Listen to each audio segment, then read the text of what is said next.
right, everyone watching this afterwards and people coming in, I'm sure. I don't usually stream at this time. I'm usually a night streamer like Hasselhoff. But I'm here with Daniel Warren. Hello. A lot of the people that subscribe to my YouTube are also your followers. They probably know you already. There was a Hello. person. Sorry, go ahead, introduce yourself. I'm sorry. Oh, I'm Dan. I'm a former concept art guy who now does mostly writing and sometimes illustration on games and stuff. And yeah, hello. Dan, he's actually an AI that lives inside my computer and took on a personality that suits. Oh, Johnny's already here. What's up, Johnny? Hello. What are you working on today, Dan? I'm trying to wrap up a painting I'm going to give my mom for Christmas because I stopped all my client work after Black Friday, and I am doing some personal work and some style tests for some projects that I'd like to do next year, and currently trying to finish up a little Merry Christmas painting. But yeah. Oh, that's awesome. You see, I've been tempted to do art for my family for Christmas because it's like a free, it's not free, like time is money, but it's like something you can do as an artist that doesn't necessarily cost you money, but like, it's also something unique you can give to them. But the problem is both of my brothers are also artists. So like, nobody, so it's not that special that I draw. That's pretty funny, actually. I like that a lot. I'm the youngest of three brothers, one of them, my oldest brother became a filmmaker, but my other brother, Rusty, he's like literally an art teacher who also does like streams on YouTube where he paints and stuff. So, yeah, it would be like Rusty Guts. What a name! Yeah. Oh, you know what? A good name. It's really American, right? At first, it's pretty great. But then you find out Rusty is short for Rustam, which is a cool name. Which it's an Iranian name from my Persian side of the family, and it means like it's basically like a name for like the Persian Hercules of legend. I didn't know you were part Persian. What the fuck? Really? Can't you tell by my seductive almond-shaped eyes? I mean, I knew there was something going on, but Gutierrez didn't make me think Persian. Yeah. Yep. Gutierrez is my dad's side of the family, the Cubans, and then on my mom's side. Oh my goodness. Yeah. Yeah, it's a bit of that. There you go. It's a bit of that Ryan Gutierrez magic. I'm casting it on you right now. That's fantastic. I love Persian culture quite a bit, as you can't tell from half the art that I do. But yeah. Yeah, absolutely, man. Have you ever been tempted to work on any of your projects? Because I'm going to ask you a lot about your personal projects today. You're totally fine, yeah. Any of your projects, are you going to be pulling from that culture with your art? Because I'd love to see. I've seen some of the illustrations you've done that have had like things of that ilk, and it really speaks to your style quite a bit. So. There is a video game I want to get made someday that is almost entirely based on that culture that I would love to concept out. And the problem is that making a video game, you obviously need a programmer, and programmers are like when you're in a band and you need a drummer. It's like everybody has a band, but nobody has a drummer. And it's like, it's like everybody who's a programmer became a programmer because they have their own ideas they want to make for games. Yeah. It's like so like they don't care about your ideas, but like, there is a game that I have wanted desperately to exist for a long time that I would, at this point, be willing to throw like startup money at just to see somebody at least do like a vertical slice. But I don't know. Yeah, that's the only main thing that I can think of. Obviously, I'd like to reimagine something in that culture. I like doing a lot of culture flip reimaginings. I wouldn't mind taking like I don't know, if you took like a very Western IP and like flipped it into something like that. Like the meme I always say on my stream is I want there to be like a 1001 Nights Dark Souls. Like I want some studio with a budget who has good art direction to do something. Or like now that Ubisoft is for sale essentially, or they're going to go under, I want like From Software or Sony to buy the Prince of Persia IP. Oh my God. Like the God of War team to do Prince of Persia, or From Software to do Prince of Persia, or just like anybody to touch that would just be such a dream come true. Because like, how are we going on 2025 and nobody with a budget has tackled that region of the world in a way that is like, there's so much there to use, and there's so much beautiful stuff and cool ideas, and great, lore that exists in the real world that could turn into gameplay mechanics. Yeah. Like it's such a rich vein that has yet to be mined. And incredible art, like their historical art. I mean, it's so beautiful, and it's like, and you can see the influence it had on certain artists from the West. I mean, one of my favorite periods of history is like right at that point that you could see a Christian and Islamic art kind of having some stylistic fusion, and it's some of the most incredible work that's like ever been made by humans. It's like, and it's like, how do you pronounce it? Malka knew who the artist was when you guys visited. Is Arthur Seek or Sizk? Oh, the one who draws the Haggadah.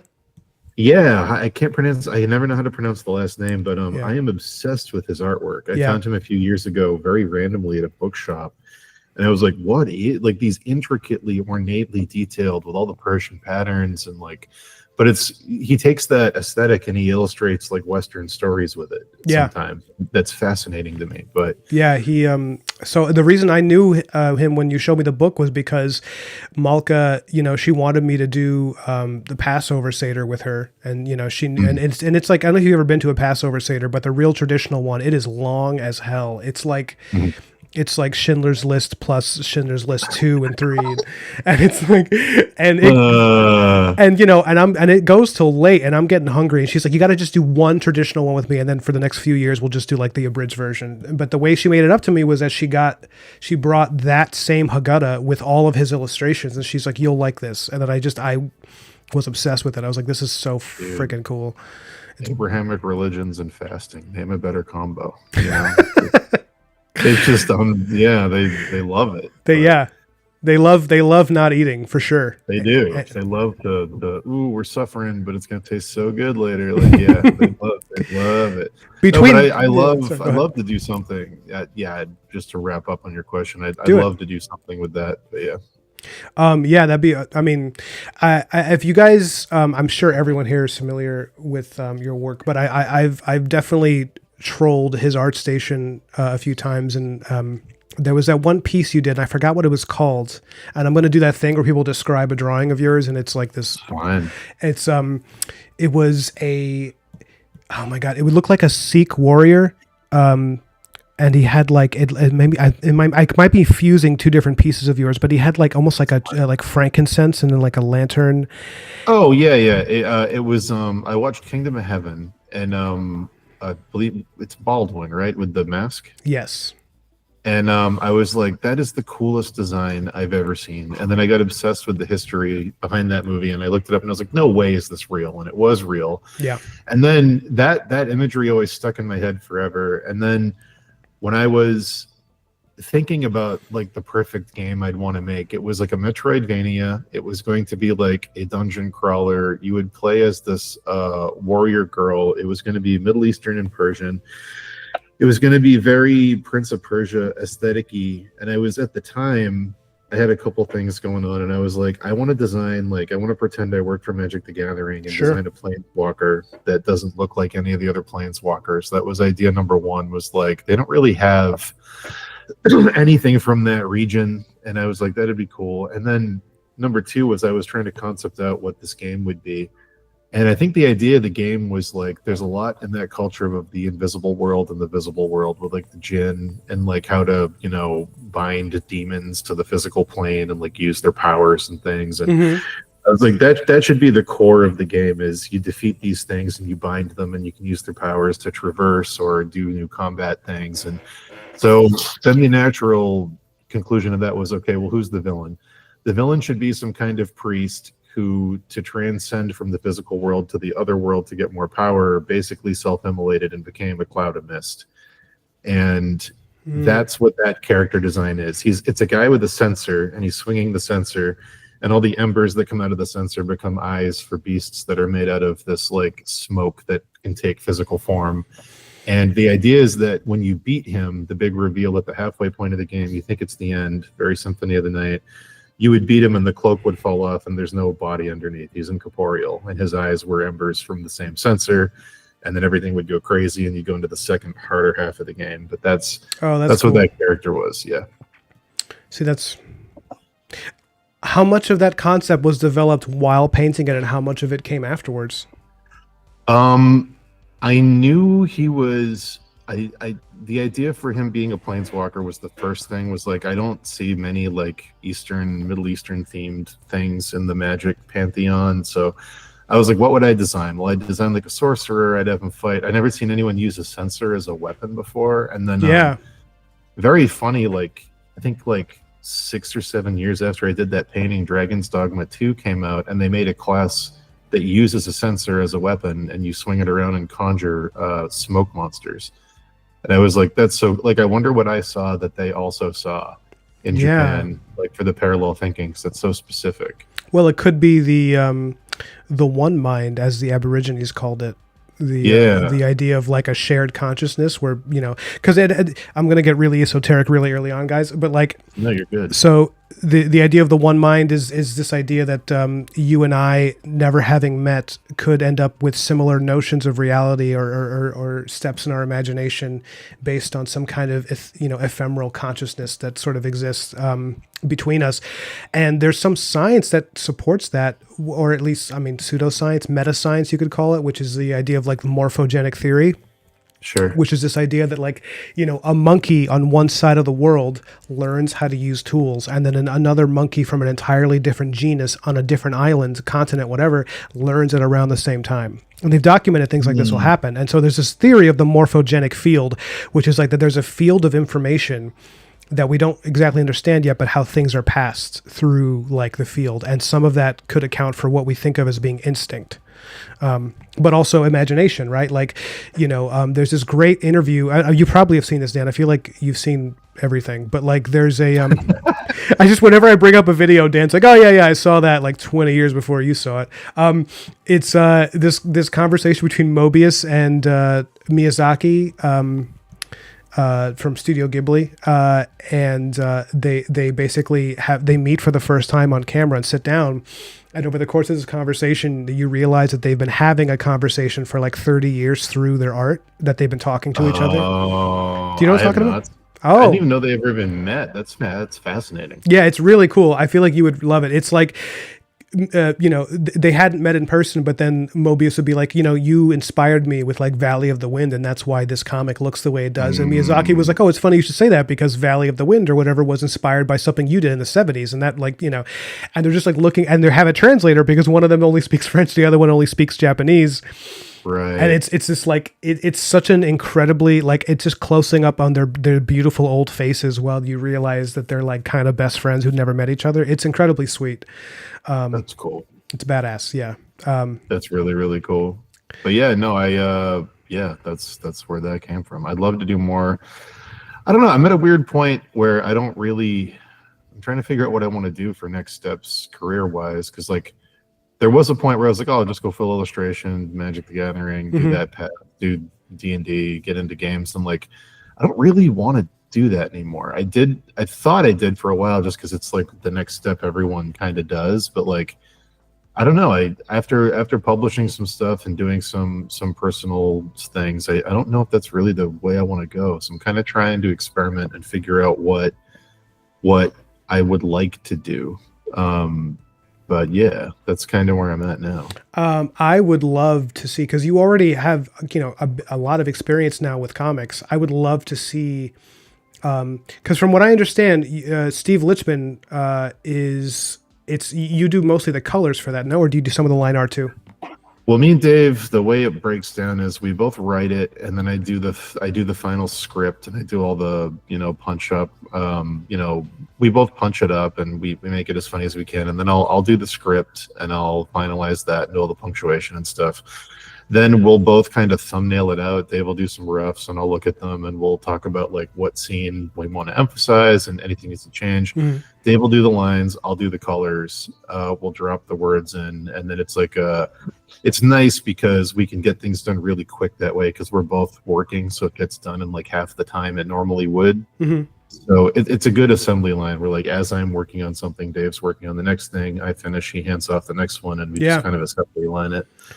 But that's primarily where it is now. I do writing, I do some of the planning out, and then I do the colors. Yeah, I always got the impression you did the bulk of the scripting, because the actual dialogue and monologues, they feel more like you. Well, we both do. Well, it's very 50-50. We both write the stuff, and then I will clean it up, and then I'll read what I clean up back to Dave, and if it sounds good, or he'll go, okay, that sounds good. If it sounds clunky, he'll say, maybe we should try this, or this part seems a little long, and I'll edit it down. So like, I do a lot of the refining, but it's always a 50-50 of like whatever I refine goes through his filter, and whatever he comes up with goes through my filter. It's very symbiotic and 50-50. Yeah, because I've only really worked with a co-writer once, and it's only been one co-writer of mine who's a really close friend. And my experience with it was that one of us cared more about plot structure and the other cared more about language and dialogue, and so it worked out pretty well because I have a tendency to overwrite. Like I really meaning you've got that. I have that. No, not from you. I'm saying I have a tendency to overwrite as well, and I know exactly the struggle you're talking about. Yeah, where you're just like, well, I have so many ideas for lines of dialogue. If I cut even one of these out, it's like I'm denying somebody something delicious and succulent. It's like, why would I keep that away? And then, but my co-writer Nick, he'll like, a big part of it is even he also works as my editor too for like Black Mirror. He was kind of my editor. He was like, hey, listen, this one scene goes on too long. Like it just goes on too long. You just have too many. It's like you made your point, and then you have some flowery exchanges that are really pretty to read, but like in a comic, like we want to get to the action. And something I've noticed about myself is that because I draw my own stuff, like because I write it and I draw it myself, it kind of, the problem sort of solves itself over time, because then I realize that as I'm drawing it, I just start naturally cutting things out. Like I just start cutting fat, because I'm like, well, I don't want to draw another 2 pages of talking heads. So I'm gonna take the Mad Men approach to this dialogue and maybe have like, because it's like, if you ever watch Mad Men, the dialogue is incredible because every line of dialogue does like 3 things. Yes. And that's a really good, it's a really good way of looking at writing, where it's like dialogue is not conversation. Dialogue is conversation's greatest hits. Like that's what I keep having to remind myself. Do you have a favorite episode? Oh my goodness. Okay. The first one that comes to mind is the one where they're all on a deadline. So they all do, they basically do, it's supposed to be a mild stimulant, quote unquote, but it's basically like, it's like, what is it? What's the drug that it's revealed to be? It's like, it's something like methamphetamine. Yeah, they're basically the whole office is on meth, and like everyone's having their own experience of it. Like I love when Cosgrove shows up and he starts tap dancing, and he can't feel his broken leg anymore. And then they're like, "Where did you learn to do that?" He's like, "My mother." No, wait, my first girlfriend. And it's like, because in his mind, that's like the same person right now, That episode. Sorry, go on. Yeah, tell me. No, go ahead. I love the one where after Bert Cooper dies and there's that musical scene where he shows up. Yes. And I love the one where I forgot the name of him. I think it's not Bert. It's the one who he's Bill Murray's brother. I know. He like pisses down his leg, so they have to fire him because he's so drunk. But then they take him out a night on the town, and it's this whole weird night where they go gambling at some speakeasy. It's like a lot of cool stuff. There's so many great. It's my favorite show maybe ever, next to like True Detective season 1. I think my favorite, in terms of writing quality, I think my favorite episode of Mad Men is the one where they come up with the carousel, because the carousel is like it's like 6 metaphors. It's like there's like a whole handful of themes going on in that episode, and like, what do we call this thing that revolves Polaroids around in your projector? And they come up with the carousel, and it's like, it goes around, so it's a carousel. It's a metaphor for what everybody's feeling with the pointlessness of life. It's childhood and Don trying to understand his role as a father and like loving his kids.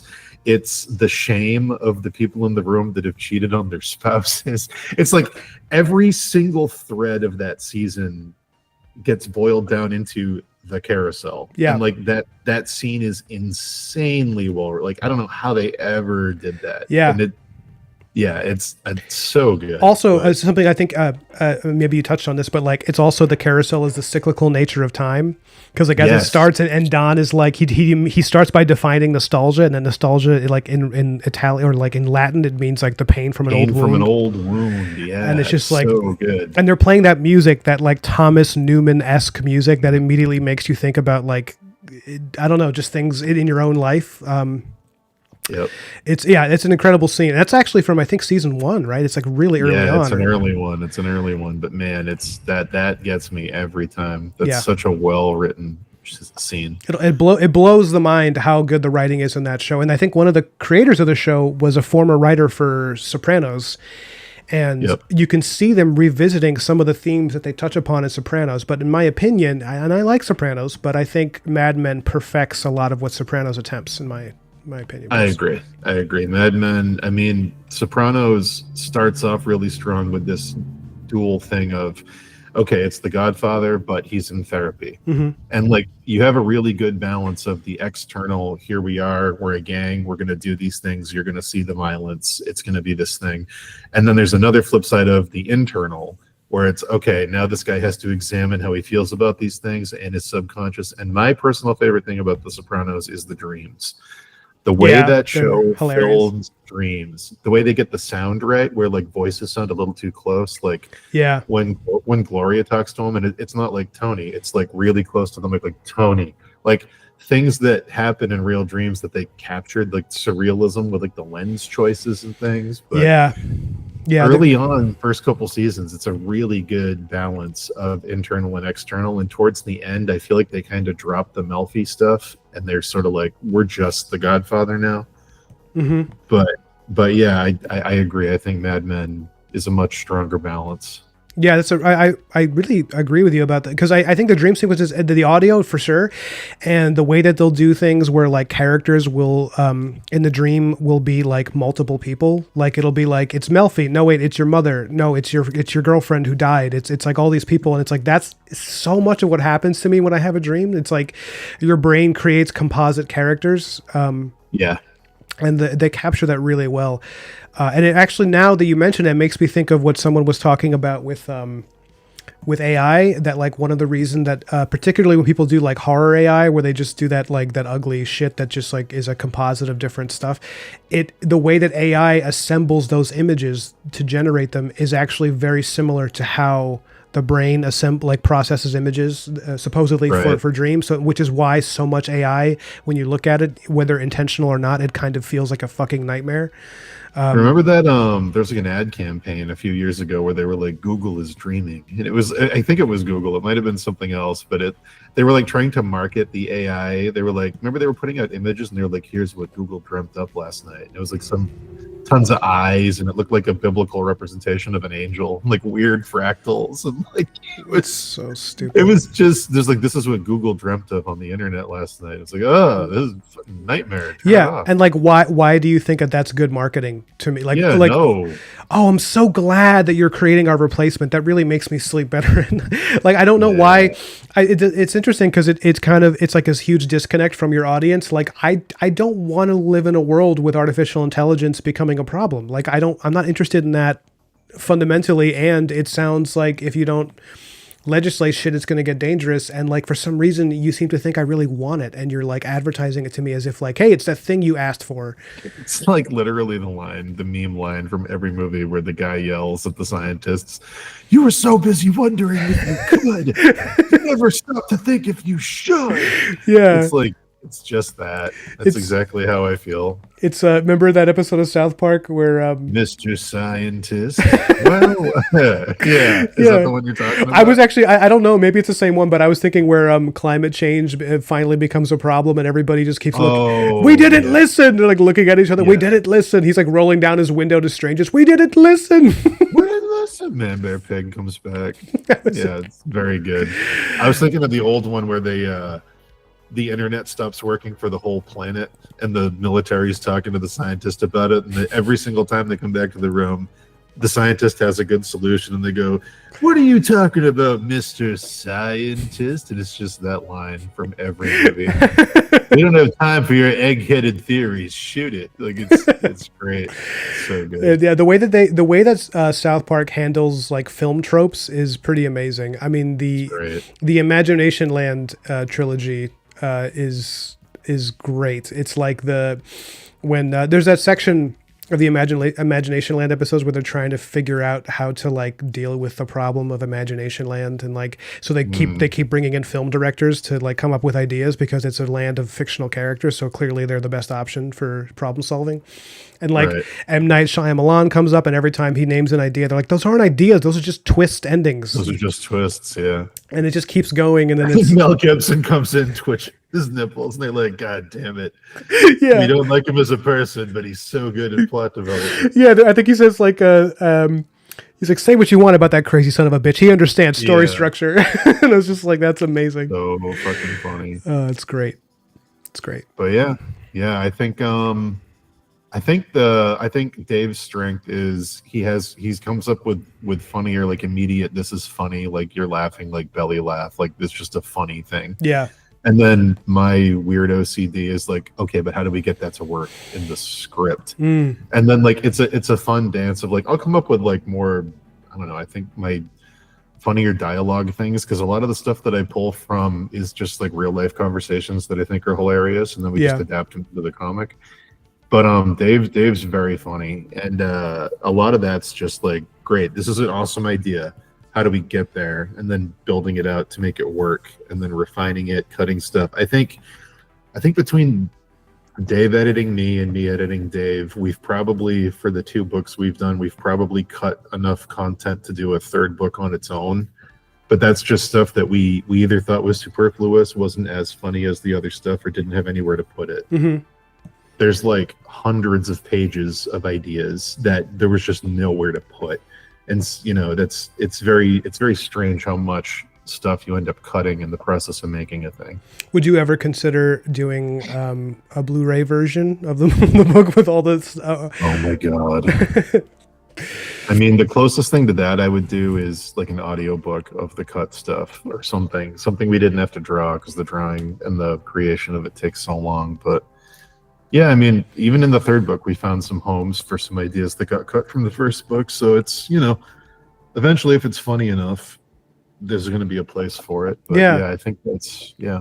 I mean, it's hard to imagine you wouldn't find a place for some of that stuff, because the way Lichman is written, it doesn't seem as plot focused. It's not exactly like an anthology. It's not like a series of skits per se, but it does have a kind of God, how would I describe it?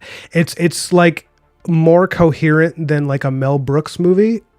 Yes, but it's not as like mundanely plot driven as like one of the really good old Judd Apatow films. It's like, I don't know why I'm comparing it to those two, because it's like no, it's fine. I love Mel Brooks personally. Yeah, I think he's a genius. I think he's. I mean, God, I have watched Dracula Dead and Loving It so many times.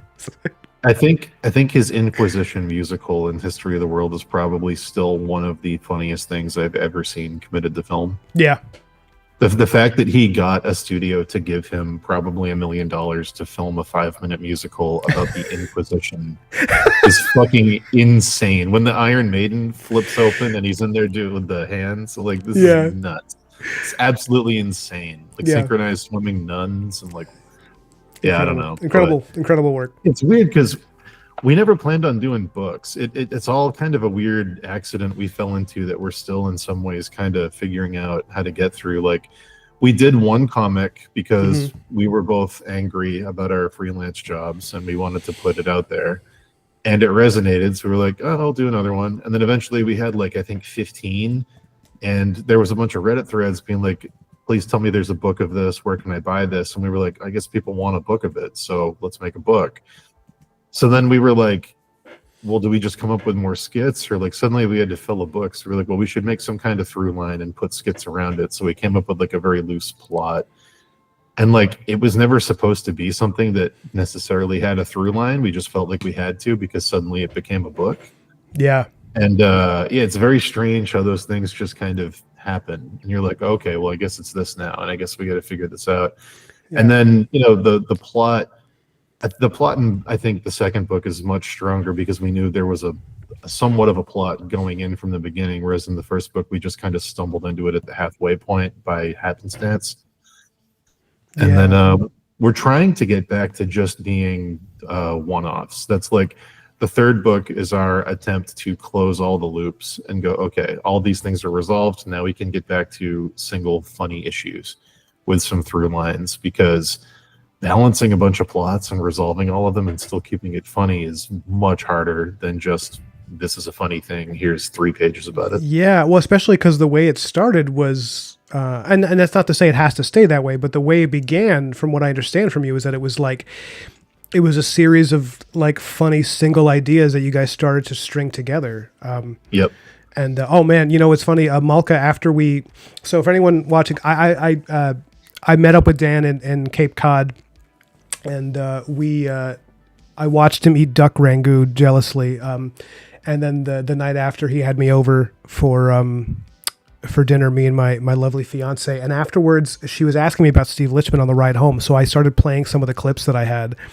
Oh God. And it's like, it's Dan's audiobook of the comic, and it's, dude, she was laughing, so she was fucking crying.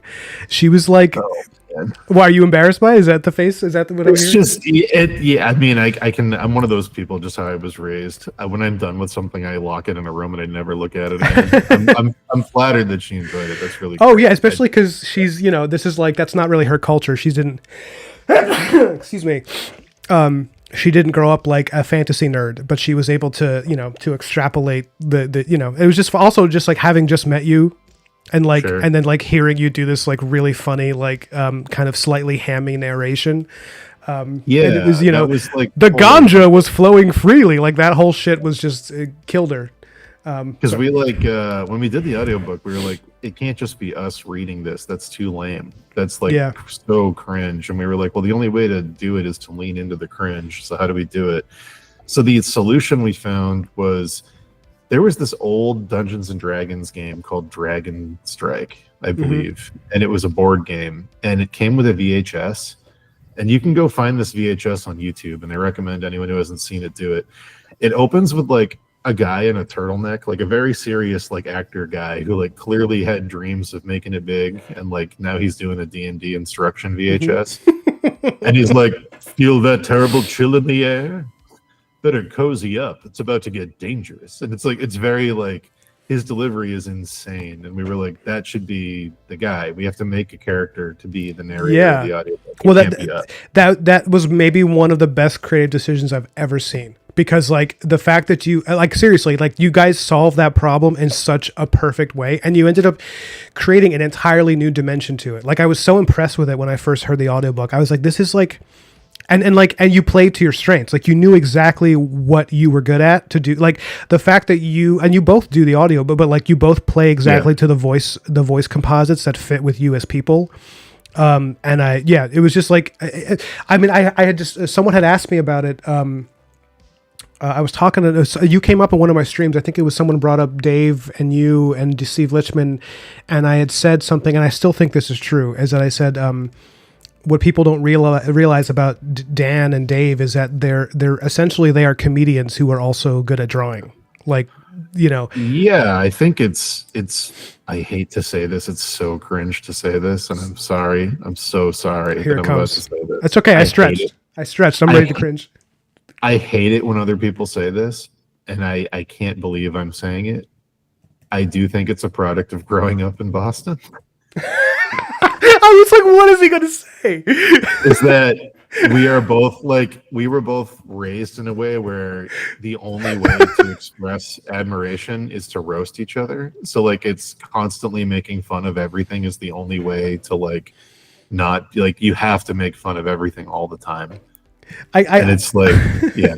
That's honestly, I'm a little disappointed because I thought it was going to be way more cringe than that. No, I just hate it when comedians are like, yeah, people in LA don't get it. It's a Boston thing. Like it's so cringe when people say that, but I do think there's something to it where like, I don't know. We go to like these industry events with these famous art people, and they'd be like, you know, it's just such a privilege that I get to live my dream. And like as a child, I always envisioned myself working for this company, and now I'm here and I'm making it happen. And like me and Dave are in the back, and we're like, dude, you're getting paid $50K a year to paint goblins. Like it's like good. Like I'm glad your dream came true, but like what is this? Like what are we doing here? Yeah. Like you're painting like skeletons for like cash. Like that's it. And like I don't know. Like it's very weird. Like we're not able to enjoy anything. It's like a weird curse and a blessing. Mm-hmm. We're like, yeah, it's very strange. Nothing's ever enjoyable because you have to make fun of it. Yeah, well, it's so someone had commented under one of my videos. I think it was after I had Gross Girl on. Sure. And because she had said something about you guys and catching your streams, and someone had said they were like, yeah, I like Dan and Dave, but I can't listen to them too much, or their voices start to fill my head, and then I start to hear like, you know what I mean? Like all of the, and I was like, the same thing happens to me with Dan, because I was like, Dan has a very like dry sense of humor, and if I apply everything through a filter of like, what would Dan think of this? It's just like I would cringe out of it. I'm like, I got to start a new career. I got to go work on the docks. I can't do this anymore. So well, it's hard because like I'm trying to come to terms with that now as a creative person. Like I'm embarrassed even saying creative person. That made me want to punch myself. But like it's very I'm trying to come to terms with this thing where like I want to make more sincere things, and I have ideas for sincere things I want to make, but I'm so fucking embarrassed to be sincere. Yeah. It's like it's so like I don't know. Like if I was like if I say I'm making a kid's book, my instinct is to like hunch down and look around, make sure no one's going to beat me up. Like it's like I don't know. It's so hard to do that, but I'm trying.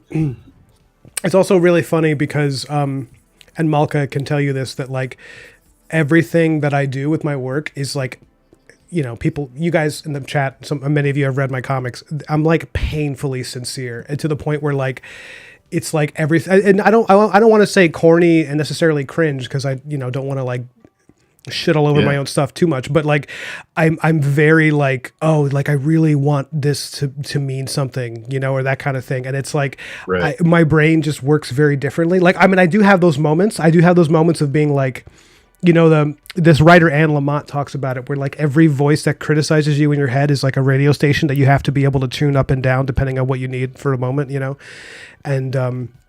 and like I have moments of being like, oh my God, I'm like, I just spent a year drawing a comic book about a werewolf gunslinger. Like, what the fuck am I doing? Like, and then I laugh at myself, because I'm like, if this were like 1,000 years ago, you'd have to go fight for the Greeks or whatever. It's just like, sure. And instead you're here sitting in your underwear drawing like goblins for fun. And it's like, but then I'm like, yeah, but maybe that's, fine. The real battle. The real war. Yeah. And it's like that part of you that's like remembering that, it's like, I think it's important, because I think artists tend to fall into one of two camps. They either take themselves way too seriously, or they apologize. And I think you're the latter. Is that they kind of apologize for it by making sure everybody knows that they don't matter, Absolutely. Yes. I think that's the truest thing maybe I've ever heard in my entire life. Those are the two types of creative people, and I'm absolutely in the second camp. I agree. I think it's those two. And I think I honestly, knowing my personality, I know that if I was not consistently humbled by failure, I would probably be in the first camp. Like if I was really successful at a younger age, I would probably say a lot of things in my 20s. If I was like, a best-selling comic artist, a writer, I'd probably say things that would make me cringe now. Like I'm sure I would have gone to that point, but instead, because I spent my 20s boxing and getting the shit kicked out of me, like it just kind of creates this weird thing in my head where it's like, nothing you do in your life will be as intense as that time somebody pops your eardrum. Like nothing will be that, so like, who gives a shit? Everything you do right now is just like casual. It's just like, not to diminish any, it's good perspective for sure. And people who watch my streams, there's like a running joke among a couple of people about like, oh, here he goes, he's talking about boxing again. Everybody, like, grandpa's sundowning. It's a good frame of mind. It's a good frame of mind for things. I think boxing is incredibly. I mean, I boxed with my trainer, never professionally, but some of my, I love boxing personally. I've never done it with anyone but my trainer, but I think it's a very good. If people are listening and they haven't tried it, something like it is good to do. Yeah, it's great. I love it. Yeah, I mean, it helps in a lot of ways. Sparring is incredible if you're someone with ADHD and anxiety and stuff, because it forces you to focus. There's this great saying about boxing where it's like, you should forget all of your problems when you get in the ring, because your biggest problem is right in front of you. And it's like, that really sets you straight. And you also you never know where your flow state is going to come from creatively, and I don't just mean like rendering flow state. I mean like I didn't realize like I can write with Dave, and I was like I could never write stuff on my own. I didn't know why. And then I started really taking my health more seriously, and I started swimming for like 2 hours a day, and I realized I can write in the pool. Yep. I'm so stressed. I didn't realize how stressed and full of bullshit my mind was all the time, and how much anxiety there was about every little thing. Mm-hmm. And I can't get to a creative place where I can write stuff unless I peel all those layers away and get to like the me underneath all of it. And the only way to do that is with strenuous physical activity. Yeah. And I didn't understand that until recently, because now I have like I got this waterproof thing for my phone, and I keep it at the end of the pool at the Y that I go to. And everyone always gives me weird looks because I'll do a couple laps and then I'll stop and I'll type out a few paragraphs, and then I'll do more laps and then I'll stop and I'll type. And more Hell and yeah. type. And everything I come up with that's worth anything is in the pool. I can't even come close to it outside of it. But yeah. But there's a science to that. That's a definitely. I mean, I experience the same thing whenever I go for like a walk, because anyone who's hasn't caught my streams before, I live upstate New York. I live up in the mountains, like near them. So like if I when I take a break from work, I go walking in the woods, or by a lake or something. And Dan lives in Massachusetts and like in Cape Cod. So we're both surrounded by nice natural areas where like you can just go out, and like that for me. So there's this whole thing about exercise releasing endorphins, so like when you go for a walk, like, and you feel really good and you start thinking really clearly about your problems, like that is like your cognition responding to your body, and so the fact that would relate creatively is so and that's why someone asked me. I had one of my recent streams where someone asked in the comments, a young kid said like, what's your advice for artists who are coming up now? And I was like, take care of your health, like, because you're gonna if you like draw, you're gonna draw. Like, you don't need me to tell you you have to get better at drawing by drawing all the time. But what's something a lot of people don't tell you is like, you need to take care of yourself. Don't be up too late. Try to get sleep. Yeah. Like do something to build some muscle mass for 20 minutes, 3 times a week, whatever you got to do, because a lot of artists, they age really badly. And some of them, the decrepitude, like, like like people are like, well, why is this director, why are his movies so bad now that he's in his 60s? I was like, well, he's experiencing decline, and like the physical and mental stuff, it goes together. It's not to say if like, Ridley Scott started lifting weights, like he wouldn't have made Napoleon. I'm not saying that. Making the duelists again all of a sudden, but yeah. I agree. I think, man, it is true. I feel like, trying to think of the way to phrase this, because I don't want to get it wrong. I'm trying to think of the best way to phrase it. I think for a very long time, people would ask me, how do you avoid burnout? And my answer, until very recently, was like, well, I don't know what that is. Like, because people would describe artistic burnout as like, or like artist's block is the other way people phrase it, is like, how do you deal with artist block? And my answer was always, well, I've never had that, so I don't know. Like, I have like a million ideas I want to do, and when I'm done with a painting, I immediately go to the next painting or the next project, and I don't know what you mean. And what I realized, I think, recently is that artist block isn't actually what people think it is. It's not like suddenly you don't have ideas or you can't paint anymore. I think it's actual just physical fatigue. I don't think it's. I think your external stuff with your body and like your health and like maybe your social life and like what you're doing physically, I think that if you don't take care of that, downstream from that is your creativity. And I think that's primarily what causes that problem for people. Yeah. People just think like, oh, I must not be good at art because suddenly I don't have any more ideas. And it's like, well, no, it's the fact that you've been sleeping bad, eating bad, sitting in a chair all day, not having any kind of fulfilling social life. Yeah. Like, it's not that you've been grinding so hard that you're out of ideas and you're blocked. It's that your physical health is very bad, and it's making your brain, react to the way your brain is going to react, and that affects your creativity. Yeah. Yeah. And people, they're like, oh, I don't have any ideas. And I was like, well, have you had any experiences? Because yeah. And is your brain, like, have you had enough sleep and like a diet necessary for your brain to function in a way that even if you have ideas, are they going to be able to get out? It's like, I'm sure there's stuff there, but like, I don't know, if you're like very, very fatigued and like you're like living a lifestyle that is not conducive to any kind of mental health, then yeah, obviously downstream from that, you're going to have those side effects. And I think for a long time, I just kind of, I didn't know what people were saying when they talked about artist block, and I just kind of wrote it off as like you're being lazy. And I don't think that's what it is anymore. I think it's that the lifestyle that comes with this, and the advice so many people get when they come into it of like, you got to grind all the time, you got to want it more than the other person, you don't take breaks, you don't take vacations, you got to go go go go go, because when you're not working, someone else is. I think if you like, that's all good and motivational in like a Rocky movie kind of way, but like if you're also not taking a few hours to like stretch, go to the gym, talk to other humans, like, yeah, it's going to collapse in on itself and you're going to be effectively useless. Yeah, I mean, in the Rocky montage, they don't show you the times that he like took a break. Yeah, they don't show you like Rocky on the toilet, like checking, reading the mail or whatever, paying his bills, or like, taking a painful shit because he's dehydrated because he ran 6 miles and didn't drink enough water. Yes, let me address the chat real quick because I've been neglecting the munchkins. Johnny says, the second I saw the seductive eyes, I knew Ryan was exotic. It's from hours ago. Yeah, it's true. I'm exotic. That's how I describe myself.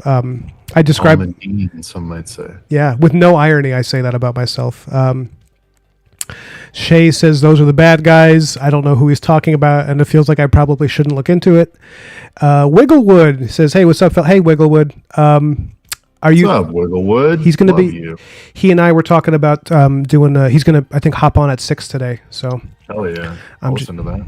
Yeah, I would love to. I'm looking forward to meeting him because we've been talking on like Instagram for a while, and I think he's a genius. We might hire Wigglewood to do some promo stuff at some point because I love their work so much.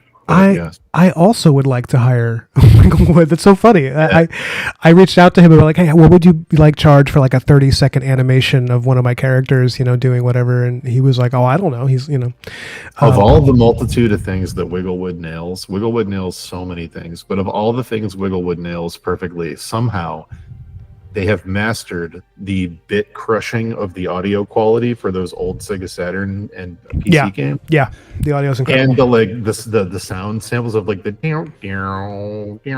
like the soundtrack and the voice quality is so perfectly bad in the right way. It's incredible. It's like, oh, it's so good. It's genius work. It's really like every time a new one gets posted, I legitimately get excited. Yes. Did you see the one with the chair, the cursed man? Oh yeah, it's incredible. I was like, Malka heard me in the back. I was watching it while I was pooping because that's where you watch such things, and she heard me like cackling maniacally. She's like, "What is happening in there?" Eric says, "Will Black Marrow guest feature in Steve Lichtman and vice versa?" No, Dan does not need any help from me on that. We can throw Black Marrow in. We have tons of montage shots we throw people into. I could definitely find a place for Black Marrow. Oh, that'd be amazing. That would actually, I would love, first of all, because that would be an opportunity to see you guys draw up my character, which is one of those things I love. I think, because I'm friends with Waz from Yacht Club. Shovel Knight's in our second book. Yeah. Yeah, you can find him if you look carefully. But yeah, that's great. That's hilarious. Yeah, I actually, what was I going to say? I had a thought and it just left my mind completely relating to Steve Lichtman. Oh, because Dan, you ordered one of the sketch covers for Black Marrow, and I actually had an idea for the sketch cover that it was going to be. You haven't read it yet, right? But there's that character that you've seen in the art, the Coachman, who's like the skeleton with, and I was like, oh, I should just call him Steve Coachman and make him blue, and it's like such a great little gimmick. Excellent. And just very good. And just do it like a sketch cover with Copic markers and just give him blue and everything else is white. It's like nice, elegant. It's fantastic. But I shouldn't have spoiled it. I should have waited, but I was too excited. It's all good. You can trust my Christmas brand that I might forget because stress is coming in big ways. Yeah. We will see. You'll see. We'll see. Ryan and Dan's streams are very validating for me to create things. That's cool, Johnny. I mean, Johnny's always working while he's listening to my stuff. Oh yeah, Johnny's always my favorite because he's like, "Whoops, just dropped boiling oil on my foot." And great. Oh yeah. I'm like, what are you fucking doing? Yeah. There's like, I want to put together a highlight reel of every time he's hopped on my streams and just told me randomly what he was doing. One of them, he was like, he just said, "I'm walking through the woods and I heard something," and I was like, "Johnny, you should be paying attention." You should not be listening to me. Very good. Classic Johnny. Yeah. He's like, oh, I'm on the highway driving timber, across the state. I'm like, what? Are you those old Biden memes where it was like, what are you? Are you the Hulk from the TV show? Are you just going town to town? Every time he gets angry, he has to get a new shirt and walk to the next town. Art Collaborative Entire Humanos says, hello guys, I am the helpman. I help artist channels with some comments, and like I go through several channels helping. I come here to ask your subscribers and the people who watch the content without leaving the like and comment. Sorry, this is very hard to read. Okay. That help artists who are starting their channels. Thank you very much. Thanks. Thank you. Thank you for that. I need to reread it again later to understand what you said. Some of the breaks in the sentences are a little hard to discern. Oh, Sharky's here. What's up, Sharky? Hey, Sharky. And now we're caught up. We're caught up on the chat. All right. There you go. But oh man. So speaking, we mentioned Black Marrow. It's printing as we speak. Hell yeah. How's that feel? Oh, it feels good, Dan. Yeah. My blood thickens. I'm waiting with bated breath to see if I can still use my printers for our next book. I am who are edge you of my seat. Who are you edge using? of my a company in China that may or may not be tariffed up to 25%. So I'm just waiting, because if that happens, we got to go find a new printer. Well, so if you need to print it domestically, at the moment I highly recommend Comics Wellspring, who worked on Black Marrow, because you have a copy of it, so you saw the print quality. Yes, yes, it's good quality. It is really good. Some people said that they use them for printing and then they use Pirate Ship for the shipping process. Sure, but Comics Wellspring was so goddamn nice to me when I met them. Like, they were so supportive because of the situation I was dealing with publishing. Sure, yeah.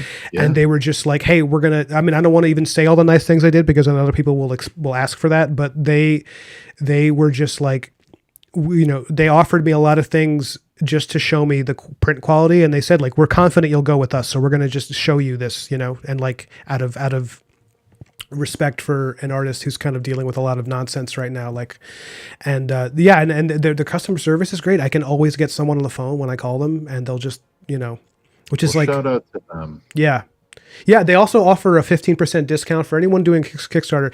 They offer discounts if you just put their banner somewhere on your Kickstarter page. They'll 15% off printing, which shout out to them. Yeah, good deal. Yeah, quality deal. That really adds up, man.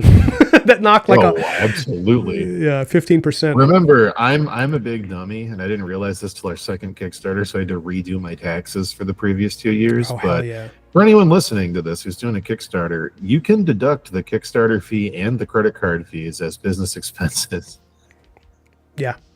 Yeah, which saves a unbelievable amount of money, because I believe they take basically 10% right off the top of everything you make, because Kickstarter's fee and the credit card fees add up really quick. You can deduct both of those as expenses. That's awesome. Yes. I knew some of that, but I haven't. I've been just doing quarterly taxes, like automatic payment, for the past 3 years. Yeah. But my income has changed, thankfully, so I probably should. You're gonna go through. It's it adds up quick. Every little bit helps. That's really cool. That's good to know. I hope you guys are listening. You guys listening to this? Oh, what's up, Rant?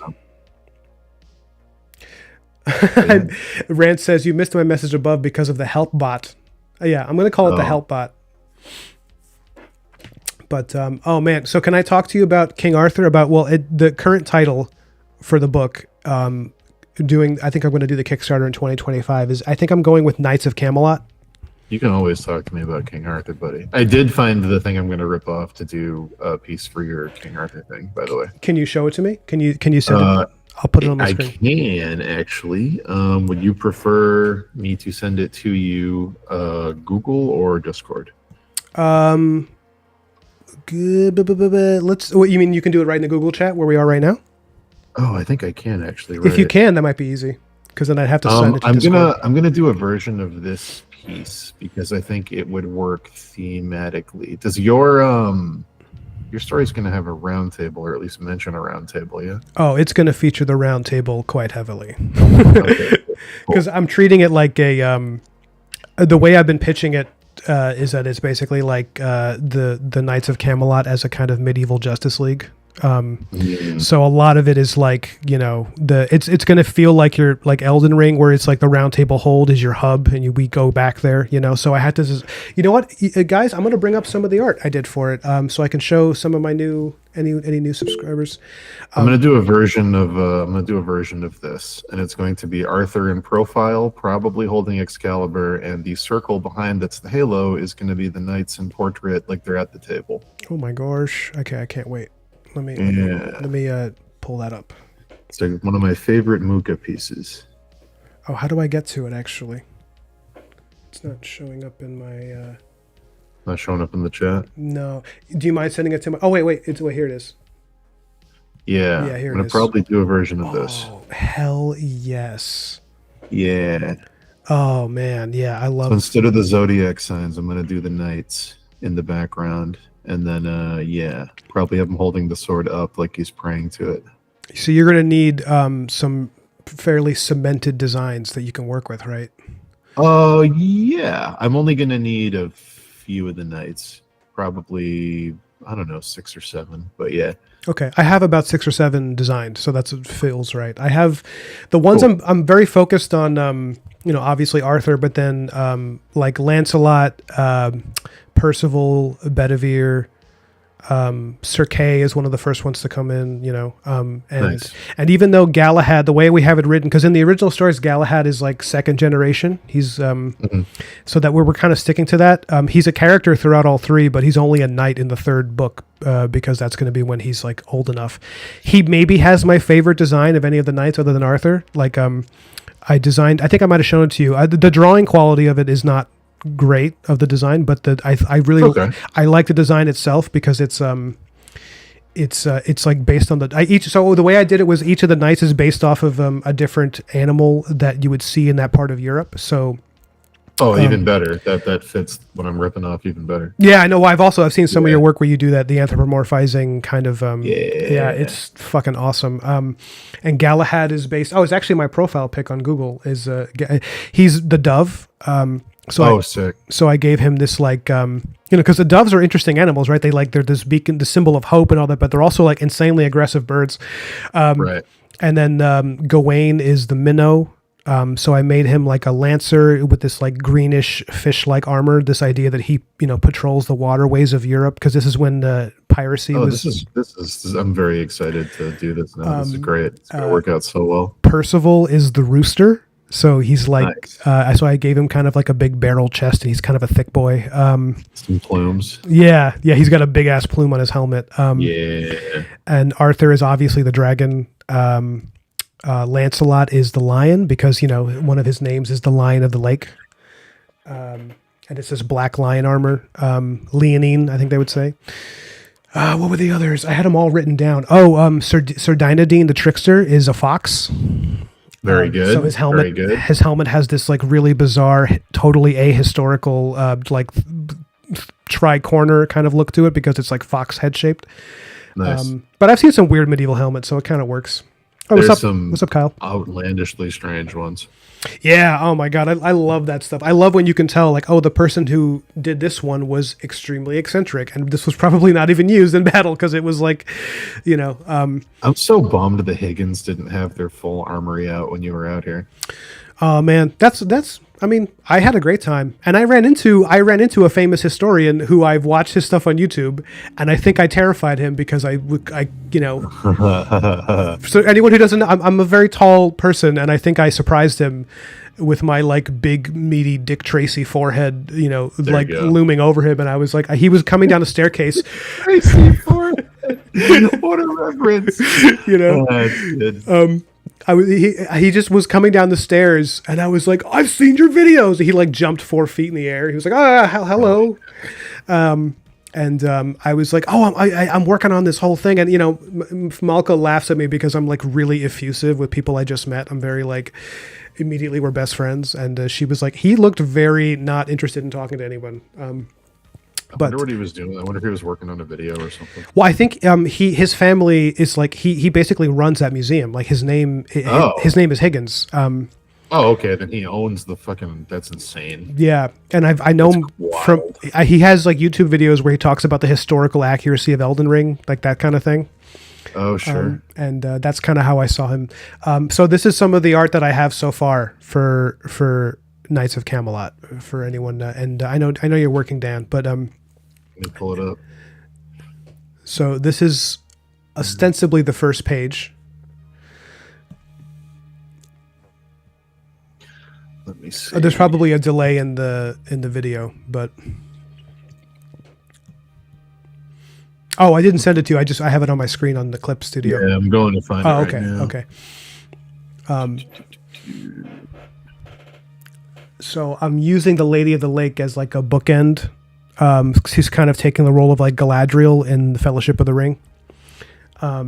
So the opening I have here is that she's like walking through the halls of like the world underneath Glastonbury. You know that secret. Oh, that's cool. And it's like if you look at her footsteps, like these are I forgot what they're called. They're like bellflowers. They're like English flowers that are like kind of springing up underneath her feet when she walks.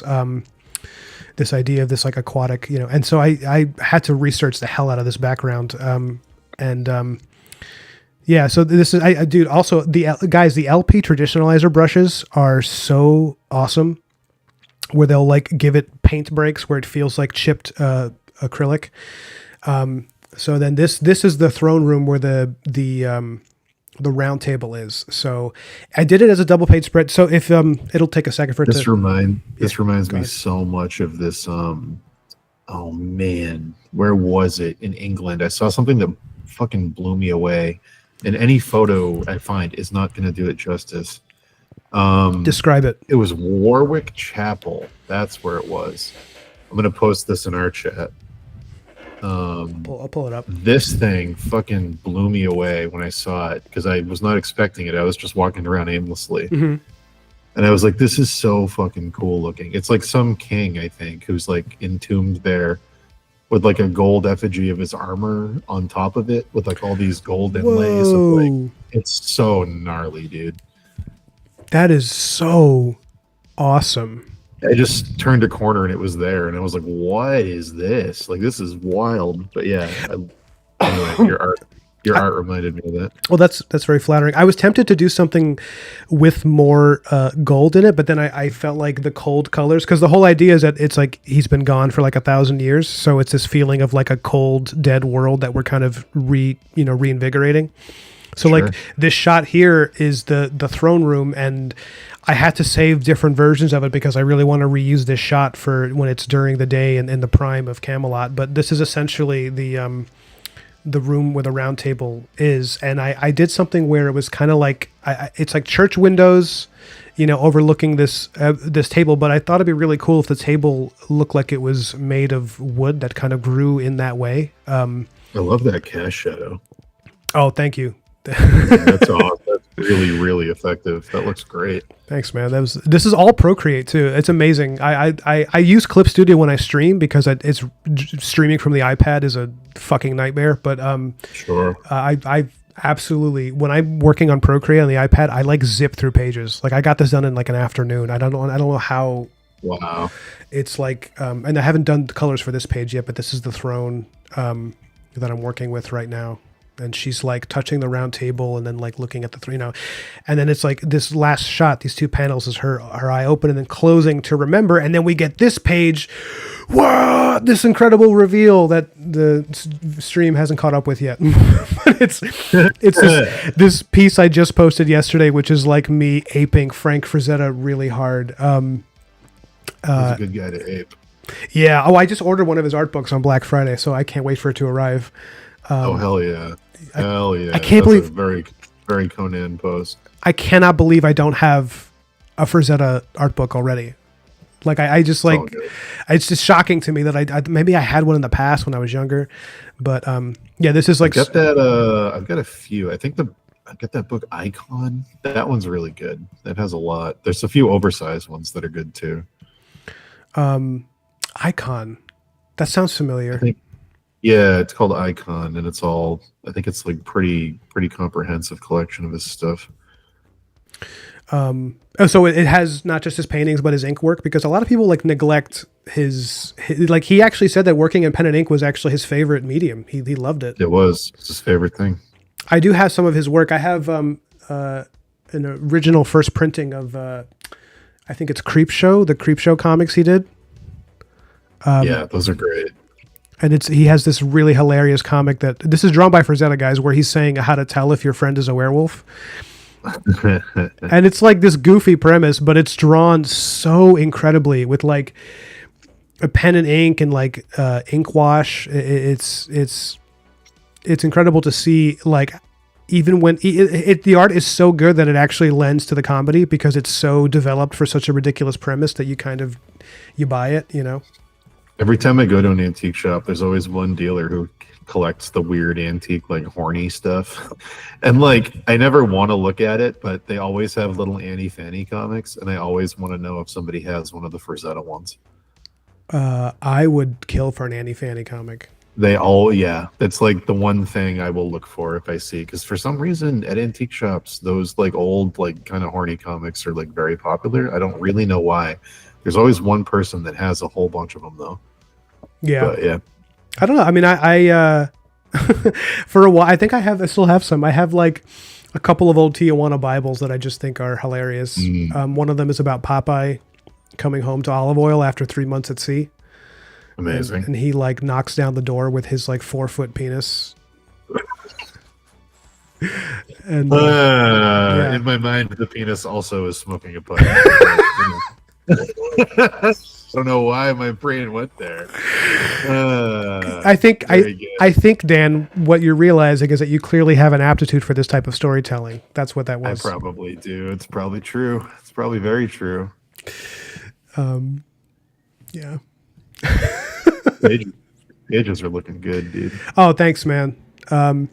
It's been like, you know, I do all these, like, most of my day are these paid gigs. And then, like, you know, after Malka comes home, we have dinner, we hang out a little bit, and then I get like an hour or two to work on my personal projects. And so it's like, okay, it's usually like a little bit of Black Marrow Book 2 and then a little bit of Knights of Camelot, because I'm like, perhaps insanely thinking I'm going to release both of those in the same year. I'm like, okay, these will both be 2025. So this what is the term for it where it's a story inside a story? This part you're showing where they're walking through kind of the ruins. Are you hinting at like some T.S. Eliot Once and Future stuff, or is this pretty recently after, or what's yeah, the framing? it's literally I wanted it to feel like she's still alive now in the modern world, and like she roams the moors of England, and every now and then she visits Arthur's tomb that only she knows about. Nice. You know what I mean? This idea that his tomb is because the legend. You and I, we talked about this, right? The legend of Glastonbury Abbey. Yes, yeah, because they believe that Glastonbury was the lake for the Lady of the Lake, because there's a lot of evidence that it was a lake back then that was drained later. Yeah, you see, this is why I talk to Dan, guys. I want someone to finish. I hope King Arthur's there and not like under a parking lot like that other guy that found a few years ago. You know what I mean? It would suck so bad if King Arthur was under like a fucking strip mall. Yeah, someone fell through the floor during a ribbon cutting at a strip mall, and they found the grave of King Arthur. Yeah. That would be. Who was it? It was like Edward Longshanks. It was some king from like 1314 something, and they were like, oh, I guess he was here the whole time. They're just under a fucking parking lot. It's so good. It's such good comedy that I don't want it to be real, because if it's real, it's like life is too dark. Yeah, it's I mean, I really hope. Yeah, Glastonbury Abbey is like that story. So for me, I actually had to redraw. These first few pages were different before, and I started them from scratch because Arthur looked very different. Because once I was in the beginning of my research then, and then once I read about Glastonbury Abbey, where they found the remains of Arthur, and he was supposedly like 6'8", and he had like these tremendously thick bones, and they were like, yeah, he was like a giant. That for me, I was like, oh, that's who Arthur is. That's who he is physically. That's going to be the way that I set him apart from the other knights. That it's almost like Optimus Prime and the other Transformers. It's like, you know, sure. but then it became this issue of like, well, his stories, it changes them because it's like, Sword and Stone and like that ilk of like the 1960s English writers kind of handling Arthur. It's very focused on how he's not like other boys. He's smarter and he's more sensitive, and like that's cool. I love that, but like he's really physical in the original like druidic version of the character. So I was just like combining that with the English version and being like, he's raised by a philosopher wizard partially, but he's also got that wild Celtic blood where he's like a warrior king. And I was like, okay, this is the guy. And I was even thinking about young Arthur having visions of like this massive knight and slowly realizing at first like, oh, that's who, when he realizes who he is, he's like, oh, that's my father. It's Uther. And like, I'm his son, because he comes from like the blood of Celtic half giants, but then slowly realizes, oh, it's not my dad. That's me. Like, that's who I'm going to be. And it's like a little terrifying, but also like exhilarating. What are you doing with the whole Excalibur / Sword in the Stone not being the same sword, but sometimes they are thing? I mean, for the sake of, storytelling like elegance, I think I think the story works better personally. I think it works better if Excalibur is the sword in the stone. I agree. Yeah, and it's such a weird thing that like the clunkiest version of the story to me is, when Arthur's a kid, he goes and he pulls the sword from the stone, and it's this magical thing that no one else can do. Mm-hmm. But that's not Excalibur. He throws that away, and the Lady of the Lake gives him another sword. 20 years later, it's like, what? Like, yeah, I don't know. Well, there's a version of it. There's a version of it that does kind of work. Whereas that he actually breaks Excalibur in a fight with the Black Knight Pellinor. Yes, they do this in Excalibur, the Borman one. Where they switch it Lancelot. To Lancelot. Yeah, which I thought was a really good idea, and I'm actually going to steal that. Where like Lancelot is the Black Knight in my version because it became a really good origin. So can I pitch to you what I want to do with Lancelot? Absolutely, yeah. So the whole idea is that the overarching, and this is going to be major spoilers, but whatever. You guys, the story is like 2,000 years old. So the main overarching villain, it's a combination of Mordred and his mother. And the idea of Morgana is that for a lot of the story, it's like she thinks that she is Arthur's main antagonist. But the idea that Mordred, who later comes out as Arthur's demonic son, the idea is that Mordred is actually this entity, this like dark, hellish entity that just wants to be born any way that it can be. So like he manifests through the will of like dark magic or his mother, whoever so no matter like the idea that there's different cycles of King Arthur, that each one is a different version of the story. It's like the whole notion of that is that that's how Merlin sees the world. That's kind of what I'm doing, is like Merlin has, when this idea that Merlin sees future and past is partially true, but I'm kind of bending the lore where it's like the reason he sees future and past is because he has lived it before in the previous cycles, quote unquote, of the story, which is the different tellings of it. And so the idea remembers the future. Yes. My favorite line. It's incredibly badass. Also because it makes the future feel still kind of hazy and ineffable. Yeah. Otherwise it's like, well, he can just tell you everything that's going to happen. It's like, no, he just, he remembers it vaguely. There's something he knows.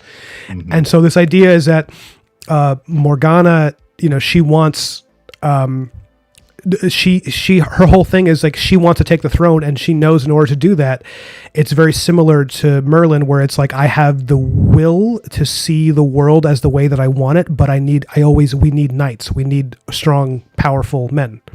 So like, that's why Merlin, the way I'm kind of designing him as a character is that it's closer to the Gandalf magic system, where it's more about, like chess pieces on a board, and like wizards as strategists who use reality to move toward a certain goal, to like create the world they want to make. It's not like he's casting fire spells all the time. It's more like, you write a script on reality and you try to make it so. And like, because if he's really powerful and he's casting fireballs and like pulling the sun down and stuff, it's like, well, why does he need a guy with a sword? It's like, that's more the Tolkien version of like soft magic. Yes, that's exactly what I want. That magic system, it makes perfect, because and then you get to really focus on Merlin as a wise man and like and an eccentric, and that's fun. That's the best part of my favorite part of Fellowship is Gandalf and the Balrog counterspelling each other and like rewriting reality in real time. Just like it's just such a cool idea. It's brilliant, and it's it really creates a sense of like how little you know about that world, you know, because you're seeing it through the point of view of the hobbits, and you're like, oh my god, the world is so much bigger and scarier than I thought, you know. For anyone listening who isn't familiar with Tolkien's soft magic system, when you see the Fellowship of the Ring and Gandalf is on the bridge and he slams his staff down and says, "You shall not pass," he's not. It's not a suggestion like I'm going to stop you. It's not like a threat. Like I feel like most people that see the movie are like, "Oh, that's badass." He's saying, "I'm not going to let you pass." What he's doing in the logic of Tolkien's magic system is because of what he is, because he's basically an angel that God has given a little bit of divine power to. He can rewrite parts of reality to a very small degree. When he says something will be, it now will be. It always has. It's always been that way. It always will be that way. He can alter things. So when he says "you shall not pass," it now can't pass. The Balrog can't get over the bridge. So the only thing it can do is maybe take him with it. So like there's a whole series in the book that obviously would have been too hard to film, where Gandalf's like, you can't go through the door, but the door smashes, so now it's not going through the door because the door's gone, and they're counter-spelling each other and kind of rewriting the rules of reality in real time to see who's going to escape. And it's just really interesting. It's very, very cool way to do magic, but yeah. It's awesome. And so yeah, the idea behind that was, you know what, I'm going to bring up some of the art while I'm talking about it, because I have some designs for Merlin and the pages where he appears, and I'm going to just show people. The idea so is that Morgana has had several failed attempts to create her champion, like a knight that's going to fight for her so that she can take the throne. And the whole idea is that when Arthur, he's already got the sword, and him and Merlin are sort of beginning their adventures together, where they're kind of learning, like young Arthur's learning to be a king. And they come across, it's similar to the Black Knight Pelennor, where it's like, you know, don't go into this swamp. There's someone there who's just waiting to face challengers. right. And it's this Black Knight in armor, and he's really mysterious, and he's kind of like a Dark Souls boss, you know, and Arthur has to face him to like liberate this, you know. But when he goes into the swamp, he sees the bodies of like hundreds of other knights, and some of them are like from 800 years ago, and he realizes this guy has been in this one spot for like several centuries, just killing anyone who tries to cross through this area. And eventually he, you know, frees him, you know, he defeats him kind of like in the Borman movie, and by defeating him, he liberates him as per the concept. But what he's liberating him from is the spell that Morgana had cast on him to make him her champion. And so Lancelot, that's why he's so fucking loyal to Arthur, because he's like, well, I would have been there for eternity. And you know, and then you have that whole storyline of the you know, where later Lancelot realizes he's actually descendant from a, you know, royal line and all that, which I think I might do. The only reason I'm hesitant is because that does feel like Arthur 2.0, because it kind of has that thing in history where it's very similar to like people in Marvel Comics over like 5 decades, where they're just kind of trying out the same story with slightly different characters. And I think it could work if you lean into it as they're more like a Shakespearean foil of each other. Yeah. Like if you go that route of like, well, they are similar and that's part of like the poetic tragedy of it, like have them be the same character from opposite angles, very like who's the guy that isn't Hamlet in Hamlet? Fucking it's not Mercutio? No, not Mercutio. That's from Romeo and Juliet. No, the prince who comes in at the end and he's like, what the fuck is going on in Denmark? Well, by the way, that's my favorite scene in any part of Shakespeare is this character who finally arrives and he's like, what happened here? He's like, what are you guys doing? He's like, like, that character. It's so funny. He's like, I was here to invade, but I don't even know if I wanted anymore. This is nuts. Yeah. It's great. But yeah, I think it could work if you make them like foils. I think that would be fine. Yeah, because it you know, one of those things where it makes their friendship really work, but then it also, you see how it could go really bad. You know, the competitive love for the same woman and all that. But yeah. Sure. Yeah, and you know, I wanted the first book. I was going to be like a 200-page first graphic novel, but I think I'm going to split it into smaller volumes, like maybe 80 pages, because that price point seems to be better for people to invest. Are Morgana and Mordred's knights kind of like Griffith's apostles? Are they like people that have been empowered in a demonic way or something? Yeah, I want to do that. I wanted to do something where they're kind of like because the whole idea is when Mordred takes Arthur's throne, Yeah. I wanted to do something where he kind of like perverts everything that made Camelot sort of pure. So the round table is now taken by like 13 really evil knights, you know, and Cool. and they're like and I don't want to do a thing where they're like the exact flip of Arthur's knights, but the I was gonna make them gallows glass knights, those like Irish Viking hybrid knights that actually existed. Oh, yeah.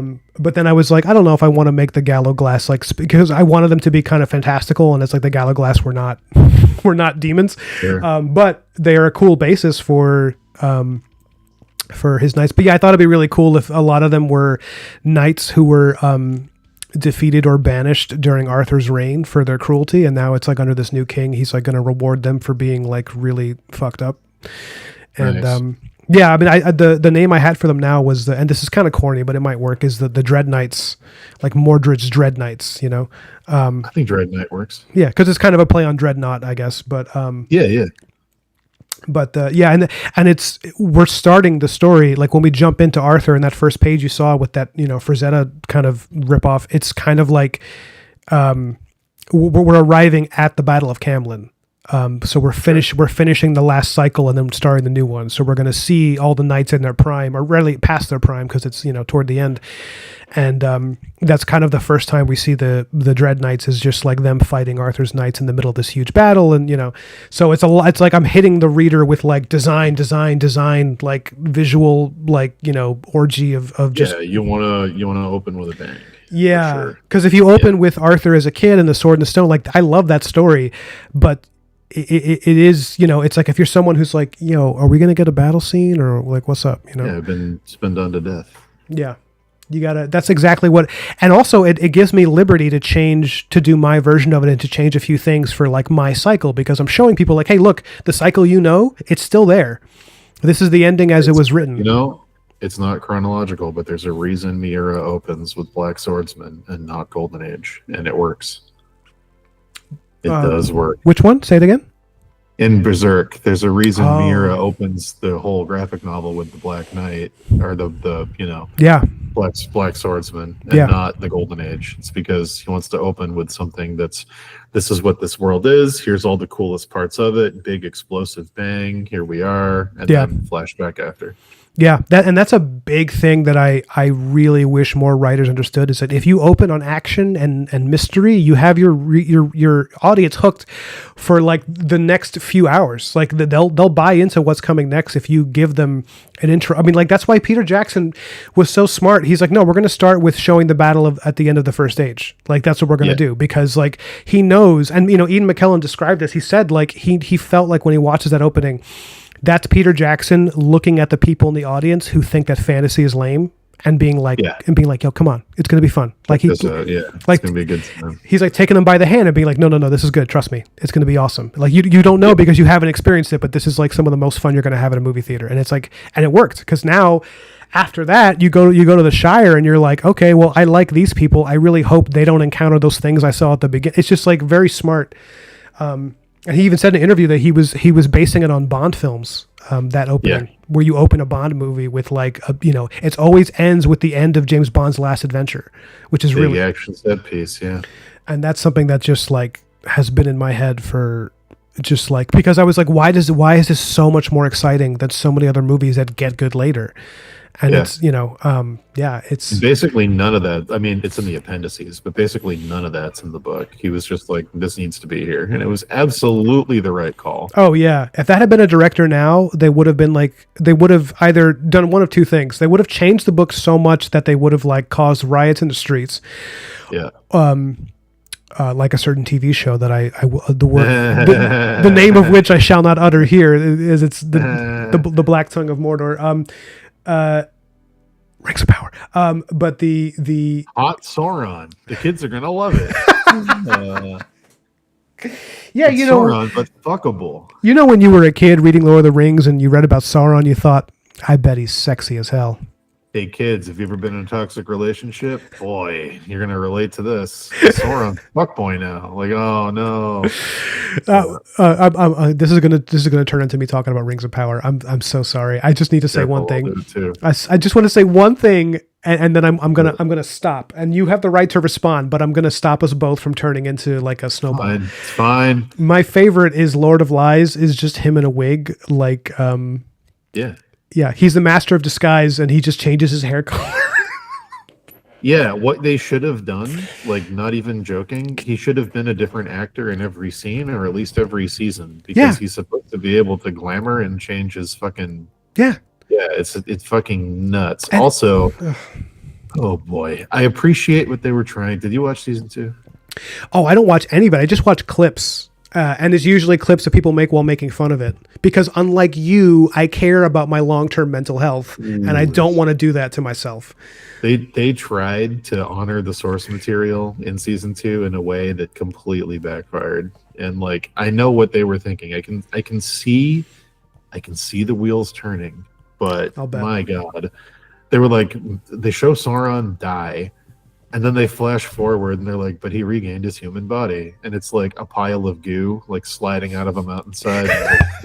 It's very pathetic. It's like a little puddle of gunk that like slips out of a hole. No, I think I had heard about this where he's like, it's like the least impressive villain entrance of anything ever. Yeah. And it's just a black puddle. Here's what they were trying to do, guys. Okay. So, oh my God. I'm sorry, everybody. I knew what I was doing when I brought this up. I'm sorry, but go on. Sauron's a Maiar. Okay. So is Gandalf. So is the Balrog. When the Balrog dies, it becomes what the book describes as a creature of slime. What they were trying to do was honor that little one sentence in the book and be like, oh, well, he died. I guess he becomes a creature of slime. And it's like, no, guys, no. Like that happens to the Balrog because he falls into a lake. Yep. And the lake dissolves his physical form because he doesn't and he becomes a gross puddle. Oh God, so bad. I'll stop. It's a spiral. I got to get out of it, or I'll talk about it for the whole stream. I understand, and I know that I created the problem by bringing it up. I dug too greedily and too deep. You did, unironically, but don't worry because if you if you unseal a Balrog, you can seal it back up again in the same scene, which is what they did in season 2. They unleashed it, and then they created a cave-in and resealed it, so no one has to see it again until the movies. Oh boy! Anyway, get out. We have to report. But aren't you happy they didn't just have Galadriel kill him with one swing of her sword?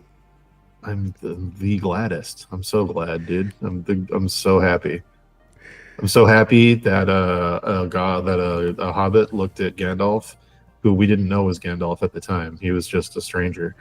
I'm so happy that a hobbit looked at him and said, "You're very tall. You're like an elf, but grander. You're like a grand elf." And then he misheard them and went Gandalf, and that's how he got his name. I'm so glad that that's how he got his name. I'm so happy. Yeah. Anyway. Yeah, that was actually written by Tony Kushner. No, it's a lie. The greatest writer. God. Yeah, it's incredible. It's incredible to see. You know what though? This is everybody ready for this? This is Ryan being the obnoxiously positive person I can be sometimes. It is kind of affirming in a lot of ways because it shows you can do anything. That's not what I was going to say. You can do anything, kids. You too can work in Hollywood. Yeah, actually, my friend Adam says that all the time. He's like, I love bad movies because they make me feel like I could make a movie, which is really funny. But I was going to say, for me, it's like, it shows like the average person doing this has no imagination whatsoever. Nope. At all. And it really shows that even if they have AI, it doesn't matter. They're always going to need artists because they don't even have the beginning of the directive that would be necessary to create something like this. They don't have it. They don't.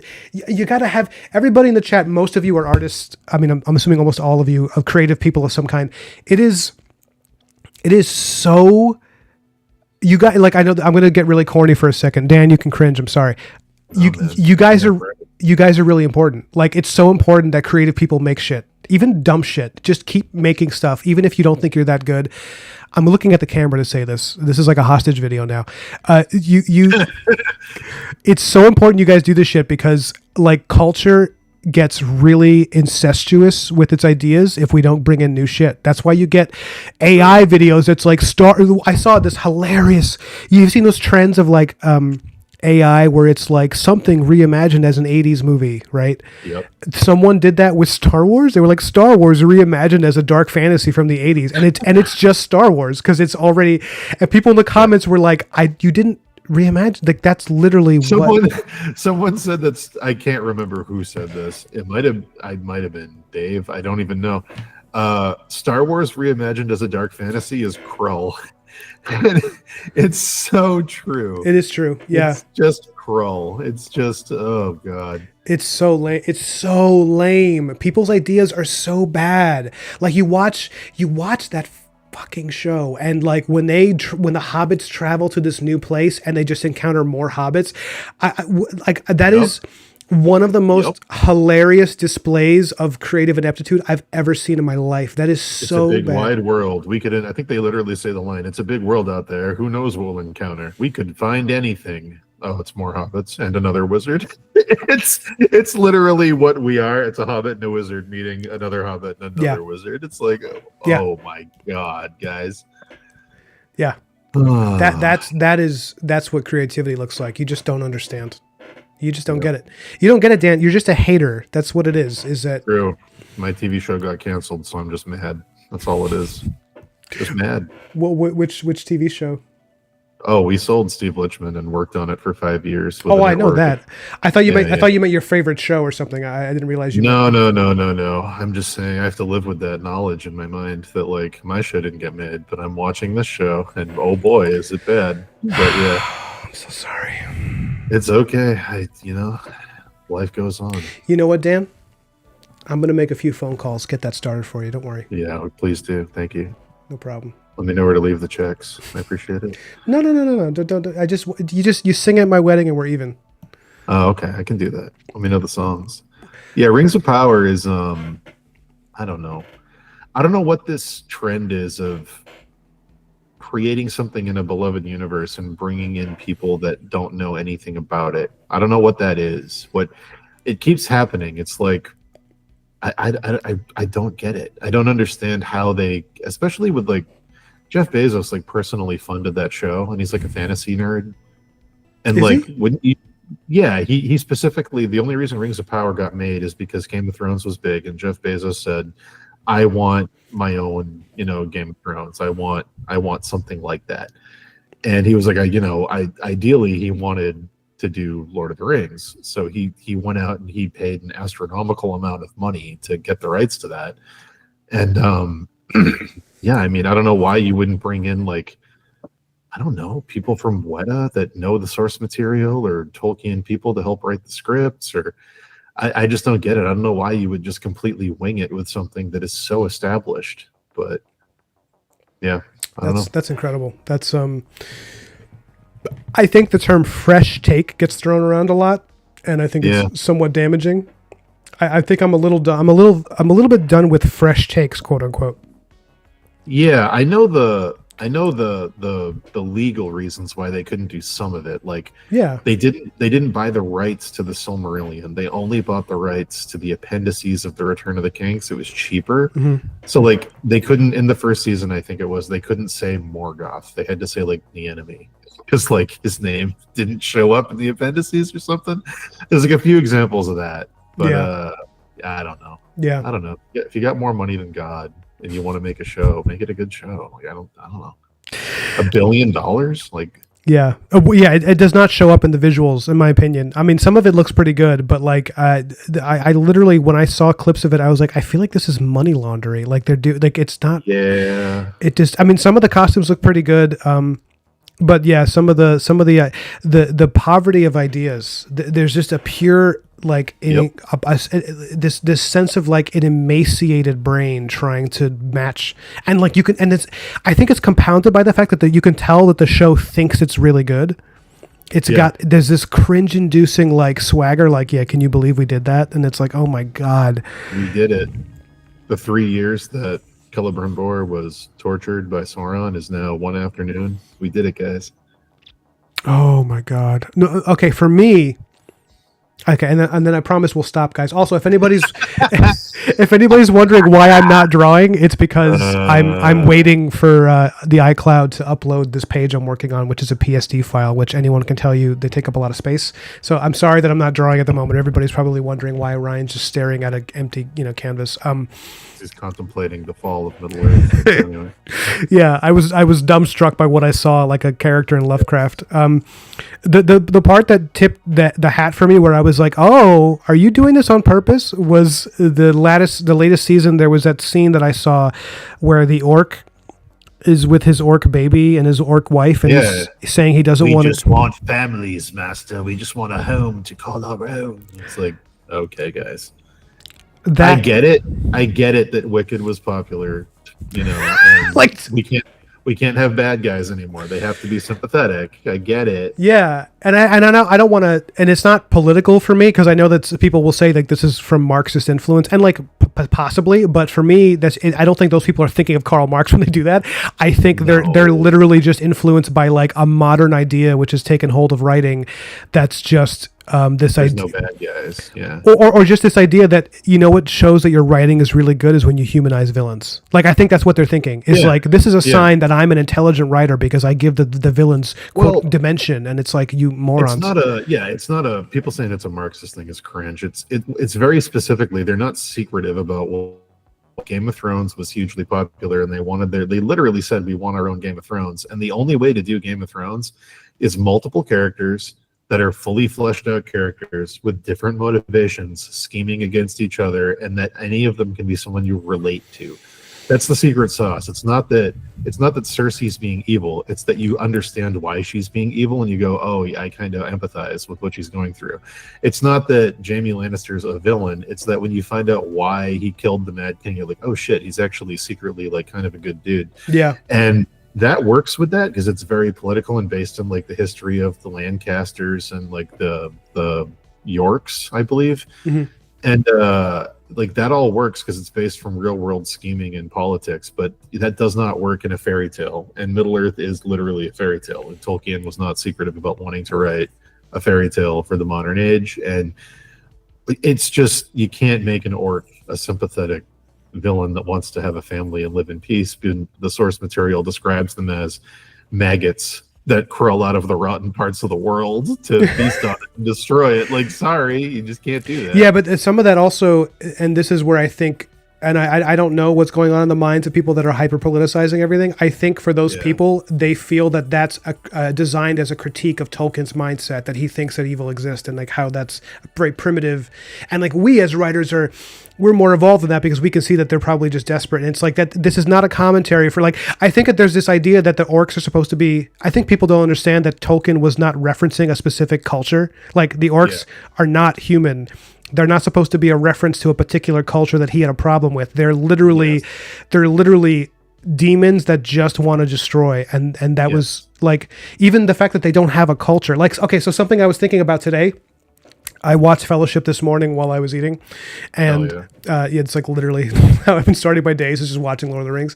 And there's that, this, again, one of the most amazing battle scenes, not even a battle scene, just a sword fight, is where Aragorn versus Lurtz at the end of Fellowship. Yeah. And there's this great thing that and this is me, like, because so anyone who doesn't know, I for years, after I was a boxer, I got a little bit of work doing stunt work for TV. And so the subject of telling a story through action is something that's really interesting to me. And if you look at that scene, it's a great fight scene. It doesn't overstay its welcome. It's nice and short. And if you notice, Lurtz has this advantage of this raw power against this like human man who is comparatively frail. But the minute that Aragorn picks up a sword and they go blade to blade, he kills him like really quickly. And it's because even though like Uruk-hai are very powerful, like physically, because they're designed to be like kill, crush, destroy, they don't have skill in the same way that a human warrior would, because they don't have a culture. Because skill is a sword. It's a martial art, and martial art comes from culture. You develop that over thousands, maybe even millions of years of understanding of movement, and the culture builds around it. Orcs don't have a culture, so they don't have like a fighting system. They just use power. So if you go, skill against skill, someone like Aragorn was going to win every time. And I'd like that little bit of storytelling you see there. And maybe I'm overanalyzing it. Maybe I'm, projecting too much. No, you're not. You're correct. And like that, it's even the armor. There's no culture in the armor. There's no art. It's just black sheet metal pasted onto gray skin because they don't have a sense of design because they don't have souls. Such a good form v function thing for the storytelling. It's brilliant. Just big, blunt, sharp shapes. Yeah. It's brilliant, and it's the kind of thing that Peter Jackson came up with which I didn't see any other creator who ever handled Tolkien. I never saw anyone else do that. Thoughts on Vigo returning de-aged for the Hunt for Gollum? Did you see Ride for the Rohirrim or whatever it's called? I have not seen it yet. I've heard very mixed reviews from very different people. So have I. So I haven't watched it. That for me. But I've heard some not great things, and I'm, being hyper protective of Lord of the Rings. I'm like a little bit like, oh God, please stop.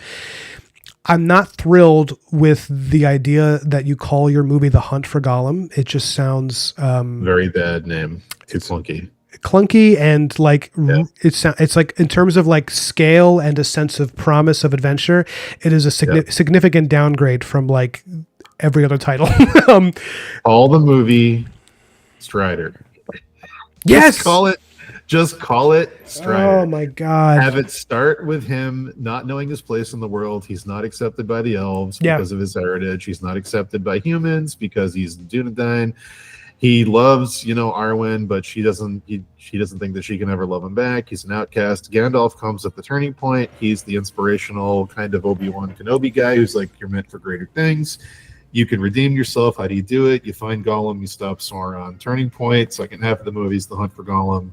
Big fight at the end. Could be with anything. Who cares? There's your movie. Call it Strider. The end. Have it be a movie about Aragorn, not about Gollum. Like, oh God. You can make Gollum a story. So simple. You can make him a story device, but I would treat it almost like so. Here's my pitch for this. Right? Yeah. If same premise, I'm going to add to what you said. I'm not going to replace anything. Everything you said, absolutely. Because I agree with you 100%. Call it Strider and treat it almost like a detective story based in Middle Earth with this character who's like a traveling, like you said, you set him off on this adventure and he's like, a woodsman tracking down like a, what would you call it? A suspect, someone they need. Yes. And so Gollum is kind of like you treat him like a stool pigeon in a noir story. Like he's a little bit pathetic, he's a little bit tricksy, and then you realize he could be kind of evil, but he's sympathetic. It's like this whole thing, and it's that. And Aragorn is like you said you call it Strider because that's also a great name for a movie.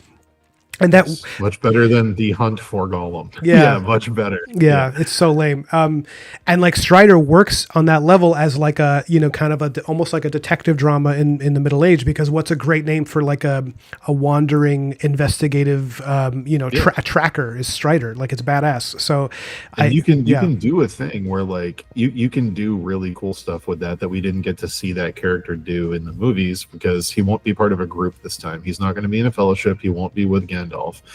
And you can have it be like, the last place this Gollum creature was seen was, at the Black Gates or whatever.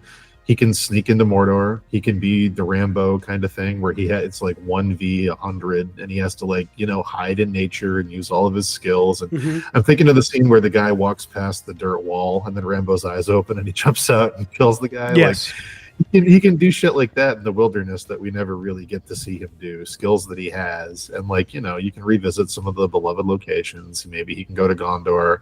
You can have some, we're looking for this thing. They all hate him because he's the, they know what he is. He's a replacement for the current person sitting on the throne. Like there's so many little things you could do that work, but what you cannot do is have the entire movie be him walking around looking for Gollum. You can't do it. Yeah, which is what the title implies, and it does not it does not make me. I'm a huge Lord of the Rings fan. That does not make me want to see that movie. Yeah, you have to make it about him coming to terms with the fact that he's meant for greater things. It has to start with him as an outcast who doesn't believe in himself, and through this hunt for this creature, he realizes that he's meant for greater things. And obviously you tee it up at the end where I've got another mission for you. You got to go to the town of Bree to meet up with this hobbit, and like boom, done. But I don't know. I still don't think it's worth making. But if you have to make it, do that, please, please, for the love of God. But here's the part that's even more frustrating is that even if it's really good and they do all those things you're describing, and they pull off this really great arc for him, it's still a really great arc in a movie called The Hunt for Gollum. Yes, And it's still it's just so it's so like I don't know how to describe it. It's like something like it shows a lack of understanding of what excites an audience. And it's like you might have a really good story there, like a really good script, but you're still attaching it to this title that sounds like if you release a poster of digitally de-aged hot Vigo stepping up over a hill with beautiful Middle-earth landscape behind him and, maybe Mordor or something, and he's holding his bow and he's knocking an arrow and looking over his gruff, unshaven shoulder, and it says, Strider, you will put asses in seats. Yes. And they will see the movie. Yeah.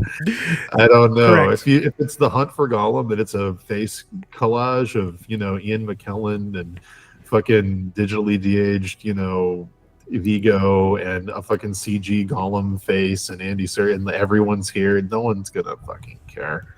Yeah. I don't my know. God. I feel like it's going to be that though. I feel like we're going to get.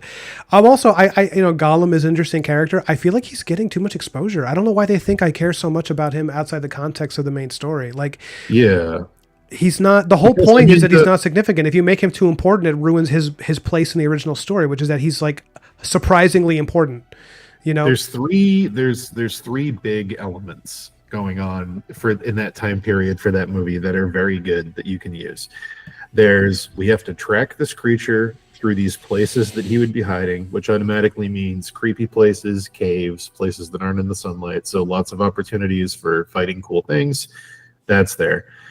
Number two is it's got to be about Aragorn. So you've got the, destined for greater things. You've got that plot line right there. That's automatically cool. And the third thing that's obvious that has to be in the movie if you're going to do it right, the only reason the Ringwraiths leave Mordor and put on black cloaks and go out and become Black Riders is because Gollum has escaped, and the last thing he said was Shire Baggins.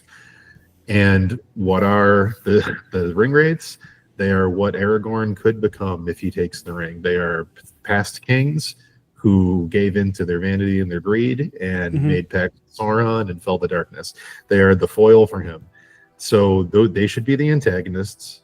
That should be the whole movie, is him doing a weird dance of, I got to get to this place before they get there, and whoops, they show up at the same time, and how do I not die fighting these immortal ghosts? Yeah. Yeah. And you can do something with that where you set up, because he has that arc in the main trilogy where he's really insecure about his bloodline and the fact that he could be. So like you can create something where in the context of him having his first encounter against the Nazgul, it sort of creates that, it instigates that insecurity in him, in a way that later gets resolved during the trilogy. And it's like, there's a lot of things they could do there. I have a feeling they're not going to, I don't know. I mean, like, I know, isn't Philippa Boyens involved or something?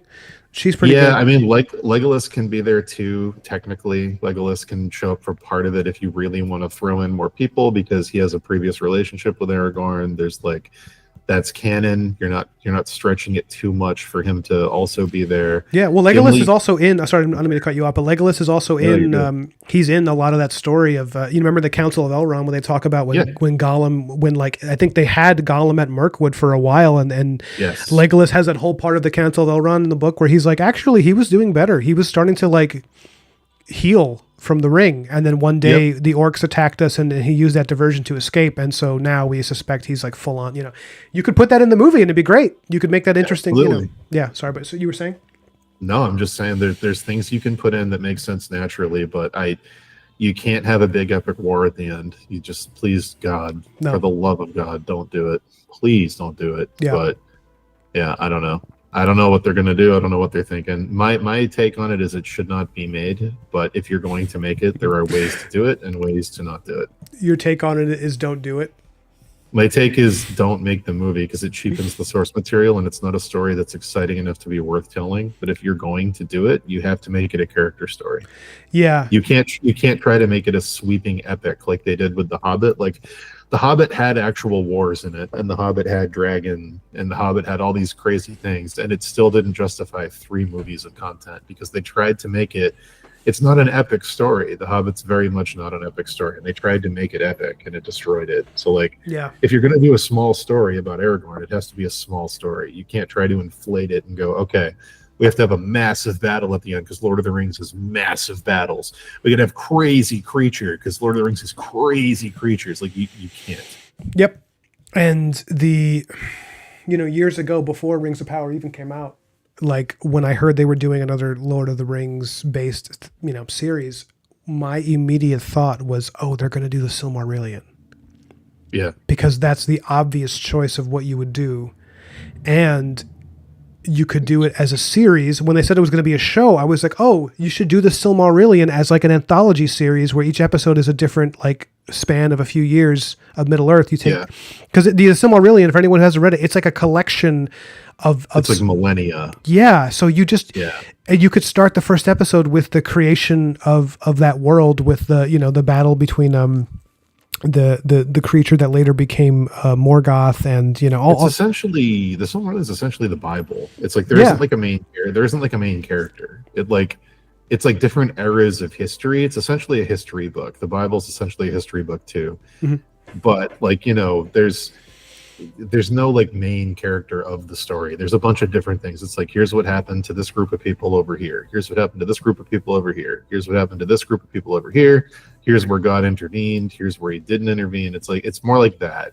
And then, in the back half of the modern version of it, Jesus shows up and he's more of a main focus, but like, it's essentially just a history book of like, here's all the things that happened to all these people over this course of time, and here's what to learn from it. Mm-hmm. And that's basically what the Silmarillion is. It's just a history book of like, here's how the world was created, here's the people, here's where it went wrong, Morgoth, stuff like that. But like, it doesn't lend itself to adaptation super well. You have to focus in on one part of it. Mm-hmm. We're going to tell this story. You can't make a movie out of the Bible. It's too big. You can focus in and go, okay, we're going to make a movie about Noah, or we're going to make a movie about the Garden of Eden, or we're going to make a movie about the Nephilim and the giants. Like, you can zoom in on parts, but you can't. It's too big. But yeah, and something happens with these shows where they seem to go out of their way to zoom in on the part that nobody asked. I don't understand. I don't know. It's just weird to me. Like, the creation of the rings is not the most interesting part of the history of that world. Like, no.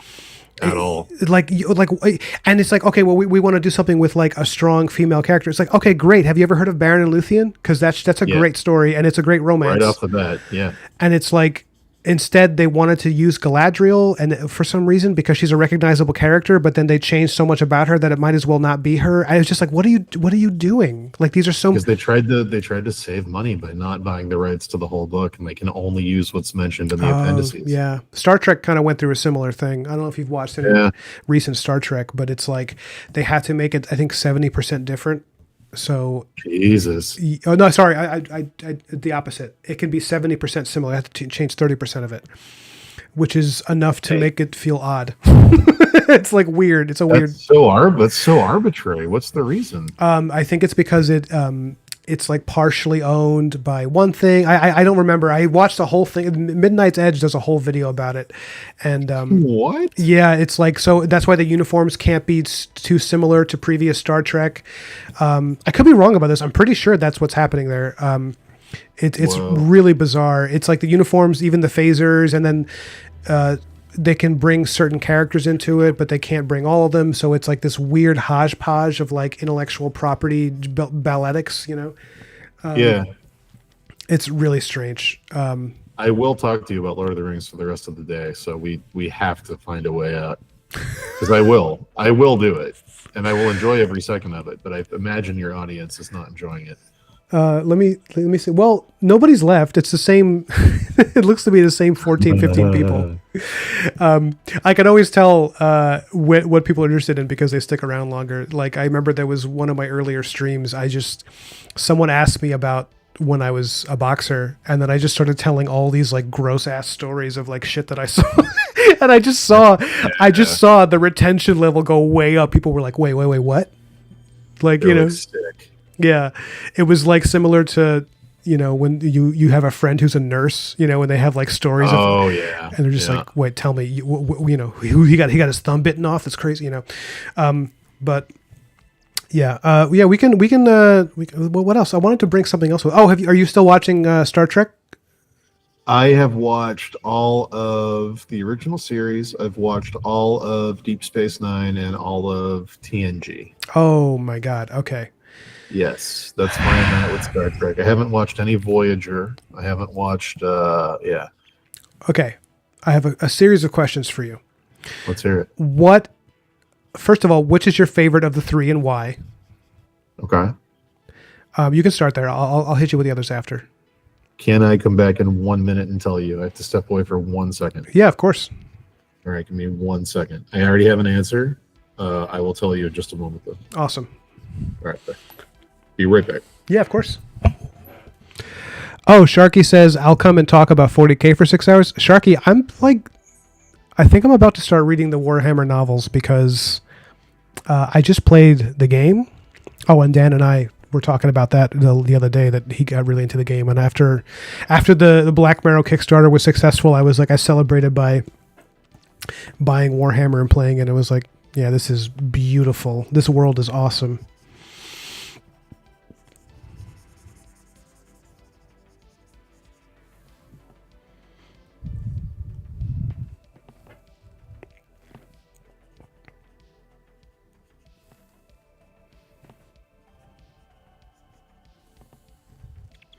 What else? I see you over there, Shays. Nicholas DeLuca, what if calling it a hunt for Gollum because it is going to be a hunt for Red October? I love that movie, by the way, where there are orc defecting and Gollum is their ticket out. I mean, it's a cool idea. I just think the name Hunt for Gollum is just a little weak. It's just very like, I don't know. I'm not saying I have a better title. I mean, Strider, that he said, that's a fantastic title. That's like it almost really, it solves the problem completely. You've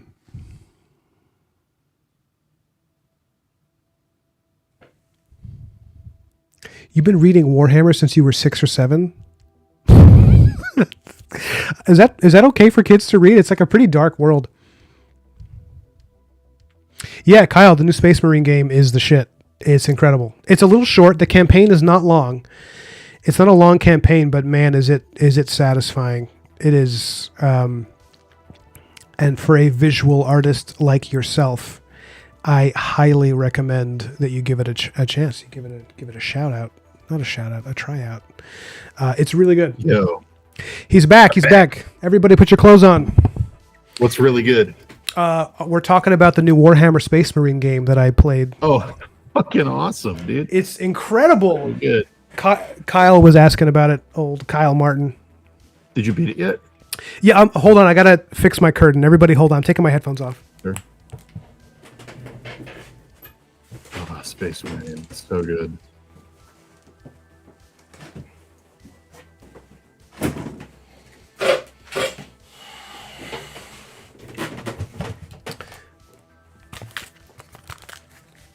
I'm back.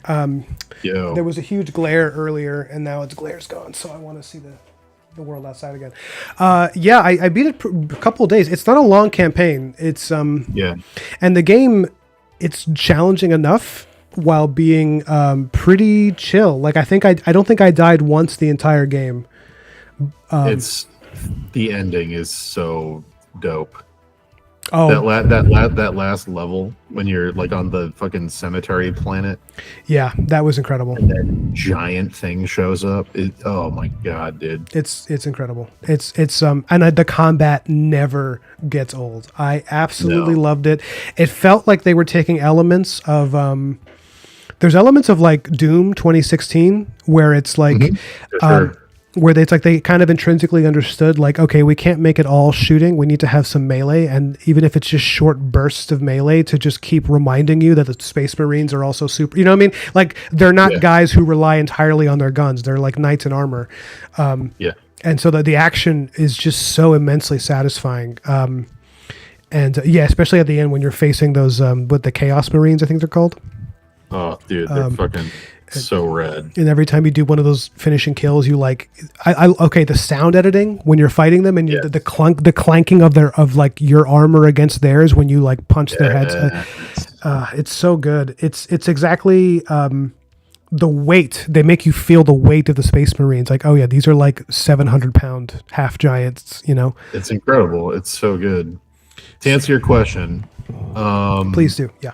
I don't know if this is a hot take. I'm not familiar with like Trekkie people. I'm not familiar with like what's popular and what isn't. The extent of my knowledge is Mike's takes on Red Letter Media. I think my favorite that I've seen so far is DS9. Sure. I loved DS9. Like, don't get me wrong, TNG was great. First 2 seasons are a little rough. Season 3, it hits its stride really well. And then, you know, there's some really great episodes and some whatever episodes, but after season 3, it's all pretty good.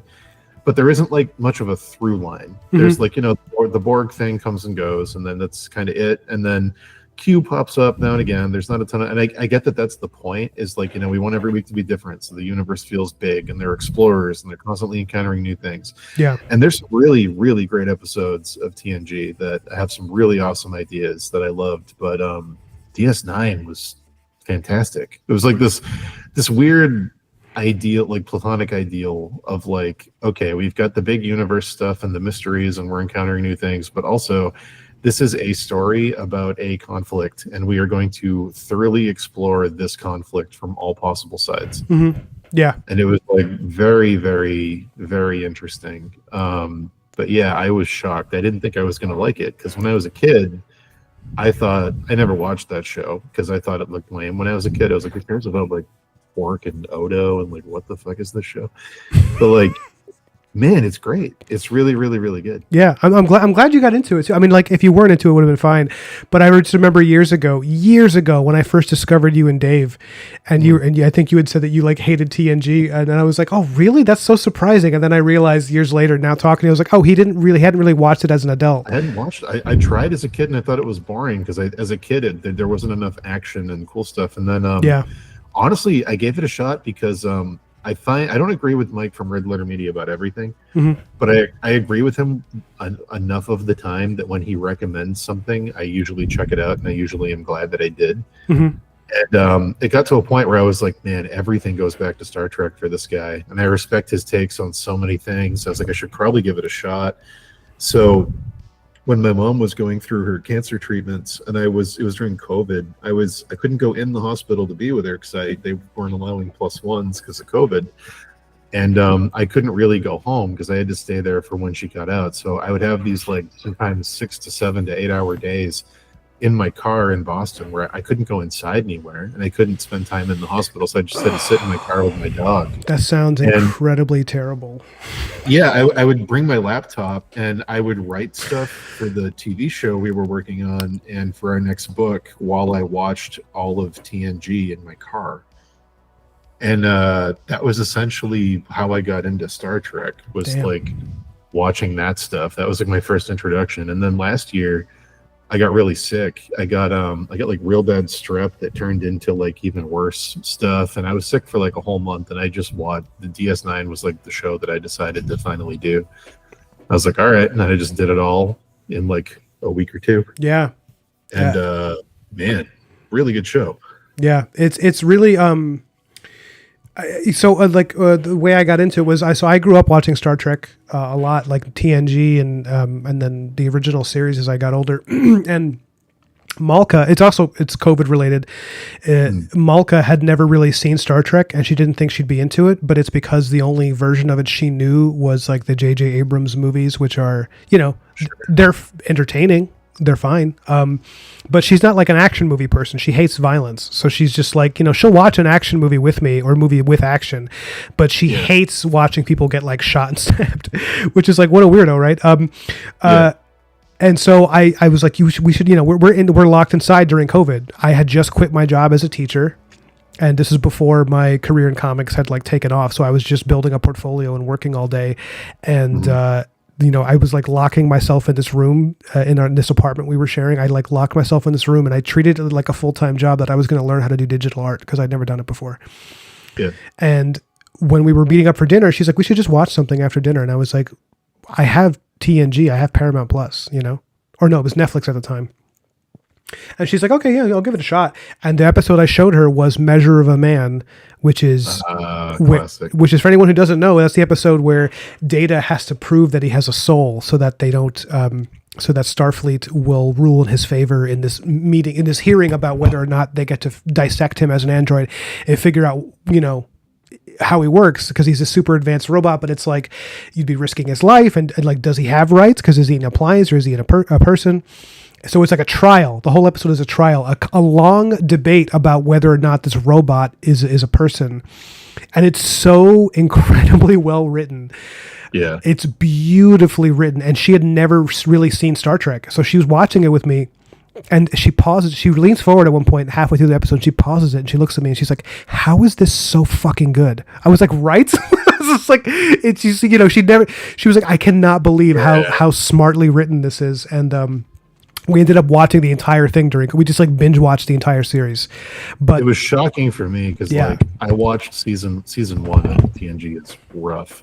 Oh my god! So when you get into season 2 and it starts getting good, it was like shocking to me because like there's literally an episode in season 1, spoilers for a 30-40-year-old show, but like there's literally episodes in season 1 where like a black goo monster shows up and he's like, I'm evil. And they're like, why? And he's like, because evil is how I am. And then he just kills a person. And they're like, fucking Picard goes down and he's like, why are you evil? You shouldn't be evil. There's so much to love. And he's like, I don't know what love is. And like, I guess some things are evil in this universe and we can't change that. And then they leave and that's the end of the episode. Yeah. But I'm not kidding. It's the Tasha Yar episode. Yeah. That's and she was not happy with how they killed her character. Fucking nuts that's an episode of a show that you like. I'm not exaggerating the dialogue. He's literally like, I like being evil because goodness is dumb. Okay. And Picard's like, how could you think that? There's so much goodness in this one. No, not for me. And they're like, it's so cringe. And man, the Measure of a Man is like the next season, and it's like, can you prove he's alive? I can't. Can you? Can any of us? And it's like, what's happening? Do you remember the Picard speech at the end where he says it's like Picard doing his final closing argument, and it sets this precedent for the rest of the series, which is that Picard kind of like brings the whole story home with some incredible speech, this amazing Patrick Stewart performance. And I memorized the dialogue because I've watched it so many times, where he's like, what is our mission? To seek out new life. Well, there it sits, and he points at Data. Yeah. It's incredible. But the episode you're talking about with the black goo monster, even though it's one of the worst episodes of the entire series, I will say the concept behind it is something that could have been really good, which is that the origin of that creature is really interesting. But they don't spend enough time focusing on the origin. They kind of gloss over it, even though that's the most interesting thing about the creature, is that the way it was created was that, so they go to this planet to investigate it because they're like, we're here to seek out new life and encounter civilizations, figure out what's up with them. And they go and it's abandoned except for this one disgusting creature that's really evil. And the whole idea is that this civilization discovered some meta-scientific way to remove everything from themselves that they thought was like unclean and unholy and bad. And they did that in order to ascend and become some angelic race. And so they're gone, and what's left on the planet is the disgusting parts of themselves that they've what do you call it? Cast away. So he is literally the physical and like psychic material of just the worst parts of a race that we don't even know anymore. And like, that's a really cool idea, but a very cool idea. But they write him like a G.I. Joe villain. Yes, literally, he's Cobra Commander. It's unbelievable. His voice even is not that different from like a cartoon. No, it's like, it's very, I can't believe you. It's literally that voice. It's shocking. Yeah, it's his costume is amazing, where it's clearly like a trash bag with oil on it. Yeah, it's called Skin of Evil, I think is the episode. Oh, it's unreal, dude. But then there's like I think I like TNG a lot. There's a lot of stuff I loved about it. I think my my two gripes with TNG, the Mhm. two things that I wish they did more with. In the first episode, the pilot, the Farpoint episode, Q is terrifying. Oh, I know what you're And gonna then say. Yeah. and then when he comes back, he's just like a silly guy. He's just like, I'm gonna dress up in a baseball outfit, mariachi man. I'm gonna fuck around. There's like a couple episodes. They try to bring it back home at the end when he's like, they do the big wrap up of the series, and Q's like, he's showing Picard that like he's the reason all these things are going to happen, and they kind of turn him back into a deity again at the very end. But in the very beginning, when they introduced that idea, Q is horrifying. When there's like the big tribunal, and it's like the World War III trials, and it's like a big flashback. He's wearing that religious outfit on the floating throne with like the kids underneath and everything. Like Encounter at Farpoint is such an underrated episode. That opening, because people say like, oh, but the first season's so bad and that episode is boring. I was like, that episode's great. It's so creepy. It's like, he looks like a character from like Dune. He's like this horrifying, and he's like, he sets up the series in this great way that they don't really pay off. Where he's like, you're not ready for what's out here. Yeah, you are not ready. You guys are a primitive monkey race. You don't know what you're doing. You barely have touched the surface of the horrors. And what does he say? Like pleasures and horrors, both gross and something else. He's something like, he says like, the universe is darkness and danger. The universe is disease and danger wrapped in darkness and silence, I think is a line. Yeah, and he says that. There's something to experiences or something to titillate the mind, both gross and something. It's all this really verbose, flowery language, and he's very horrifying, and he's very clearly omnipotent. They're not going to win with weapons. They're not going to win with intellect. He is essentially God. And then when he shows up again for the coming seasons, he's just like a silly goofball. Well, I don't mind that he gets a little more benevolent over time, because they do address that the Q continuum. Remember, they take away his powers because he's an asshole, and he has to earn his way back. But I would like it if when he gets his powers back, that even, like maybe he's kinder than he was, but I think he should have still been mysterious. The fact that he's so goofy, it's like I have trouble believing he's this omniscient creature. I kind of, to some degree, I would have liked it if when Q showed up, it was more like an, oh shit, it's a Q episode, like shit's about to go down. But instead it was more like, oh nice, it's a Q episode, it's going to be silly and fun. And it's I don't know, it was just a weird reversal on something that was very spooky and very like. And then the second complaint is the same thing for Guinan, where it's like, they don't really tell you what she is. It's very important. She's clearly very important, because she's the only character that Q's afraid of. Mm-hmm.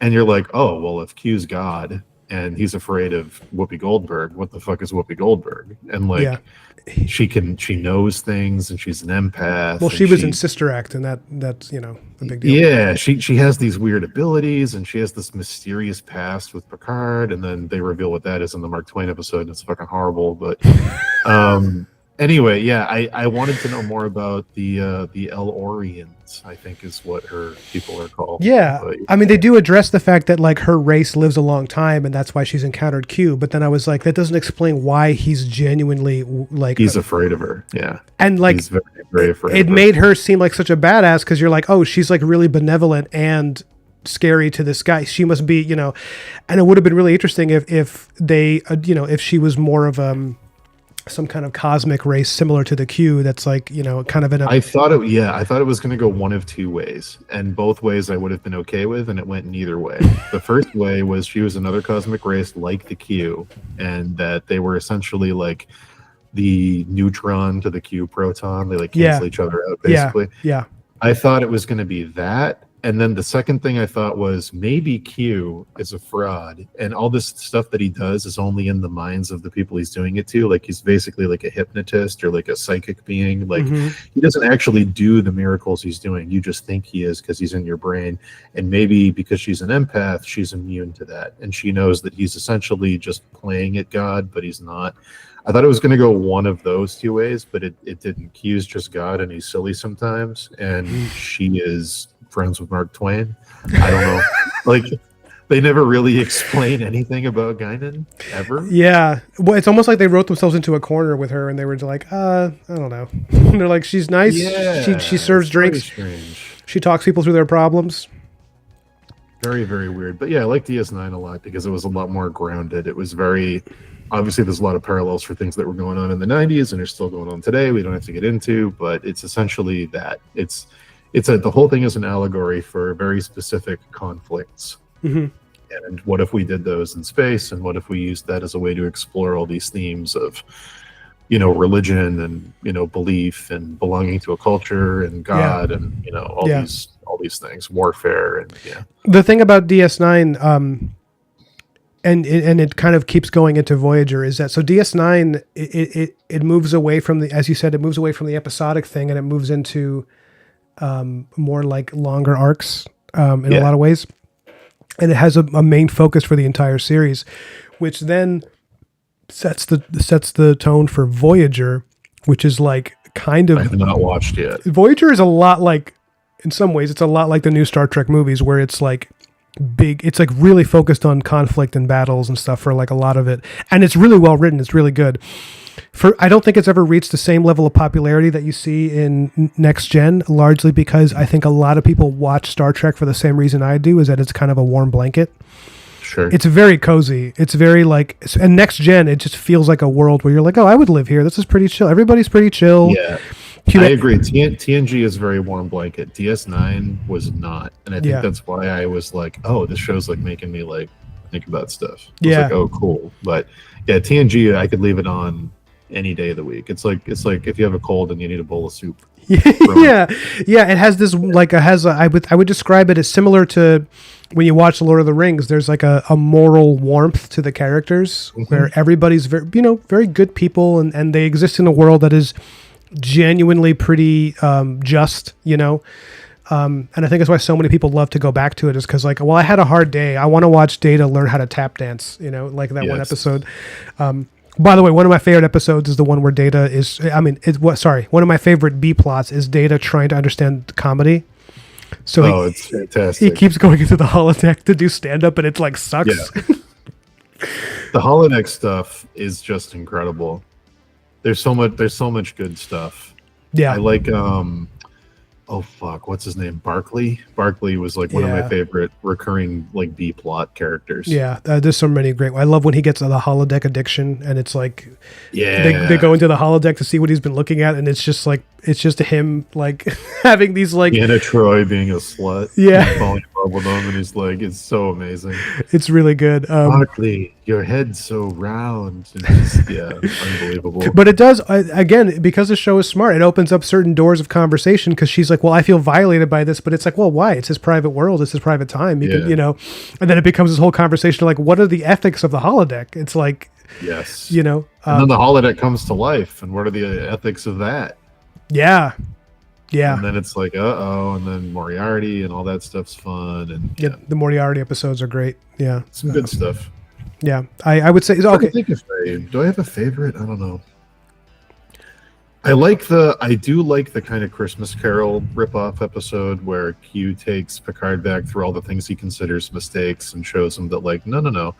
These things you regret are actually essential to you becoming who you are. And if you hadn't made these mistakes, your life would actually suck. Oh, I love that. Yeah, where he doesn't take the risks, and he's like, he's still Picard, who's like in his mid-60s, but he's like a middle rank underneath Riker. And everybody's like, yeah. It's really funny. I love the season one. There's a really, really cheap season one episode that has like no budget, where they go to a planet and they get like a distress signal. It's like, help, there's like crazy things going on down here. And they go down, and essentially what's revealed at the end is that the planet was essentially a testing ground for this advanced culture to sell military weaponry. Oh yeah. And the weaponry goes out of control and kills all the people that are there. So now there's just these automated weapons floating around advertising themselves with how deadly they are. So you buy them and they're just like trapped in an advertisement for like war machines. It's hilarious. Yeah. It's very, very funny and silly, but it's a cool idea for a planet. Yeah, and it's like the guy who's like a hologram who's like, check out this one, and it just starts firing at them. What about the Atomizer 5000? It'll do 50 men in 3 seconds, and it's just like, turn it off, and like, it's not until you buy it. It's like, It's very, very funny. It's a very, very funny idea. Oh yeah, don't they? I think they end up solving the problem by just agreeing to buy everything. Yeah, it's something like that. It's very funny. They're like, I like the ones I like the episodes where they find dumb solutions to like seemingly impossible problems, like the one where they're the contract negotiation one with the super literal alien race, and he's like, "We agree to arbitrate this in 600 years." And they're like, and he's like, "There's no clause that says we can't." And they're like, "Oh, that is true." oh yeah, the ones that they're like everything with them is about like verbal agreements and like contracts. Yes. Yeah, it's a great one. And they find a contract loophole, and that's how they solve the problem. Is they just find a contract loophole, and they go, "All right, well, we'll come back." He says, what he says is, "We get to, per our contract, we get to choose the person arbitrating this agreement, and we choose a person from this race whose hibernation cycle ends in 600 years." And they go, "That's in 600 years." And he goes, "Well, we get to choose our arbitrator. Do you want to void the contract?" And they go, "Ah, Picard, you're so good at contracts." And they it's I love the dumb ones a lot. Yeah. Yeah, well, because it's like even when they're dumb, they're kind of smart in a really fun way. Yeah, it's great. I love that one. I love the one where this is a really cool one where I think Picard realizes that there's like a full like 8 hours missing from the ship's log, and he realizes the only person who remembers what happened is Data, but Data refuses to tell him. Oh, that one is so good because it's so tense. It's creepy. It's like genuinely. The tension is like really, really strong in that one. And they're like trying to figure out what happened, and then they finally piece it together. And then this like counselor Troy gets possessed by that like weird alien race, like talking through her. That's like you agreed you would forget about us, and that's why we let you live. And he's like, oh shit. He's like, sorry. Yeah. It's great. And whenever Data is like withholding something, you know that his intentions are good, but that it's going to be something crazy. Yeah, I really like that one. I think some of the later seasons, you can tell Patrick Stewart just doesn't want to be there anymore, which is like he just kind of his performance in the last season. He's like in some of the episodes, he's just like, I don't know, I'm tired of this. I don't know if anyone else gets that impression when they see it, but yeah. Yeah, I'm trying to think if there's like, do I have a favorite? Man, there's so many. There's like 100 episodes. There's so many. Do you have a favorite? A favorite. It might be Measure of a Man, but as far as one that I can watch again and again, I have my guilty pleasure episodes. Like whenever the holodeck starts acting weird. They're really goofy episodes, but they're always like really fun. But that doesn't constitute a favorite. I don't know. That's a good question. Do you have a favorite holographic setting? Oh, that's a good question. I really like whenever they show Worf's training, and that like Worf, his exercise routine is just him killing like monsters with the knife. I always thought that was fun. I so something, even though Worf kind of gets done dirty as a character sometimes, because you can tell there's like a little bit of 90s like highfalutin, like, oh, he's primitive. But yes, there is something great about his character where he represents the like old world trying to find balance with the new world. Like, oh, we're this advanced civilization that tries to avoid conflict, but like there's a part of me that still loves to like, win fist fights, fuck babes, eat red meat, and like drink Klingon whiskey or whatever. And it's like, yeah. So like I love that his exercise routines is just like him locking himself in the holodeck with like goblins, just beating the shit out of them. I think that's great. I like those episodes a lot. Anything with Worf and like the Klingon politics. I think maybe my favorite ever might be the episode where they finally solve the problem. Well, I don't know if it's my favorite, but it's a really good one of Worf. His like that long-standing story arc he has with the Klingon royalty, where like they blamed his family for something that wasn't their fault in order to protect the royal family. Yes. And then when he finally clears his father's reputation, and Worf is like, he's so psyched that he just roars. It's incredibly awesome. He's like, Rah! He's like so psyched. It's awesome because like you're really they really do a good job of putting his character through the ringer. Like what would hurt a man like that the most is like living in shame for something like that. Like that would be the thing that would be the hardest for him to live with. And I think that's a really cool storyline. There's a lot of really good ones. Anything with Data, I fucking love Data as a Yeah, character. it is great. He's like, because you saw the original series too, and it's like Data.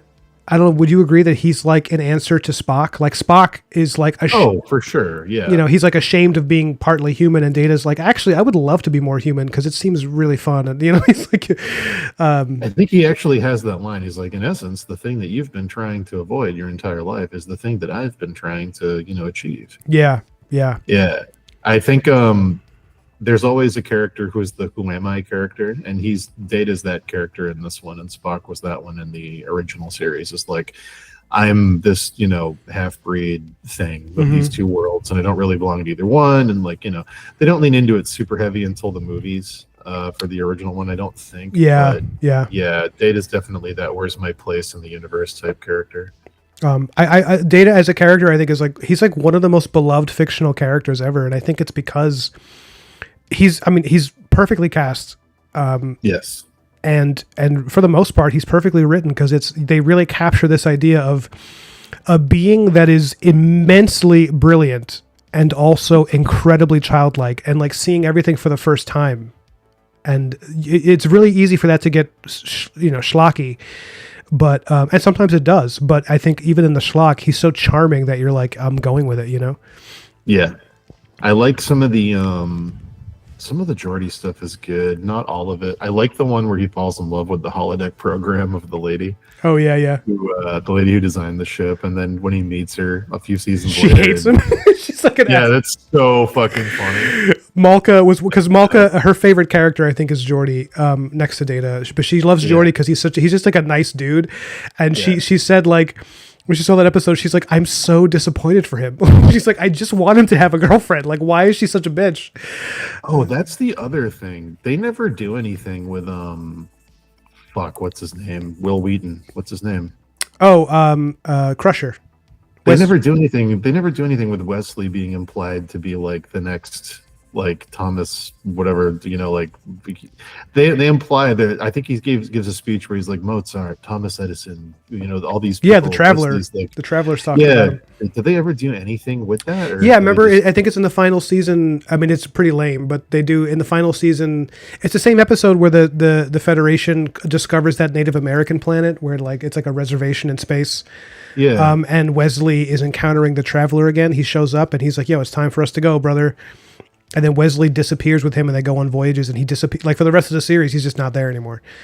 But they never imply what his ability is, right? No, I think it's he's gonna like come back some sage or something. But it's like that's it. That's all they do with it. And jeez, I think in Picard or not Picard or like maybe it was Picard season 1 or 2, which I never watched. He supposedly he shows up like grown up Wesley Crusher to save him. Weird. Yeah. Apparently Picard season 3 is really good because they have a different writer. Listen, Mike said it was good, so it's probably good. Yeah. Well, Mike, I love him dearly, but I think every now and then he has like a wild hot take where I'm like, oh, really? It's true. It's true. He's been known to have some spicy ones. Yeah. I remember when he said Jurassic World was the movie of the year. But I'm not gonna pick on him for that because he has admitted that was a bad take, and he's laughed about how everybody like brings it up all the time in the comments. And he's like, I know, I'm sorry, I liked it when I saw it. I know that it's not good. I'm sorry. He was just like every movie is the worst movie he's ever seen. That's my favorite Mikeism. Yeah, this is the worst. Might be the worst film. Okay. Can we segue into Red Letter Media for a minute? Yeah, of course. Favorite Red Letter Media episode? Oh, okay. I was going to ask you your favorite Star Trek movie. I have an obvious answer. Yeah, I have an answer. I was going to ask you your favorite Star Trek movie, but we can come back to that. Favorite Star Trek movie? I'll tell you my favorite Star Trek movie scene. Okay.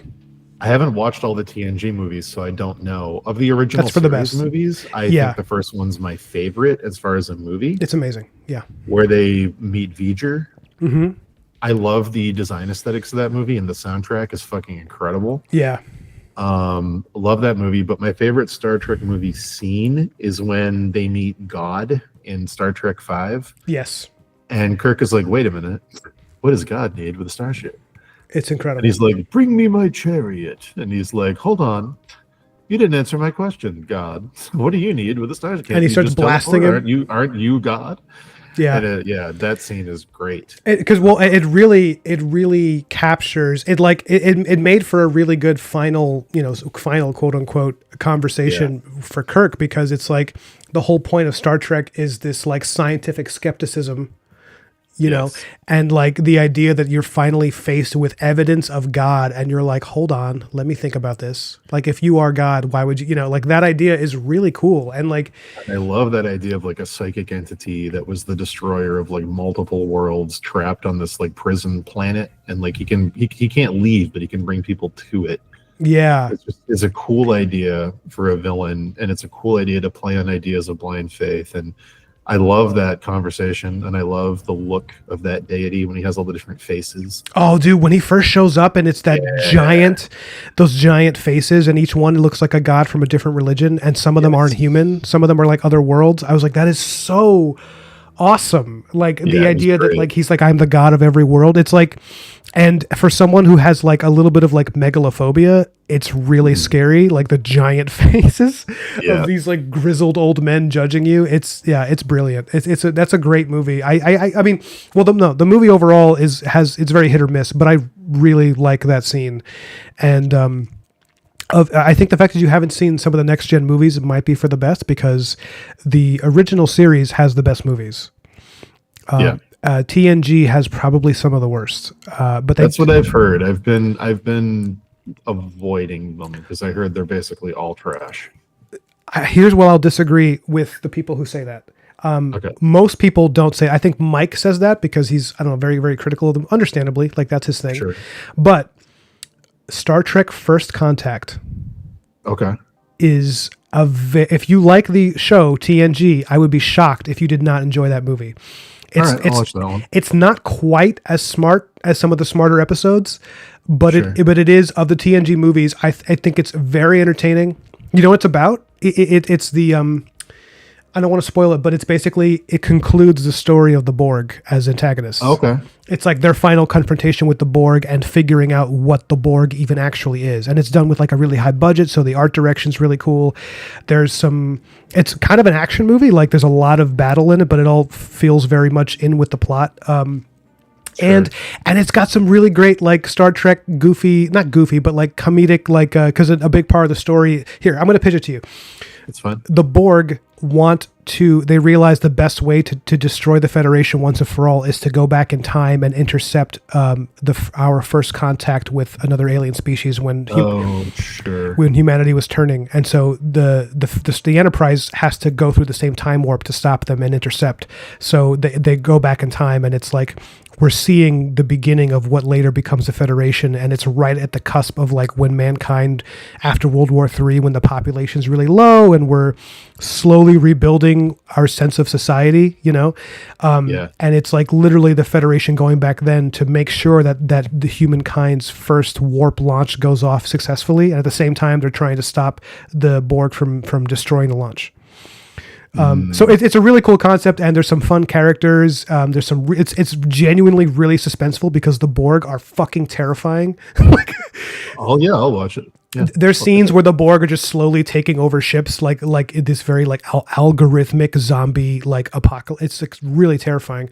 But yeah, I highly recommend it. I'm gonna put my name on it as like you can count on me that it's good. Mike always says that he doesn't like it. That he thinks is bad, but I don't know.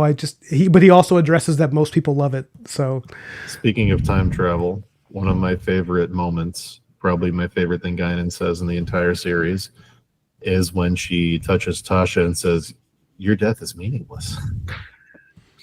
You die a meaningless death." It's like the most horrifying line in the entire thing. The way she delivers that. When does she say that?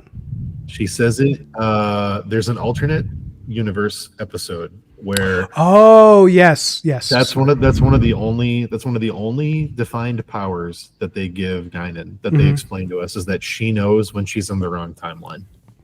Which is really cool. She can tell when there's like temporal shifts for some reason, and they enter into a universe where Tasha is still around, and she's like, "You shouldn't be here." She's like, "What do you mean?" And she like touches her, and she's like, "You died, and your death was meaningless. It was a bad death." And it's like, Such a good line. But yeah.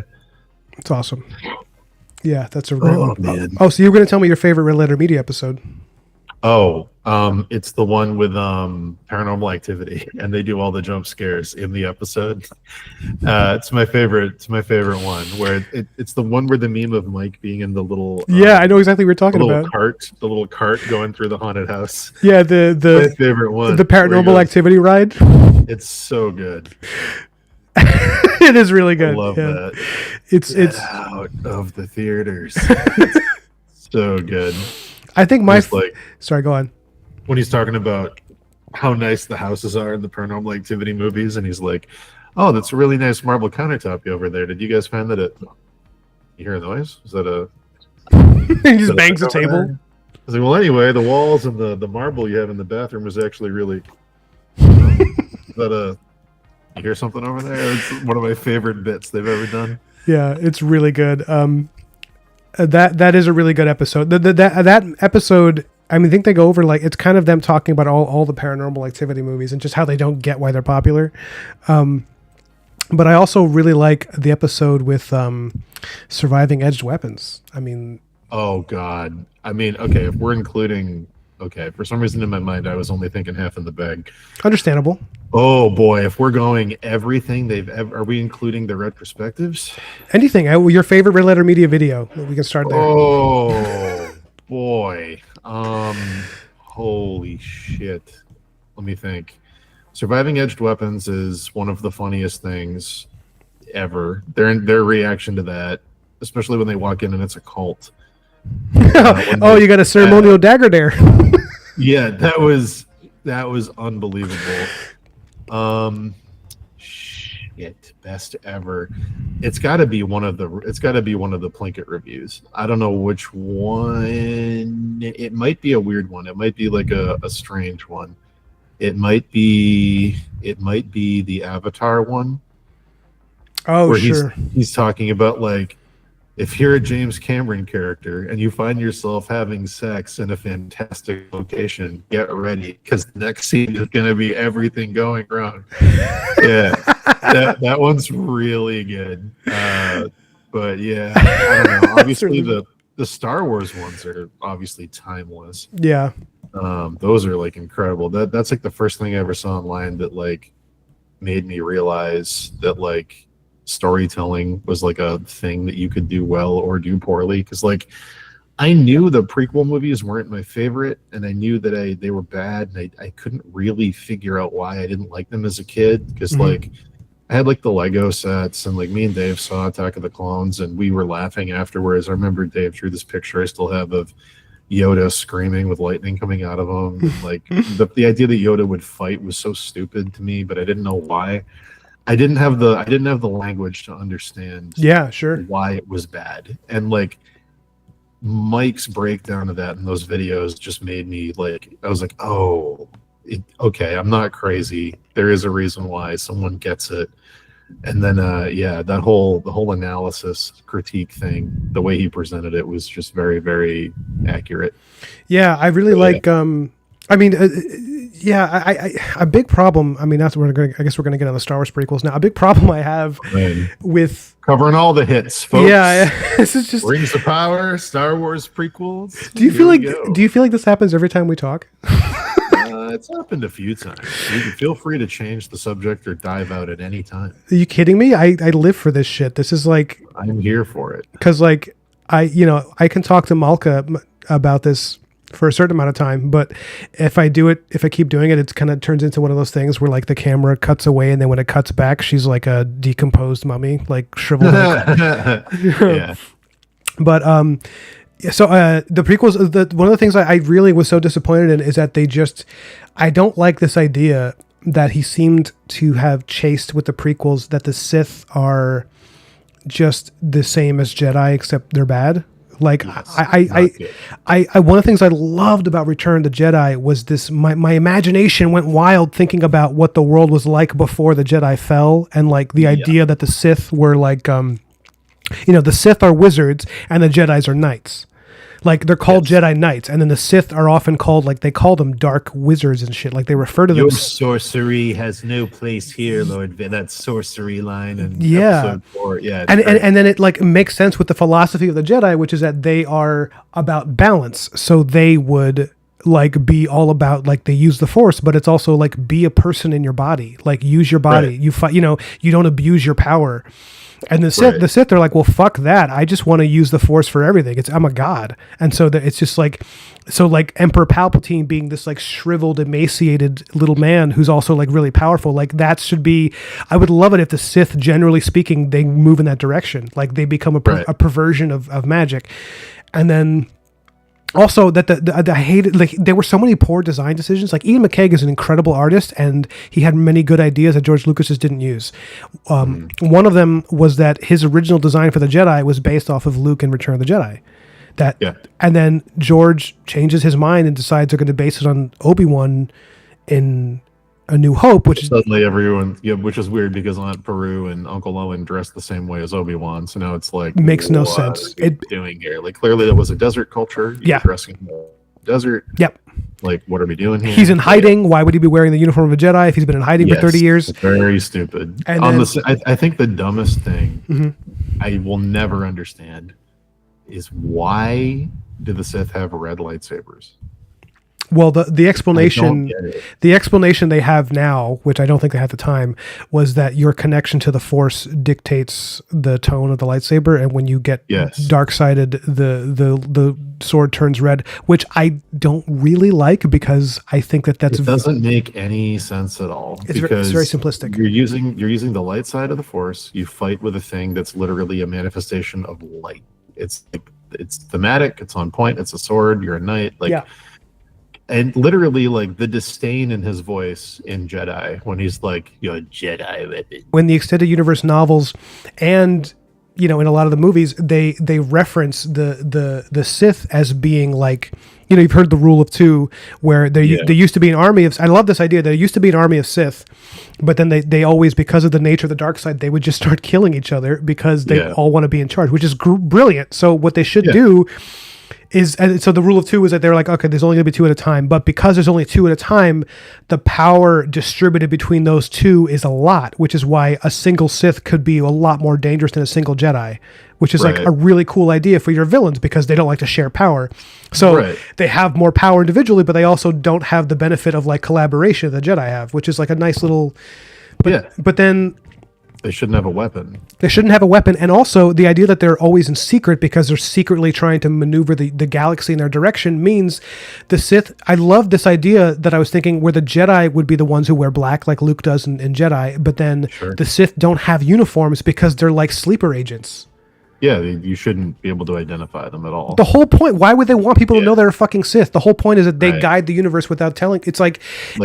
Yoda shouldn't fight because he's above fighting. He doesn't need to. He shouldn't fight ever because he's above it. Yeah. And the Emperor shouldn't have a weapon because he doesn't need it. He's evolved beyond the material. Yep. And like those two things, like making Yoda fight and giving the Emperor a weapon, are I don't know. They're so stupid. It's like you don't even understand your own thing. Yeah, that's literally what it felt like. Was like it's actually crazy to me. He like lost touch with what made it work in the first place. The thing that really clicked about the storytelling too in the Red Letter Media video that I still think about sometimes is like, who's the main character? There's no protagonist in this story. Like it's not Anakin because he doesn't show up for the first hour of the movie, and it's not Obi-Wan, and it's not Qui-Gon Jinn, and it's not like there's no main character. Like whose story are we telling? We're just telling a story. We're not following a person. We're not invested in anyone's one thing. But yeah, I don't know. It's very weird how they made it. It's just a bunch of ideas, and some of them are cool ideas in a vacuum, but none of them lend themselves to like a story unfolding. No, that's a good point though. I never really thought about that, the lack of a central character, because it's like it should have been. I mean Obi-Wan is the closest thing that we have to a center line character, but Mike's line is Obi-Wan and Qui-Gon should have been combined into one protagonist called Obi-Wan Kenobi.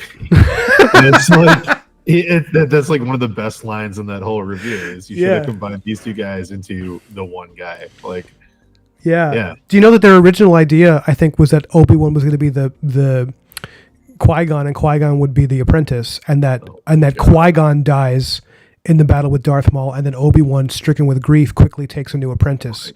Which, how good is that, right? That's a really smart way of doing it. Like, Yeah.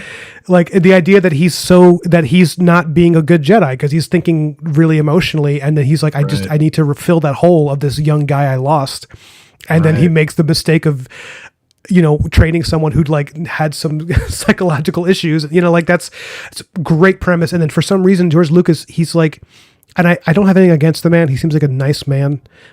Yes. I don't want to be one of those people that trashes him, because I still have a tremendous amount of respect for him. But when it comes to the prequels, it felt like he was doing gymnastics to avoid all of the best ideas. It was like it's crazy. Like, I have the art books for those movies.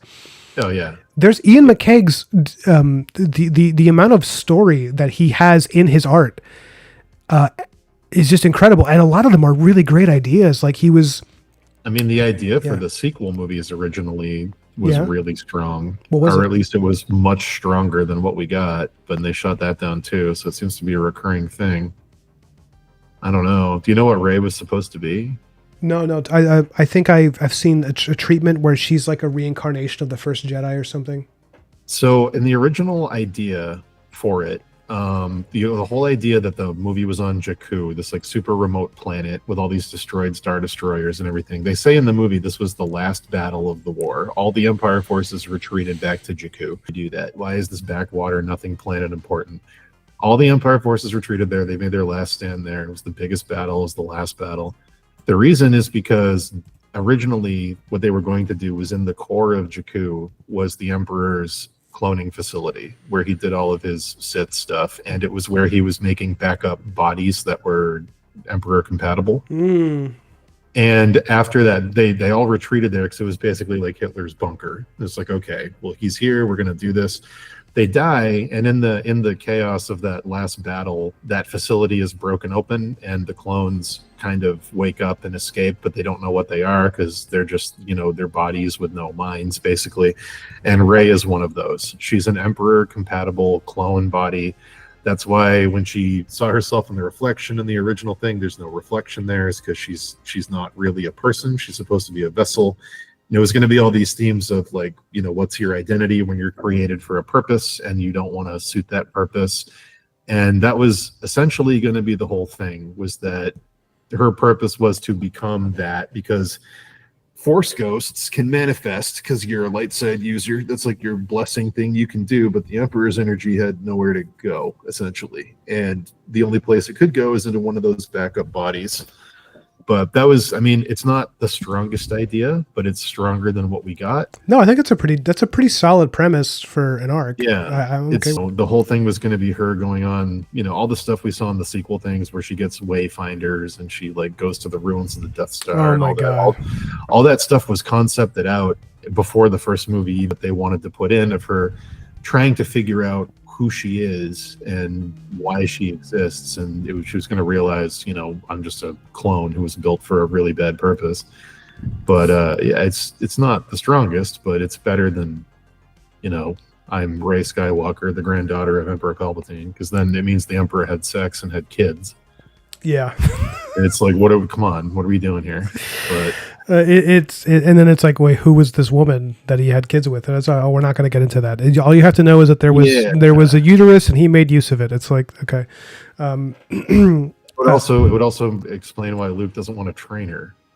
Like, it's like, well, I'm not going to like, train, the fucking replacement for, Yeah. But yeah, I don't know. The whole creative process of those movies feels so committee, and it's not like I just see like a wall of Post-it notes and like a room of people like putting more Post-it notes up and like trying to figure out how to connect all the Post-it notes. Yeah. It doesn't feel like I couldn't tell you what the story of the sequels is. I could tell you things that happened, but like there isn't like a story. The same thing with the prequels. It's like in the third one he becomes Darth Vader, but in the other two it's like, aside from him killing all the sand people, it's like what really even happens? Well, like you said, I think you said there's no unifying story. There isn't. It feels like it feels very much like the prequels to a much more important story. You know, can you hear me? Are you there? Yeah, I can hear you. Oh, okay, okay, yeah. I can't tell because there's a little bit of lag on the stream, so I'm trying to make sure that. Sorry. No, yeah, it just feels like it feels very much like when you watch it, you're like, this is leading to something, but the original movies, they don't have that feeling of like, okay, I can't wait for the important part to happen. It's like everything feels important, you know. It's all entertainment. There's no, The problem is that I think one of the problems that people, they respect a property so much sometimes that they forget the point of it was that it was entertaining. Like, right. Like a big thing that I think about is so have you seen the poster for the new Superman movie? Yeah, it looks great. Actually, the first time I saw it was on your story. Oh yeah. Did you hear the reel? They released like a little. Oh no! Oh dude, it's fucking great. Awesome. They took elements of John Williams' original theme and they kind of moved it into like an ambient choir. Sick. Oh dude, it's awesome, and it has elements of Zimmer in there too.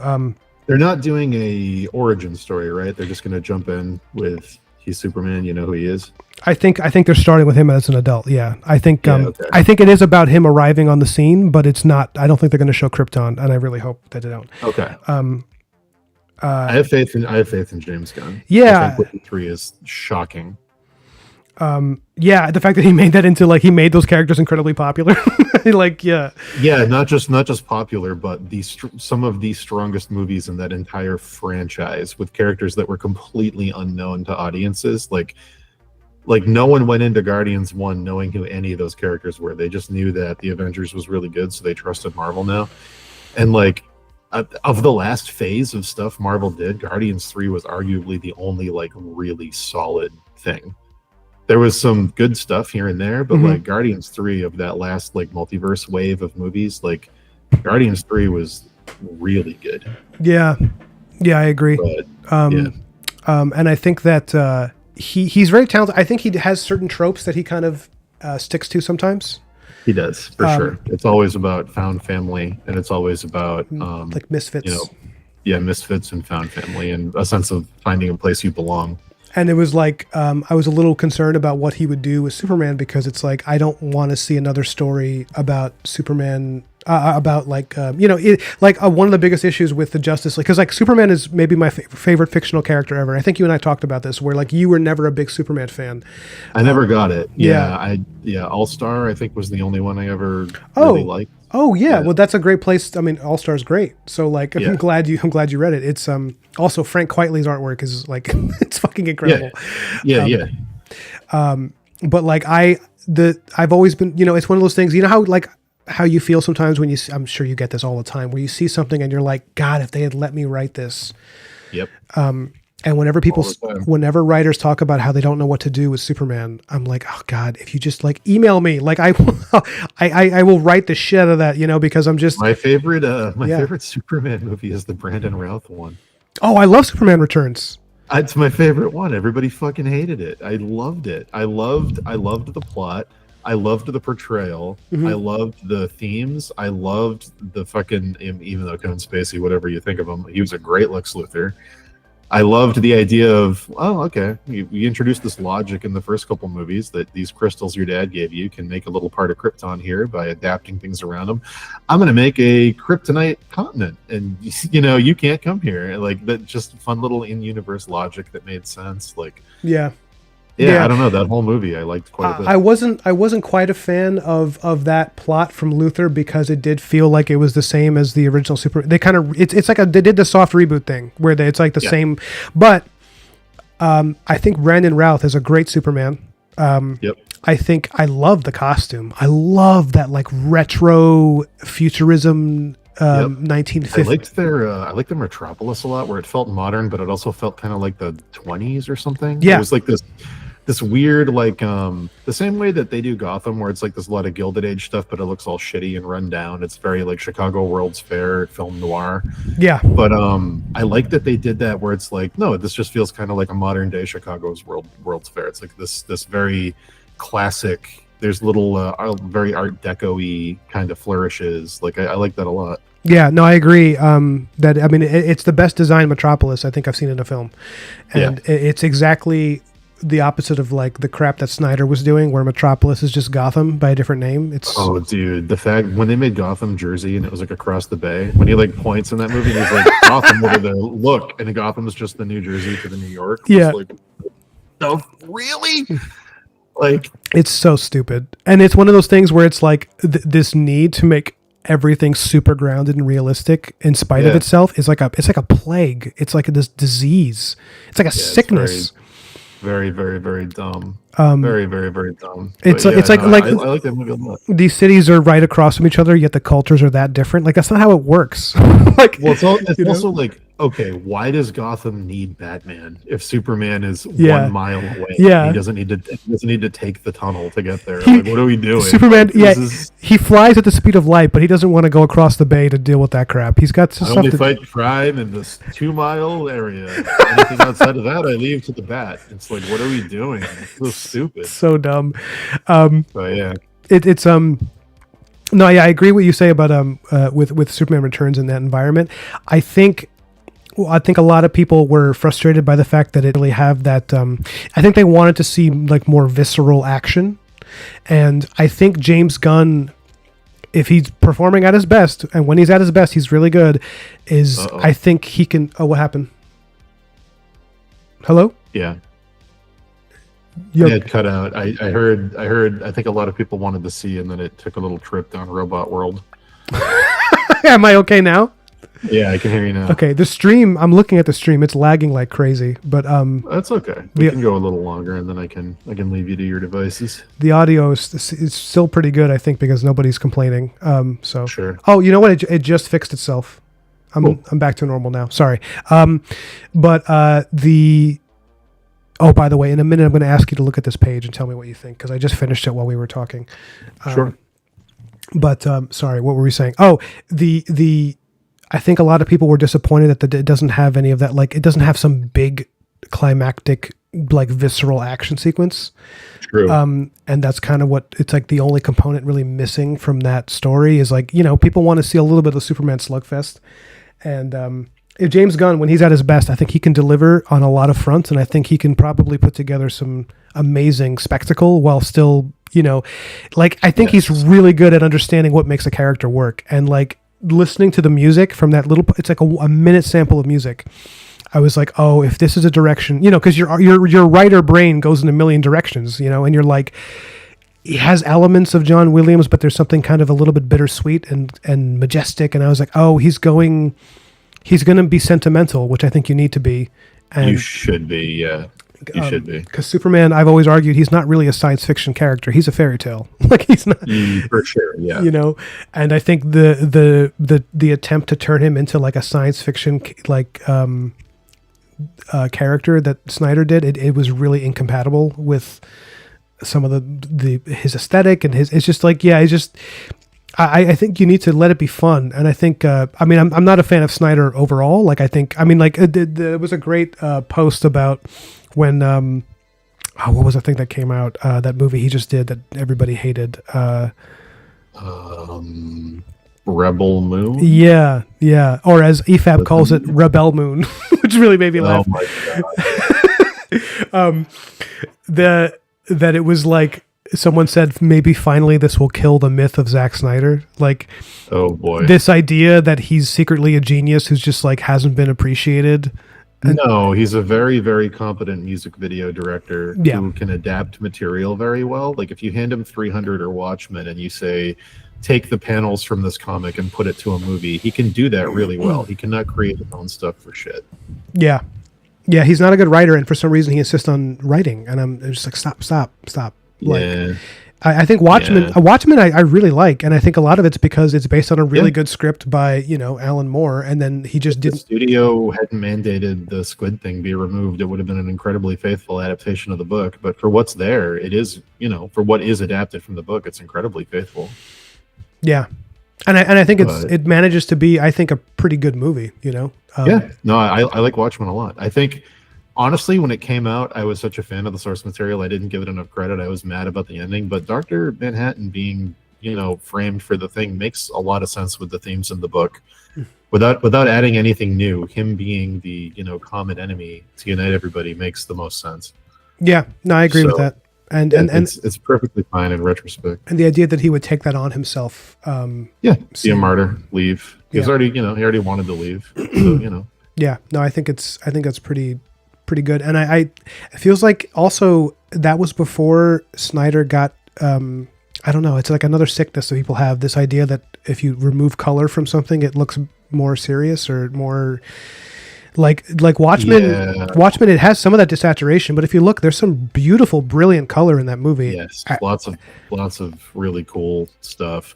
I don't know. Zack Snyder has these tropes he falls into that I get really sick of because it feels like the 13-year-old kid who thinks he's deep and edgy, where it's like, Oh yeah, what if God was bad actually? And it's like, I get it. Like, I don't know. Like, do we have to do this over and over? Like, there's so much of that in his Superman movies. With fucking the way he did Lex was so fucking cringy. oh yeah. My dad was religious, and the sins of the father and then my son, and I felt his lash, and I'm like, can we not make you like it's so fucking gross. Well, because you know how that conversation starts in the writers' room. It's like, yo, but what would Lex Luthor like be right now? Like Yeah. what would he be in this world? And then they come up with this shit, and it's like, why don't you just make him what he is in the books, which is a deeply corrupt scientist who's also like a megalomaniac. Yeah. Making him into like a tech bro is like, that's not an interesting villain to a lot of people. It's not cool at all. It's just I don't know. I think Lex was probably the biggest casualty of that entire universe. I actually didn't hate Ben Affleck. I didn't hate his suit either. I like that Batman. Oh, me too. That's was my favorite Batman suit that I've seen in a movie so far. Yeah, with the light up eyes being a solution to the way he looks in the cartoons was very smart. Yeah, I don't know. Like there's some things about those movies I don't hate, but like overall, I'm just so tired of the like, oh, what if God was bad? Actually, I'm so have you thought about that? I'm so deep as a villain. Yeah, It's like, ugh, I get it. we need Get it. we need to give him a philosophy so that people understand that he's smart and that it's not just I actually really like how they handled him in All-Star Superman, which is that he's just a narcissistic asshole who doesn't want to accept responsibility. Like I gave him way too much credit. I thought Zach was going to do something completely different when I saw Man of Steel. Yeah. I was like, because they turned Jor-El into that like little AI key that he like plugs in and like he shows up and he's like a digital hologram, like version. And I'm like, oh, this is going to be revealed that it's Brainiac.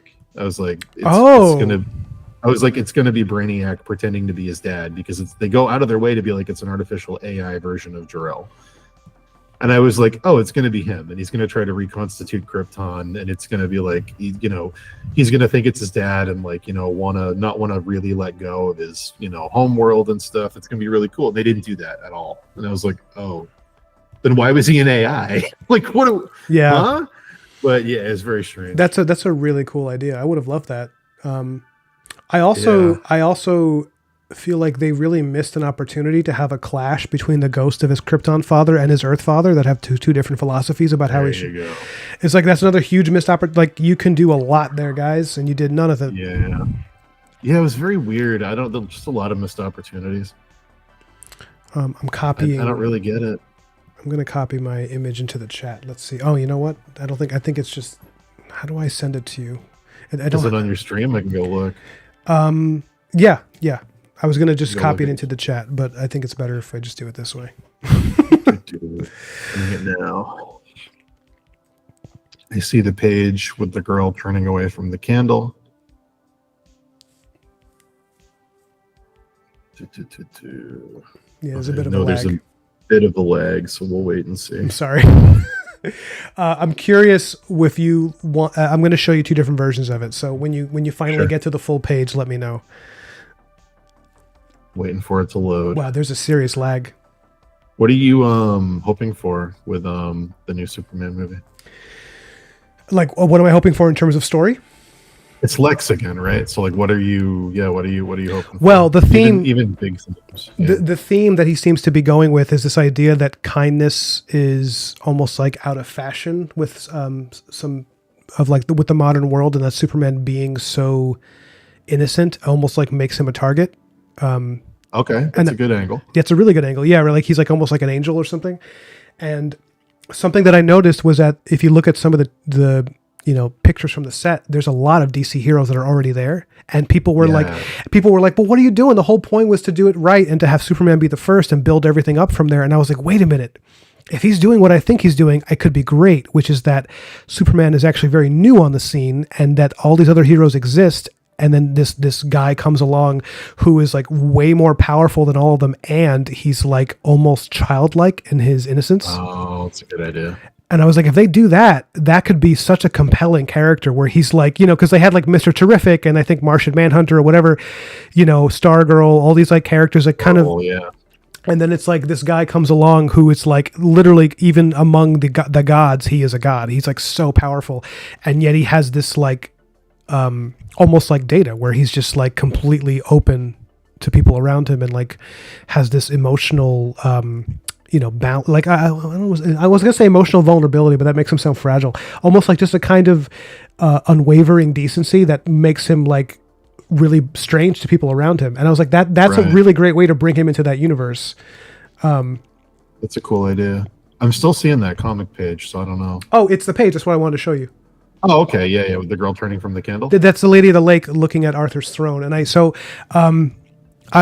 sorry I slowed you down. I know you were working on No, something. you're good. You're good. But so there's two different versions of it, and I basically put a line around the panels. But I wanted to know, do you think the panels need the white line to make them pop, or do you think as a reader that it's fine with just the black? I'm going to go back and forth.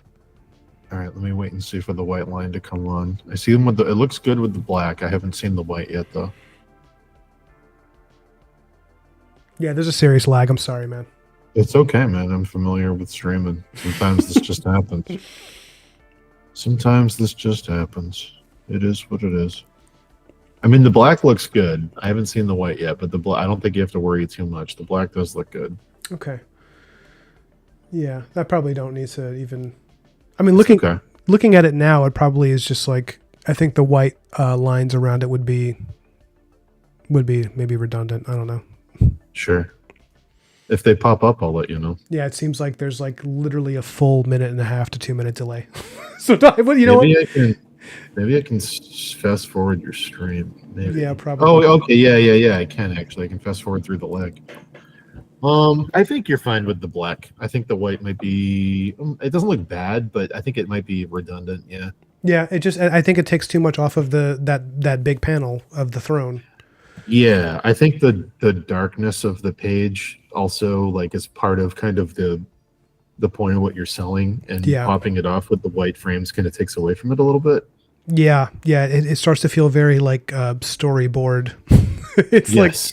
Yeah. No, yeah. That's a good way of putting it. Yeah. It doesn't look bad, but I think it takes away from that like sinking into the background kind of darkness that you have going on, which I think works for the theme. Okay, then you know what, this page is done.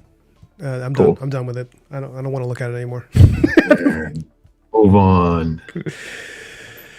Oh man, this comic is. Let me see how many pages in. I think I'm. As far as God, I'm going to look at the actual art count. Okay, I have 12 pages of finished art, and it's probably going to be like 100 pages, maybe 80 something. And I'm spending a lot of time on these pages. 10%. Because these books are like, this is like a really important project to me. So I'm realizing that I think I can get it done in 2025. I think I can do it. I have people DMing me being like, yo, is Black Mirror 2 coming in 2025? Like people like, which is cool. Like to have people asking for the book, but I really want to do this too. So I think I can do them both. I don't know. I don't know. I think you can do it. You're 10% of the way there. That's what you meant by 10%. Yeah, you're right. Yeah, you're right. The establishing page, it's always hardest. The establishing stuff in the beginning is you're not even in your flow yet. You're still trying to, get the vision out of your head onto the page. Yeah. And the cover that you were talking about doing for it, I think when I do the campaign, I'm gonna make that like a variant. I think that'd be awesome. Yeah, I got to. My whole goal with the winter this year, I need to learn Clip. I'm gonna jump into Clip and try to get better at drawing. Are you using Photoshop right now? Is that what you're mostly using? I am. Yeah, I'm gonna jump into Clip and try to. I've been doing this dumb thing for a while, and I realized I'm doing it for very stupid reasons. Where I've been trying to get better at painting because I some part of me felt like I had to get better at painting, and I'm it's like pushing a square peg into a round hole. Like I'm a person who draws, and the way that I paint is drawing with a brush, and I zoom way in and I draw all these little tiny details, and it's like, why am I trying to be a painter? I should just go back to line art. Like, why am I trying to force myself to be this thing that takes forever and doesn't come naturally? Like, if these paintings were just drawings that were executed well, they would be so much quicker and they would probably look so much better. And like, I don't know why I'm trying to, this weird holdover from that weird I don't know, before like Instagram and Patreon and Kickstarter and all these things took off and made freelance and finding an audience a lot easier. Mm-hmm. There was this, you know, mentality in the art community forever ago that you kind of had to look a certain way to get work in any kind of field. And it wasn't drawing. It was most, unless it was comics you could draw. But I feel, I don't know, some part of me is holding on to this dumb idea that isn't relevant anymore, that I have to be a painter, and I don't have to be a painter. I don't know why I'm trying to force myself to be a painter. Dude, it's very, very weird. I feel like, no exaggeration, what you're saying right now is the exact monologue that's been in my head for the past like 8 or 9 months. Yeah. Because it's weird that we hold ourselves to these things. Well, it's also, I mean, because you know, you're pretty familiar with my stuff now. Like, I am a line artist through and through. Like, that is where I'm most clearly. That's where I'm most comfortable. Like, and for some reason, I have this feeling like, well, if I do more painting stuff, I'm gonna get more work. And people are going to like me more. I don't know what that, because it's not true anymore. It's totally not true. It's not. Like, it's not true, and it's also not true. Like this weird thing where, like, okay, if I just figure out a way to do the work I'm doing while you can't see the lines, then clearly people will respect my work more. And it's like nobody who, first of all, artists don't really care that much, and people who are fans of art care even less. Yes. And I think some of it is an inferiority complex that draftsmen have with painters sometimes, not to speak for other people, but it's this idea of like, oh, well, you know, so-and-so does it. And, you know, like Dave Raposa's paintings, you know, and like Dan Warren's paintings are like this higher art form. And I'm here drawing comics with line art. And it's weird because, it's like, go ahead. Meanwhile, fucking Bailey Illustration on Instagram does like a, you know, 20-minute pen and ink drawing of a skeleton with a big titted babe. And it's like... 50 million views because he's just leaning into what he likes to do, and it's fun, and you can tell he's enjoying it, and it's a niche that he's carved out. And it's like, it's not, I don't know why I'm still holding on to that weird mentality of like it has to be this elevated thing, and it's like it really doesn't. It just has to be the idea that you enjoy. Yeah, no, and also there's arguments to be made for line art that like, you know, there's arguments to be made for both mediums or both genres of and like, because so the reason I'm only 12 pages into this King Arthur book is because I did the first 5 pages as paintings first. Yeah, because I remember I told you I wanted to paint the whole book, and because I thought it'd be really cool to do this like Kingdom Come of the Knights of Camelot. But then I got 5 pages in and I was like, you know, this is like, it's pretty, but it also, I'm noticing it doesn't have quite the same like visceral feeling, like, because it starts with this battle scene. I'm like, I don't know. I feel like if I actually did what I was comfortable with, which is line art and color, I would probably get a lot more out of the tension. Yeah. And then I switched it and I redid it as line art, and I was like, this feels so much better. This is like, I don't know why I fought, you know. And some of that is this, I don't know what it is, where I'm like, no, I'm going to do a comic that's elevated. It's going to be painted. It's not like it's like what are you talking about? I know. And it's like, that's a dialogue that's gone back for so long of like, someone's going to do the first painted comic. It's going to be so much better than your simple line art. This one's going to be fully illustrated. It's like, okay, like it doesn't really like, it's not going to be better than anything like, you know, Mobius did, and that's line art. Flats. Yeah. Like, and a comic that just came out the past few months. You know Chris Samney, the artist? Sounds familiar. I'd have to see the work. I'll send you his Instagram. It's like he's known for doing a lot of DC stuff. He does some Marvel stuff too, but he's doing a Batman book with this writer Mark Waid, and it's some of the most fun I've had reading a Batman. It's really well written. It's a lot of fun. The art is Chris Samney's art style. It's kind of like Frank Miller in the 90s, where it's, cool. You know, it's just like, he's defining a complex image with like 7 lines on a page of Right, just like right. deep shadow and not lots of beautiful negative space, and then like That's who I've been looking at the artist I've been looking at the most for the little style tests I've been doing in yeah. my free time. I'm gonna start doing on stream. I've been looking at fucking Hellboy. Fuck, why am I Oh, Mike not? Mignola, yeah. Yeah, I've been looking at Mike Nicola the most. I'm like, I should really focus on line, silhouette, positive, negative Yep. space, like economy of brushstroke. Like, Yep. yeah, Absolutely. And it's when you look at it, so something I realized is that my designs, like my character silhouettes, their facial expressions, the yeah, the differences in their faces, like the idea that I mean, like, I won't bring up another page, but like it's so much better when I'm doing line art because that's where I come from, that's my medium, and like every time I switch it to a painting, it's something that you would look at and go, oh, that's a very like that's a painting, ooh, but then you're like, I don't really see the specifics of what you want to tell, like the storytelling isn't there for me, and it's because right. like it's a secondary medium for me, it's not where I'm strongest. So and yeah, and the reason I brought up Chris Samney is because like it's my favorite comic of the year so far, and it's literally like the most simple, beautiful, direct art style. And it's like this idea that comics, like, oh, the more detailed the art is, the better. It's like it's not really.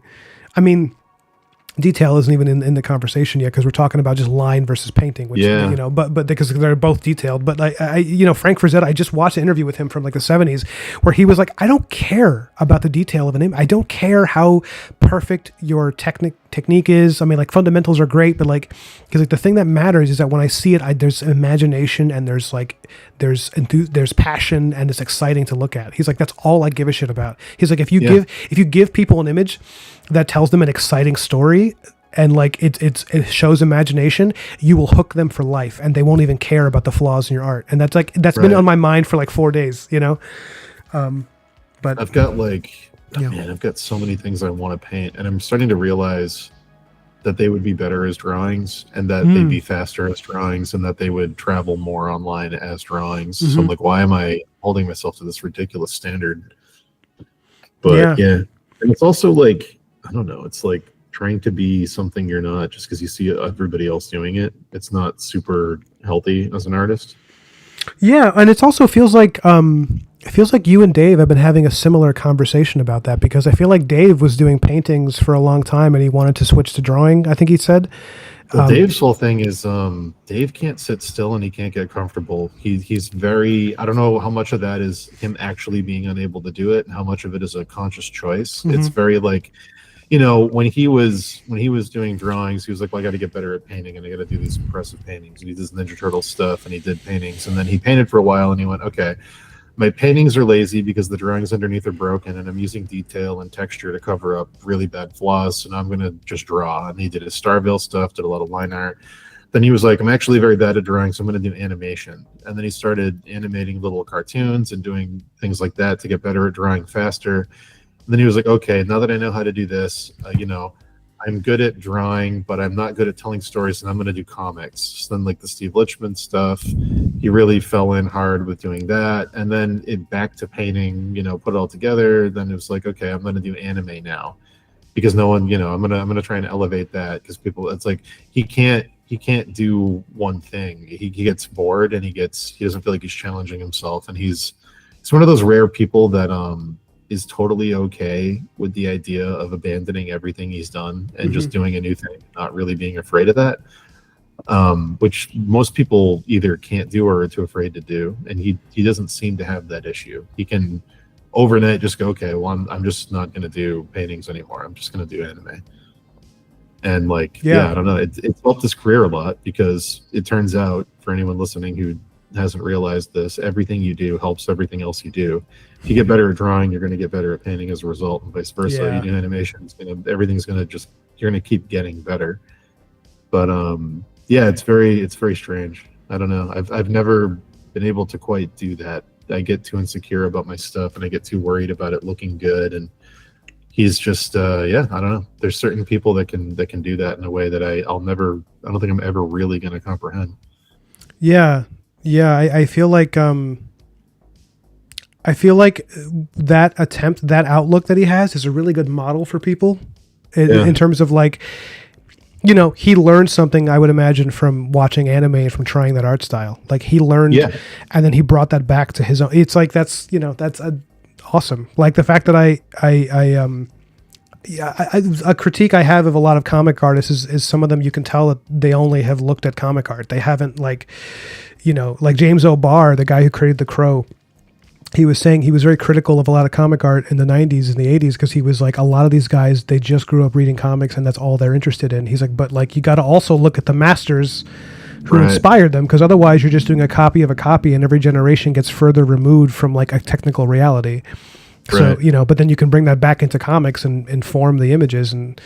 I love that. I love that because I think that's also true. that cool thing of cross pollination where like something can be new to an audience even if you copy it from something else. Where it's like you could watch a bunch of Jodorowsky movies and straight up rip off the imagery and make a really cool comic out of it, and they'd be like, "This is the most original comic in years." And it's like, yeah, maybe because it's original to comics people, because it's ripping off stuff from film. Yeah, and you can do that. You can do that with all different things. You can go dive headlong into anime, get really into drawing like cool robots and those 90s aesthetics of how they drew the characters, and then bring that to like book illustration. This is the most original looking book ever. It's like, well, no, you're pulling from a source material that the people in that audience aren't looking at, so it feels new, but it's still coming from somewhere.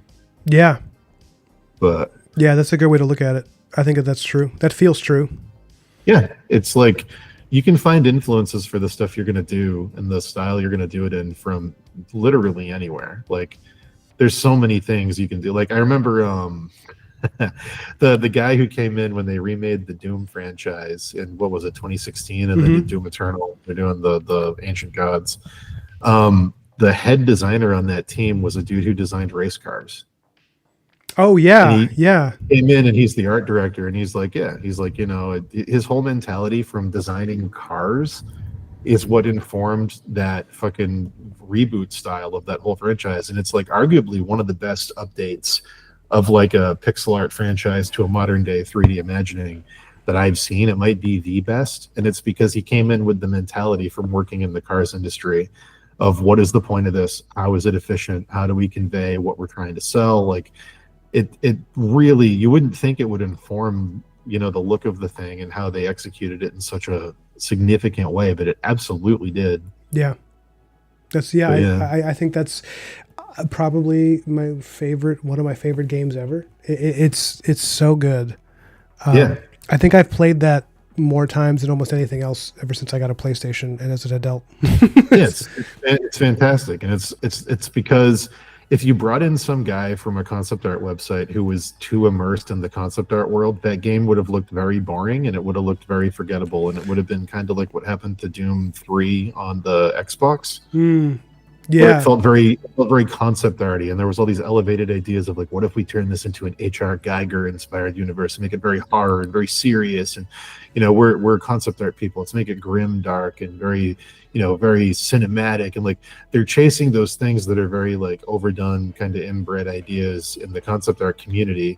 But by bringing in somebody who's a fucking race car designer, it's like none of that's on his radar at all. So if every other game company is hiring concept art people and you're hiring that guy, your game's immediately going to stand out from the pack. But yeah, I don't know. It just goes to inform that like any experience can be a good experience if you know how to translate the thing you're doing in that experience into your art. Like you can find inspiration from like we're talking about the boxing earlier.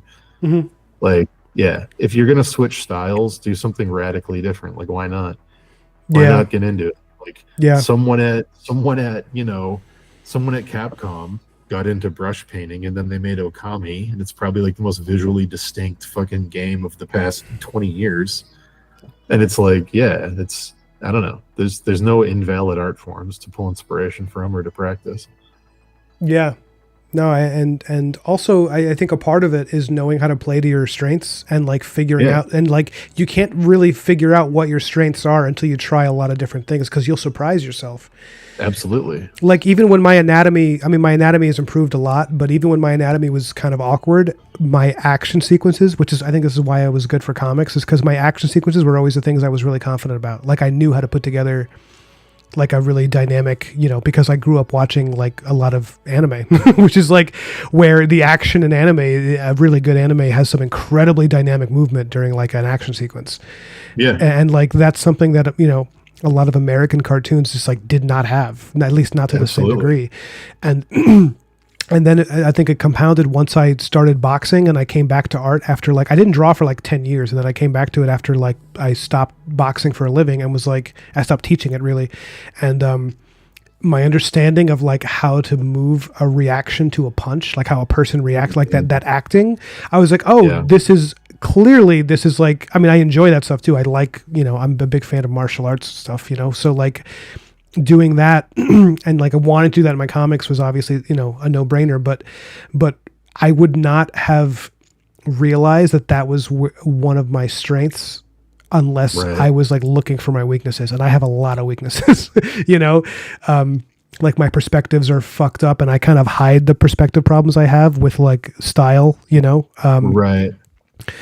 And my anatomy is also another thing where like I'm looking at an image right now, I'm reviewing a cover that I'm doing for another comic, and it's like I think it looks kind of cool, it's like cyberpunk superhero whatever.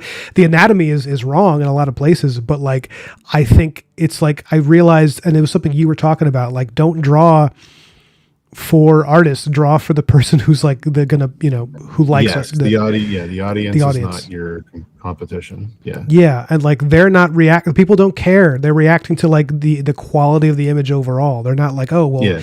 his adductor is too long and his thigh in proportion to his And it's shin is also off. like It's like go look at people that you look up to. Like Frazetta breaks anatomy all the time, but he yeah, breaks it to make the image more powerful. He breaks it to, there are poses that dudes swinging swords in those paintings are doing that are completely impossible, and the muscles are, kind of fudged. But like your eye doesn't notice that because he wants you to focus on the power of the composition and the swing and like the intensity, and like if you gotta, fudge some of the rules to sell that impact, like that's why that painting looks the way it does, and it doesn't, a real person hitting another dude with a mace isn't that exciting to look at.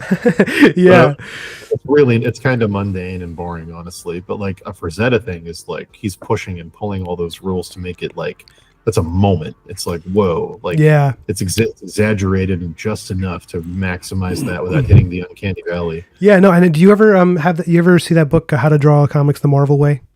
Oh yeah, I've got it. I was going to assume you did, and like Yeah, a big thing of it, which I think they probably got in part from Frazetta, was this idea of to make an action sequence, particularly like a big fight scene, to make everything feel super dynamic and urgent.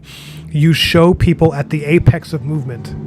yes, You don't show the yep, moment that the fist collides unless yep. unless that's the apex, but it's usually it's Right before or right after. yeah, the big moment of a person Yep, pulling that swing, and they show the differences, and it's like you see yep. comics before that, right? Even those early Superman comics, which I like, there's very stiff movement because people weren't as cinematic at the time. They weren't looking at movies as being like, movies were still plays, like they were just Yeah, plays with the camera set in a corner, and you get the occasional close up, but it's like.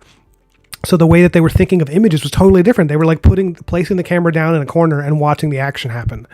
yeah, And then Marvel comes along with John Romita and Jack Kirby, God bless him, was like, no, we're gonna just like do over the shoulder shots and canted angles in the camera, and we're gonna, and how that changes everything going forward. And a yeah. lot of that seems to come from the school that is at least related to Frazetta, where it's like if you look at those paintings, every like Conan, his famous Conan painting, he's like at the apex of a swing. He's like Yep. his back looks like a barrel of snakes. It's just like Maximum tension, and it's like the classic example for anyone listening who doesn't know what we're talking about. You don't the classic one you're always going to see. It's not a fist hitting a person in the face. It's the moment right after it where the fist is kind of glancing off, the person's head is to the side, and the tooth is flying out. it's like that's the moment you're going to go for. It's not the moment of impact. It's either right before where they're winding up, or it's right after where it just landed and you can feel the force. Like those are the moments you want to go for to maximize that kind of thing. Yeah. Yeah. And like, I really took that to heart. And I'm interested too, because you said you've been talking a lot about drawing, and you've had a couple of projects that you brought over his duck Rangoon. He was telling me about that, about one of the projects he wanted to do. And I was like, oh, I would love to see Dan do sequential art just like on his own. Yeah, that's going to be the one that's going to either make or break me. I'm going to try it. I'm going to try a few pages, and then if I can figure out a way to do it in a way that I don't hate them completely, I'll keep going with it. That's going to be the trick. Is I have this weird OCD insecurity itch in my brain where if there's anything wrong, I can't move on. And it's this weird perfectionism thing that holds me back from producing more art. Like I've got hundreds of unfinished paintings because I get to a point, I can't release it to the internet because there's something wrong with it, and I can't unsee the things that are wrong with it. Even if you have to zoom into 8,000% to see the thing that's wrong with it, for some reason my brain can't do it. So like I have to find a way to be productive enough to get a few pages out a week in a new style, while also not having that itch in the back of my brain drive me insane. And that's going to be the real challenge is, can I simplify my stuff in a way that I can make it feel done quicker without that visceral, gross reaction of I can't release this? Yeah, I mean, I would. Do you like feedback as you're working, or do you like to just wait till it's done? Oh, I think both. Yeah. Okay. Can I ask you as a personal favor as your friend? Could you please send me your whips like a lot of the time?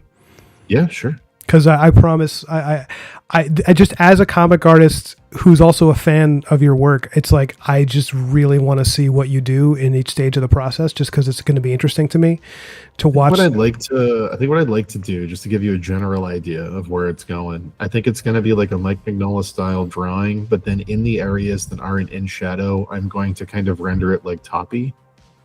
Oh yeah, Sergio Topi. Oh, if anyone doesn't know Sergio Topi or Topi, however it's said, he is the guy who I think was he was before Mobius even. So let's say there's a group of people in the shot, and I clearly have one of them being the focal. What I would do is I would draw it the way Mike Mignola would draw a cover, and then only for the main character, I would render it like Toppy. So it's kind of like a selective detail thing. Oh wow. Okay. Yeah. That's kind of where I'm getting to it with the like little practice things. Yeah. I kind of like the way that looks, where it's like, here's the focus. They get a little more attention. It's some extra detail in the line art, but the rest of them are, more simple. It's kind of like I don't know what to compare it to. It's sort of like an impressionism where like the whole painting's blurry, but at the focal point they render it a bit more with the brush strokes. Yeah. So the background can sink into the background. Yeah, absolutely. It's sort of like that with lines. I totally, and like Topi does that really well. And also, but I would say if you're gonna look at Topi, I mean, obviously everybody does. I would also, I would like to add that anyone looking at Topi should also take note of how his work has an urgency to it. The line work feels like, even though the image probably overall the composition was very carefully put together, when he actually inks it, it feels like he's doing it from the elbow. It's so crazy. Yeah. And I don't know. I mean, I'd be interested to watch what that does to you, because I feel like your method of working is the exact opposite. You're like, I feel like a Dan Warren piece is like a tapestry. Like someone had asked me, I think someone had asked me about, I forgot how you came up. It was in one of my streams. Someone asked, I think ever since I appeared on your stream, it was like people people just assume I'm like living in your house or something. But, but they'd asked me like, cause I think I was talking about speed and how like my work is not the prettiest, but I work quickly. And that's why in comics, it's like, that's very useful. Sure. And they were like, someone who had caught your stream and they were like, yeah, Dan feels like it took him like he spent so much time on this image, but then, and it's obviously a very different mindset, because then when he finished it, it was like this. I mean, frankly, Dan, you made those meat bun pieces you did, they're masterpieces. I know that you don't see your work that way. It's not even done. There's some more stuff I gotta finish. Oh, shut up. No, there isn't. Really? Yeah. When I do my special editions, there's a list of stuff on all three of them that I have to go finish for me. Like Meat Bun's happy with them, and I love Meat Bun. Shout out to Meat Bun, I love you guys. Those I don't consider those pieces finished because I'm terrible. I have the worst brain. Oh but my anyway, God. sorry. No, it's okay. I stand by what I said. Those are masterpieces. Those are incredible tapestries. And I know, Thank you, and man. I know that you don't necessarily see your work that way, but I don't care. Fuck you. They're great. No, it's like I don't know. It's like you've been to my house. I love William Morris. I have a huge Morris tapestry hanging up in my Yeah. living room area. Like Yeah. I don't know. I like that.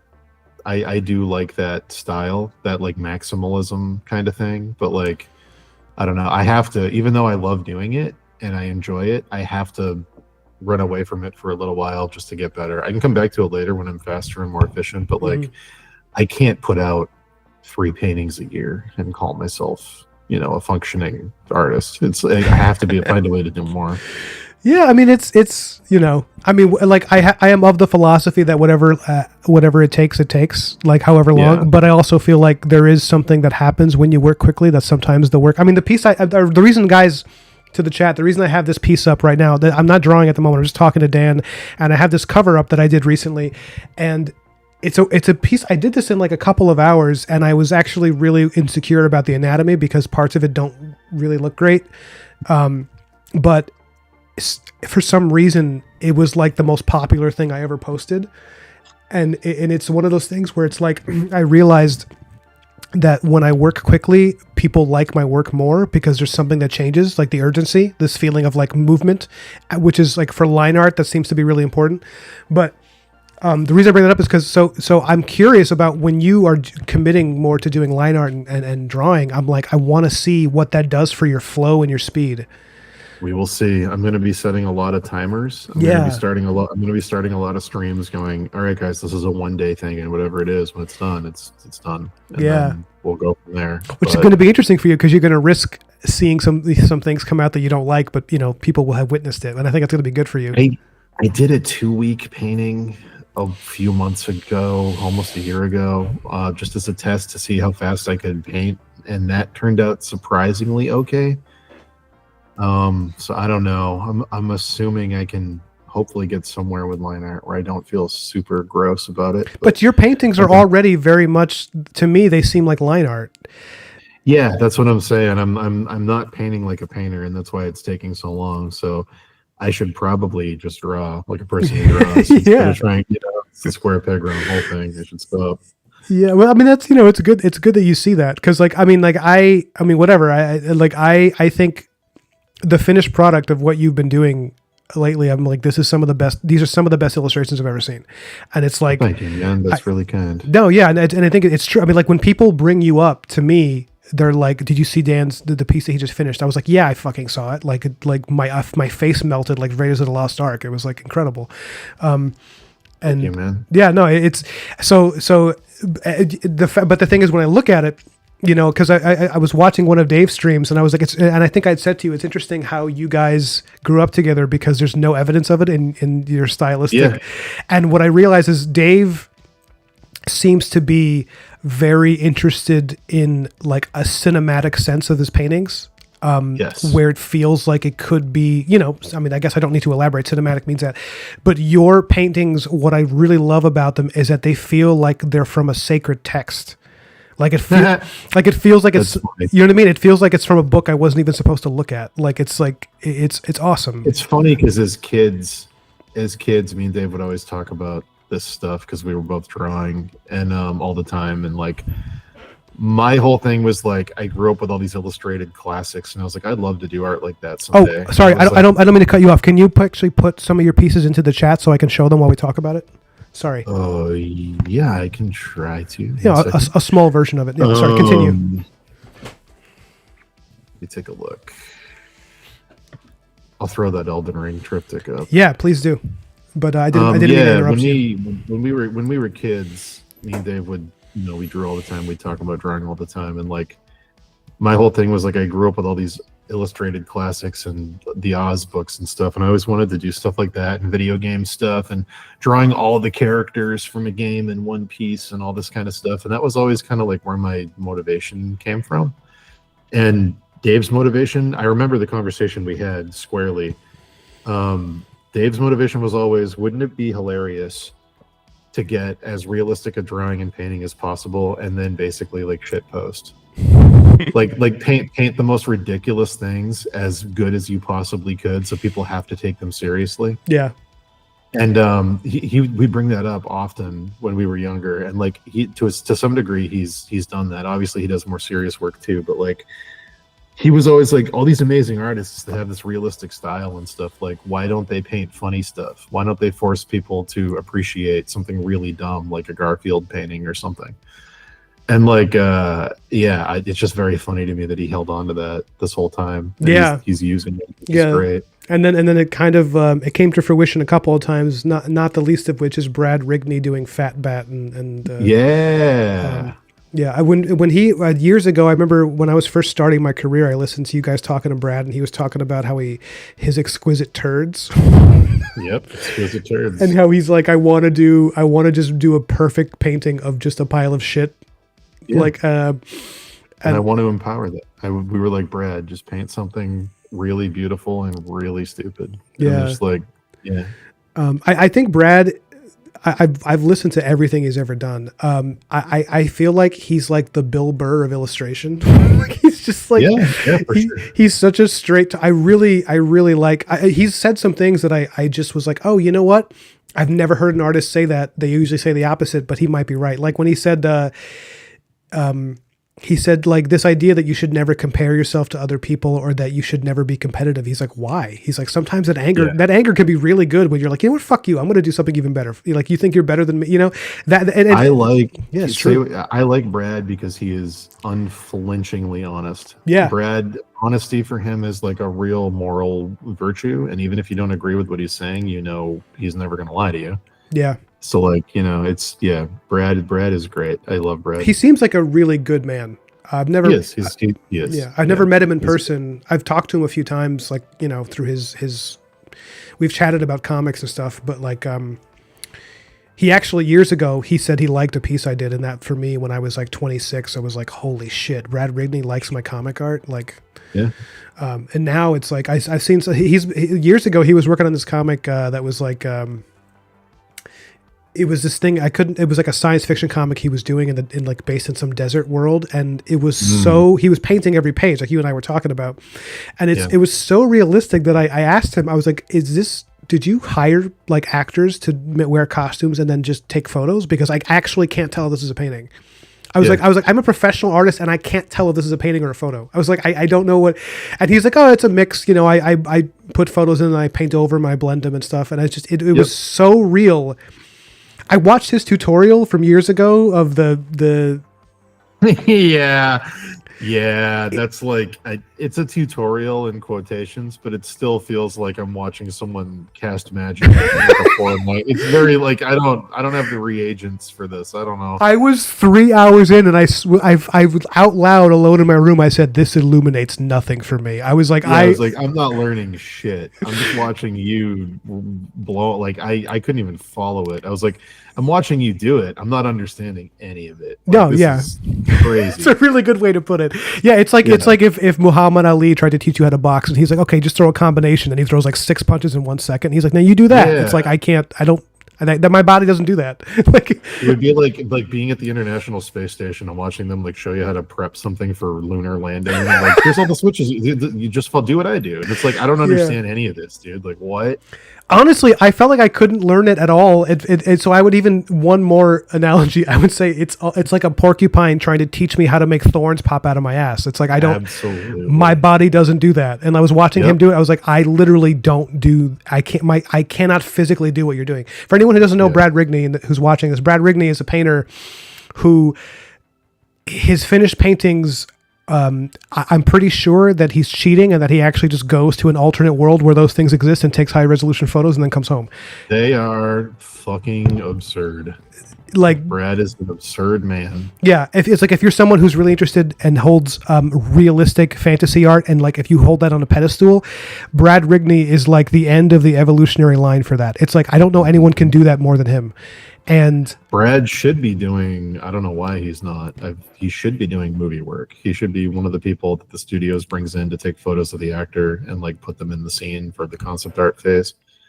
Like I honestly think it's because of the timing. I think it's because he had said he likes to do it part time, basically, and that he doesn't like. Yeah, And the deadlines would be too much for him because they treat their artists like crap. So I mean, when I was doing concept art, I felt like I was drawing with a gun to my head. So I feel like he would hate that. that's true. I forget that when I was on Transformers, I had to do a fully rendered Transformer once a week, and I don't know how I ever did that because now I spend months on paintings, and holy shit, was that a nightmare? Yeah.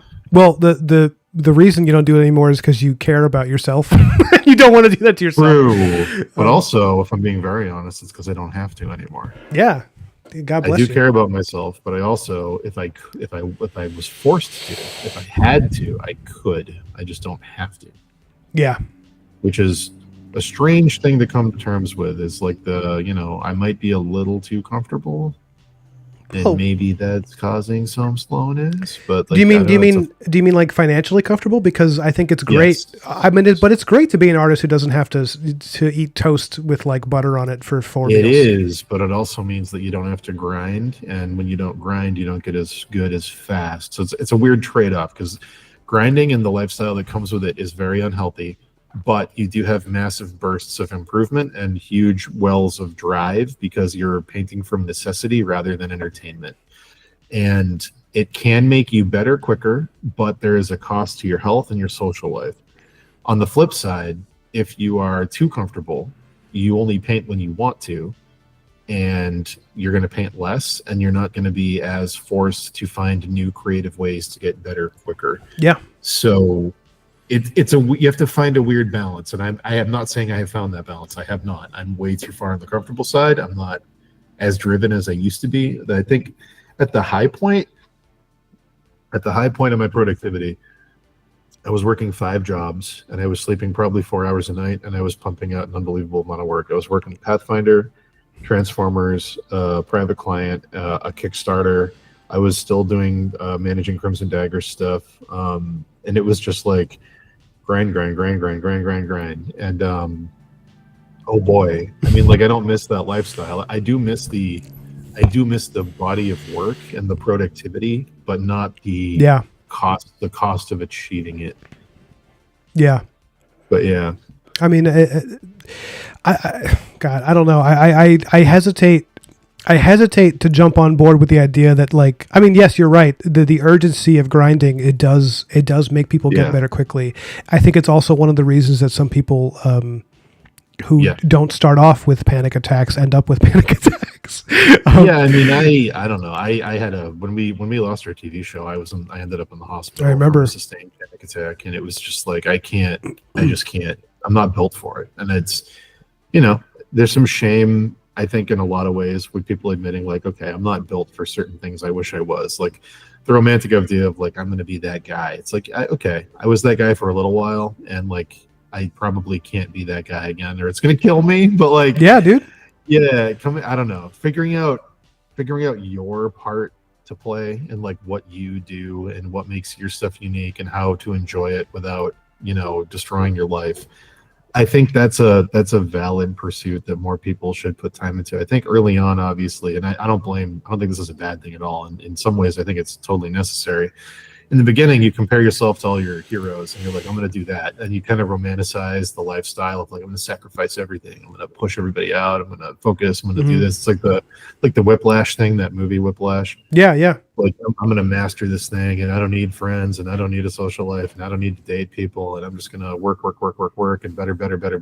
And then, like, at a certain point, that can, destroy essentially your entire quality of life. And for some people, it comes sooner than later. It depends on a lot of other external circumstances in your life. But, like, I definitely hit that point at some point, and I was like, I have to focus on other things. I can't live inside doing this forever. I'm not built for it. And like, there's some shame with admitting that, I think, to a lot of people, but I don't think it should be that bad. No, I mean, listen, I went through that too.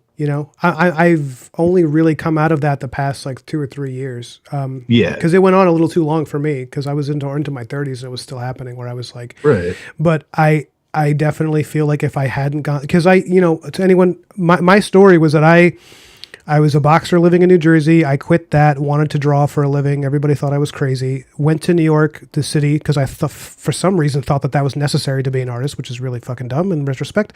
But yeah, there's a romance to it. Yeah, but also that's where I met my fiance, so it was worth it. But I went out there, and I think I talked about it on a previous stream that I basically was doing comic art for, I'm not kidding you, Dan, like $30 a page in the beginning. Like I was getting... Yeah. Yep. So getting paid like nothing and being late on my rent. And so what I had to do to earn enough money to like, avoid getting kicked out of my basement apartment with no windows was doing, I would do, like I was a journeyman for a while. So people would hire me to train. Like I'm a lefty guy and I'm tall. So they would hire me to train with somebody who was getting ready to fight a lefty. So I would go in with a boxer who was way better than me so that he would get used to fighting a left-handed guy. And I would, obviously get my ass handed to me quite a bit because these are guys that are like, at a higher level. And I would do that. And then I would do work as I was doing stunt work for TV and it was like non-union stunt. So I wasn't even like doing I'm not a stunt double for fucking Elijah Wood. I was like, or something, although that would be funny. Instead it was like, we need someone who looks convincing falling down the stairs, and like, you're going to sign this waiver and you're going to, and I was, and I did stuff like that. And it was like, if I hadn't done that time though, where I was drawing, coming home at, midnight and being, okay, I got to draw till 4 or I'm not going to make this deadline. If I hadn't done that, I don't think I would be in a better place now where I don't have to look for gigs. They find me.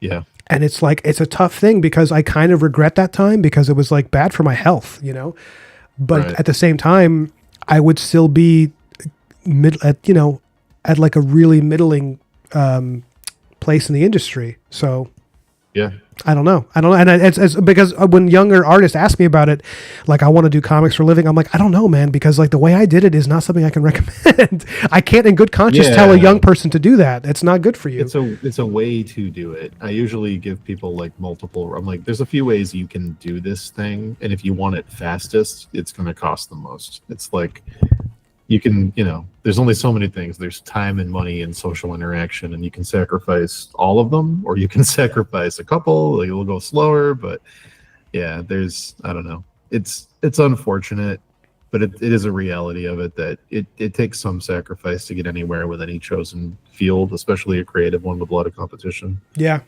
But, Oh, let me check the chat real quick. Sure. I'll take a few more if Chad has any questions or anything, and then unfortunatally I do have to go. Oh, so do I. Because I have to go pick up my nephew and decorate a Christmas tree. Well, that's a really good reason, and I'm honestly thank you thank you so much for making time for this. This was a hoot. I've been wanting to chat. Buddy, I'll do this with you. I'll do this with you once a week if you want. This is like free therapy for me. It's good. You want to do very, very good. You want to do Wednesdays? Yeah, maybe not next week because of Christmas, but yeah. Yeah, of course. Wednesdays are a really good day for me because Malka doesn't get out of work till like 7, so I'm alone for big stretches. We can do a Wednesday stream. I'll give it a silly name. Sure. Let's see. I'm down for that. I'm serious because that would be a lot of fun. I think I've said this to you guys before. I really love Dan. I haven't known him for a long time, but I really enjoy talking to him, and I think he's a hoot. I love you too, buddy, and I love that record you just had up on your screen. I love records. Oh, this piece? Yeah. Let me bring it up. I don't think did I ever show you this? Oh, I'm working on a record painting right now. This is me doing King. This is my King Arthur versus Reichard. I was just doing it for fun. I love that. And I did it. Reichar's my favorite FromSoft boss design ever. He is immensely complicated to draw. Yes, he is. I have you seen the one I'm working on? I can't remember. No, but you should definitely send it in the chat. Good Lord. Please send it. I can't wait. Hey, listen, if this was me, this took me like 3 weeks to paint this. And like now I'm like, if I spent this long, Dan is going to be way more detailed and probably like. I'm painting a Reichard as if it was a frieze in the Vatican. So yeah, it's a process. Let's see. Gigi says Mobius used used to sort of meditate via sketching, like drawing with zero plan or care, just to automatically move and make marks. Free drawing, yeah. Yeah, he had that with the clear line style is what they called it. Also, hello, Gross Girl. I love you very much. Thanks for coming by. Gross Girl, good to see you. I think practice like that can help to allow for things to be put down and just exist.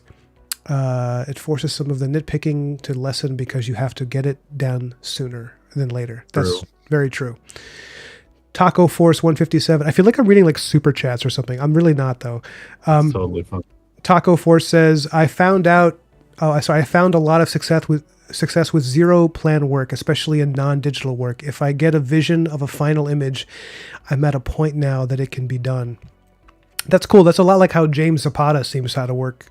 Yeah. His pencil drawings. Dude, did you see the stuff he did with Paradise Lost?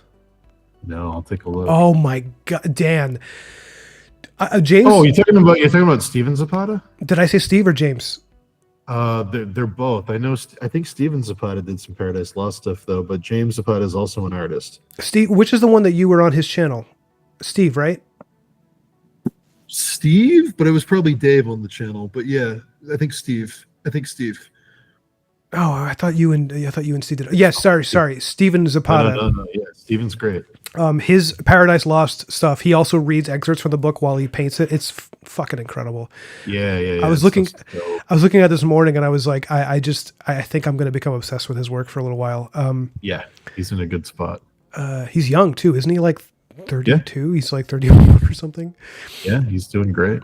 Task Force, and a lot of vision. The difficulty really does come when the plan is not immediately obvious and the vision hasn't manifested.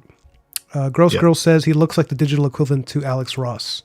Well, which one are you talking about, Gigi? Remind me. Probably Brad. Oh, Brad Rigney. Yeah. Brad, Brad, in terms of realism, he's far up. I think Alex Ross is great. I just don't think he's trying to be as realistic as someone like Brad is. Because Alex Ross feels more like a Norman Rockwell. Like he's not hiding the paint strokes. With Brad's threshold for detail is infinite though, because it's digital. So he fucking goes hard on that. He paints on like a cellular level. Like I think he renders the microbes of his characters. Yeah. It was just in how he gets people so proportional and the texture he gets. Maybe I'm crazy. No, you're right. Doodle. I'm seeing a lot of new people today. I am making a website for Doodle MS Paint style. Sorry, I don't mean to burp into the mic, guys, but that's good, man. That's the kind of raw energy you get during my streams. Yeah, unscripted. I am making a website for Doodle MS Paint style art called Doodle. I would love to know your first impressions of it when you get time after stream. Yeah, send it over to me. I'm okay with that, even though this is probably a bot. Gross Girl says, artist feel shame? Nah, never. I feel like this is almost necessary to be at a level you have to be at these days. Once the grind has been completed, you can look back with skill you have and say, don't do that. That's exactly what Dan and I are talking about. Yeah. Yep. And it's funny because Dan has mostly worked in illustration and like concept art, and I've almost entirely worked in comics with very few outings into other things. And it seems like our experiences are almost identical. I don't know. I think Dan ate chicken thighs and I ate tuna, but we were kind of the same. There you go. That's when we call our streams on Wednesday, chicken thighs and tuna. There you go. Oh, that's that I actually don't mind that at all. That puts a smile on my face. Yeah. Johnny says, "Hey, Jay, bye. They're just saying hi. Glad I caught you guys. Ryan and Dan's excellent adventures." That's Johnny Pearson. It's also a good name. It's a very good name. That's pretty good too. Yeah. Time to study writing by later, Johnny. Johnny's been working on a lot of stuff. He's been writing a lot of stuff, and I feel like he's producing a lot of work that I don't think he's even trying to publish right now. Which I respect that, but like Johnny, share your work with people here. Like share it through Dan's Discord. Like people will give you feedback. Wigglewood says, "I'm back. What's up, gamers?" I texted you, Wigglewood, tonight. Because I was going to have him on tonight. But I have to pick up Malka at 7, and Wigglewood's only available at 6, so it feels like I would be like having to cram a half-hour talk in, and I really want to get the full length of the Wigglewood in my stream. The full Wigglewood. Yeah, I understand. All 10 inches of Wigglewood. Yeah. Look at how many fans he has in the chat. People are like, "Yo, Wigglewood's here." It's like, yeah, Yeah, Wigglewood's sick. Fucking love Wigglewood. I wanted to have him on, and I wanted to just show some of his stuff, like from his, send people to, I mean, he doesn't need any help sending people to his YouTube channel from me. He's like super popular, but I've been obsessed with his stuff, and I've seen him in the, I think your Discord, and I started messaging him on Instagram and just being like, so you're a comedic genius. These are beautifully made.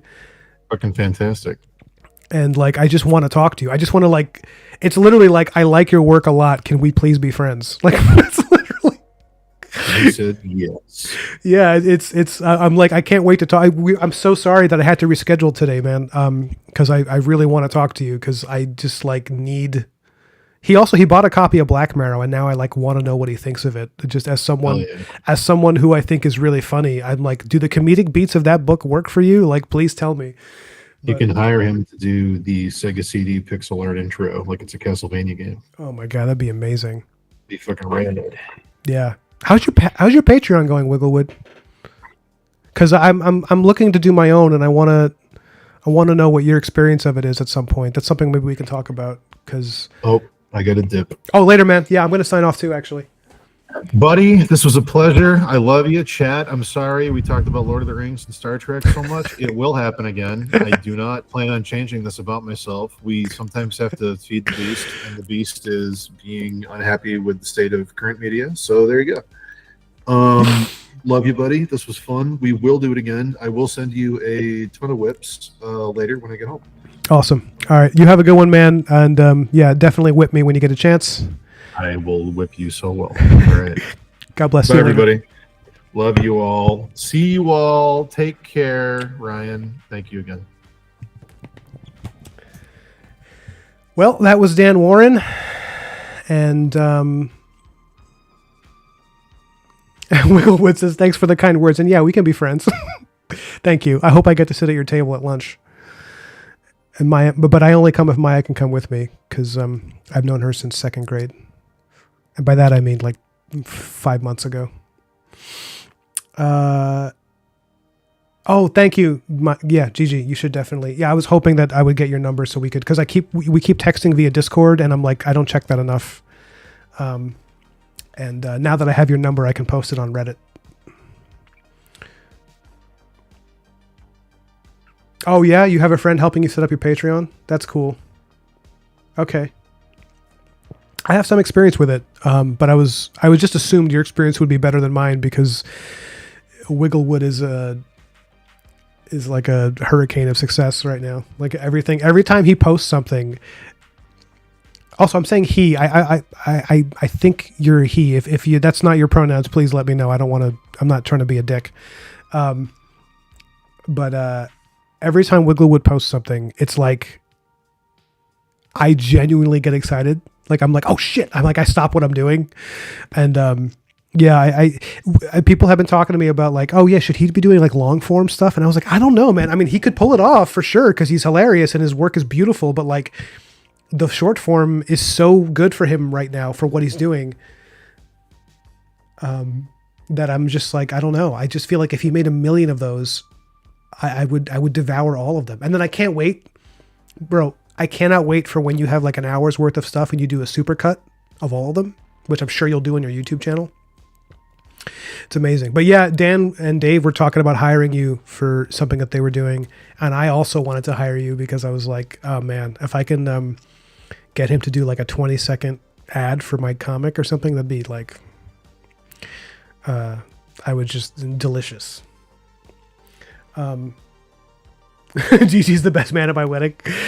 Yeah, for sure. Did you get my save the date, Maya? Gigi? I invited you to my wedding. I sent you a save the date. Maybe it got lost in the email. It was an email. So, no, I'm actually going to sign off already because I've been on here for 4 hours and I'm really hungry. And I was going to do 2 streams. I was going to just break this one and do a second one with Wigglewood at 6. But now I realize I just found out my fiance, her transportation isn't showing up. So I got to go get her at 7. And then if I did that, it would be just me and Wigglewood talking for like 30 minutes, which is fine if that's the only amount of time he has. I'm actually going to, oh man, I'm about to head off, man. I got to go grab food, and then I got to, you know what? You're free now for like, you want to do like a half hour, Wiggle? I'll send you an invite. Fuck it.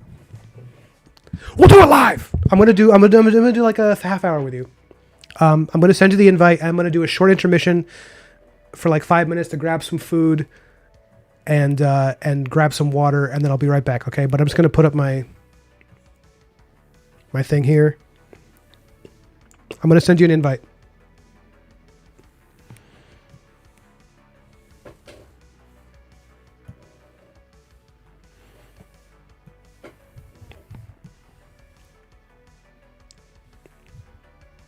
Oh, but I need your address. Can you tell me your address?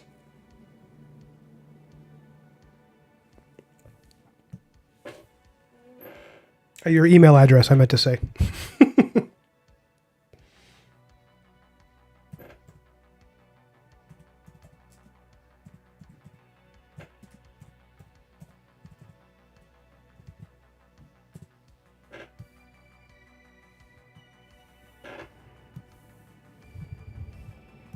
Here, I'm going to try sending it through Instagram. Just like a link to the call.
Yo, I am here.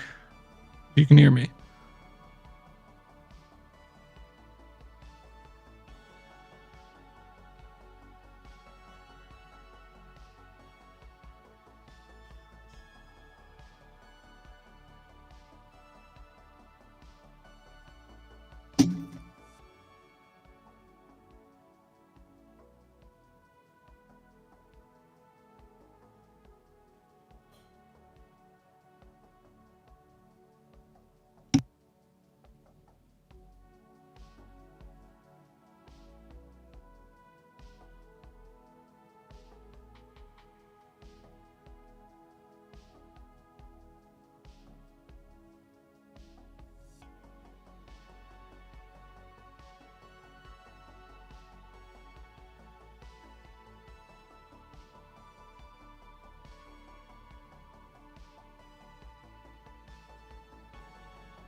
I'm back.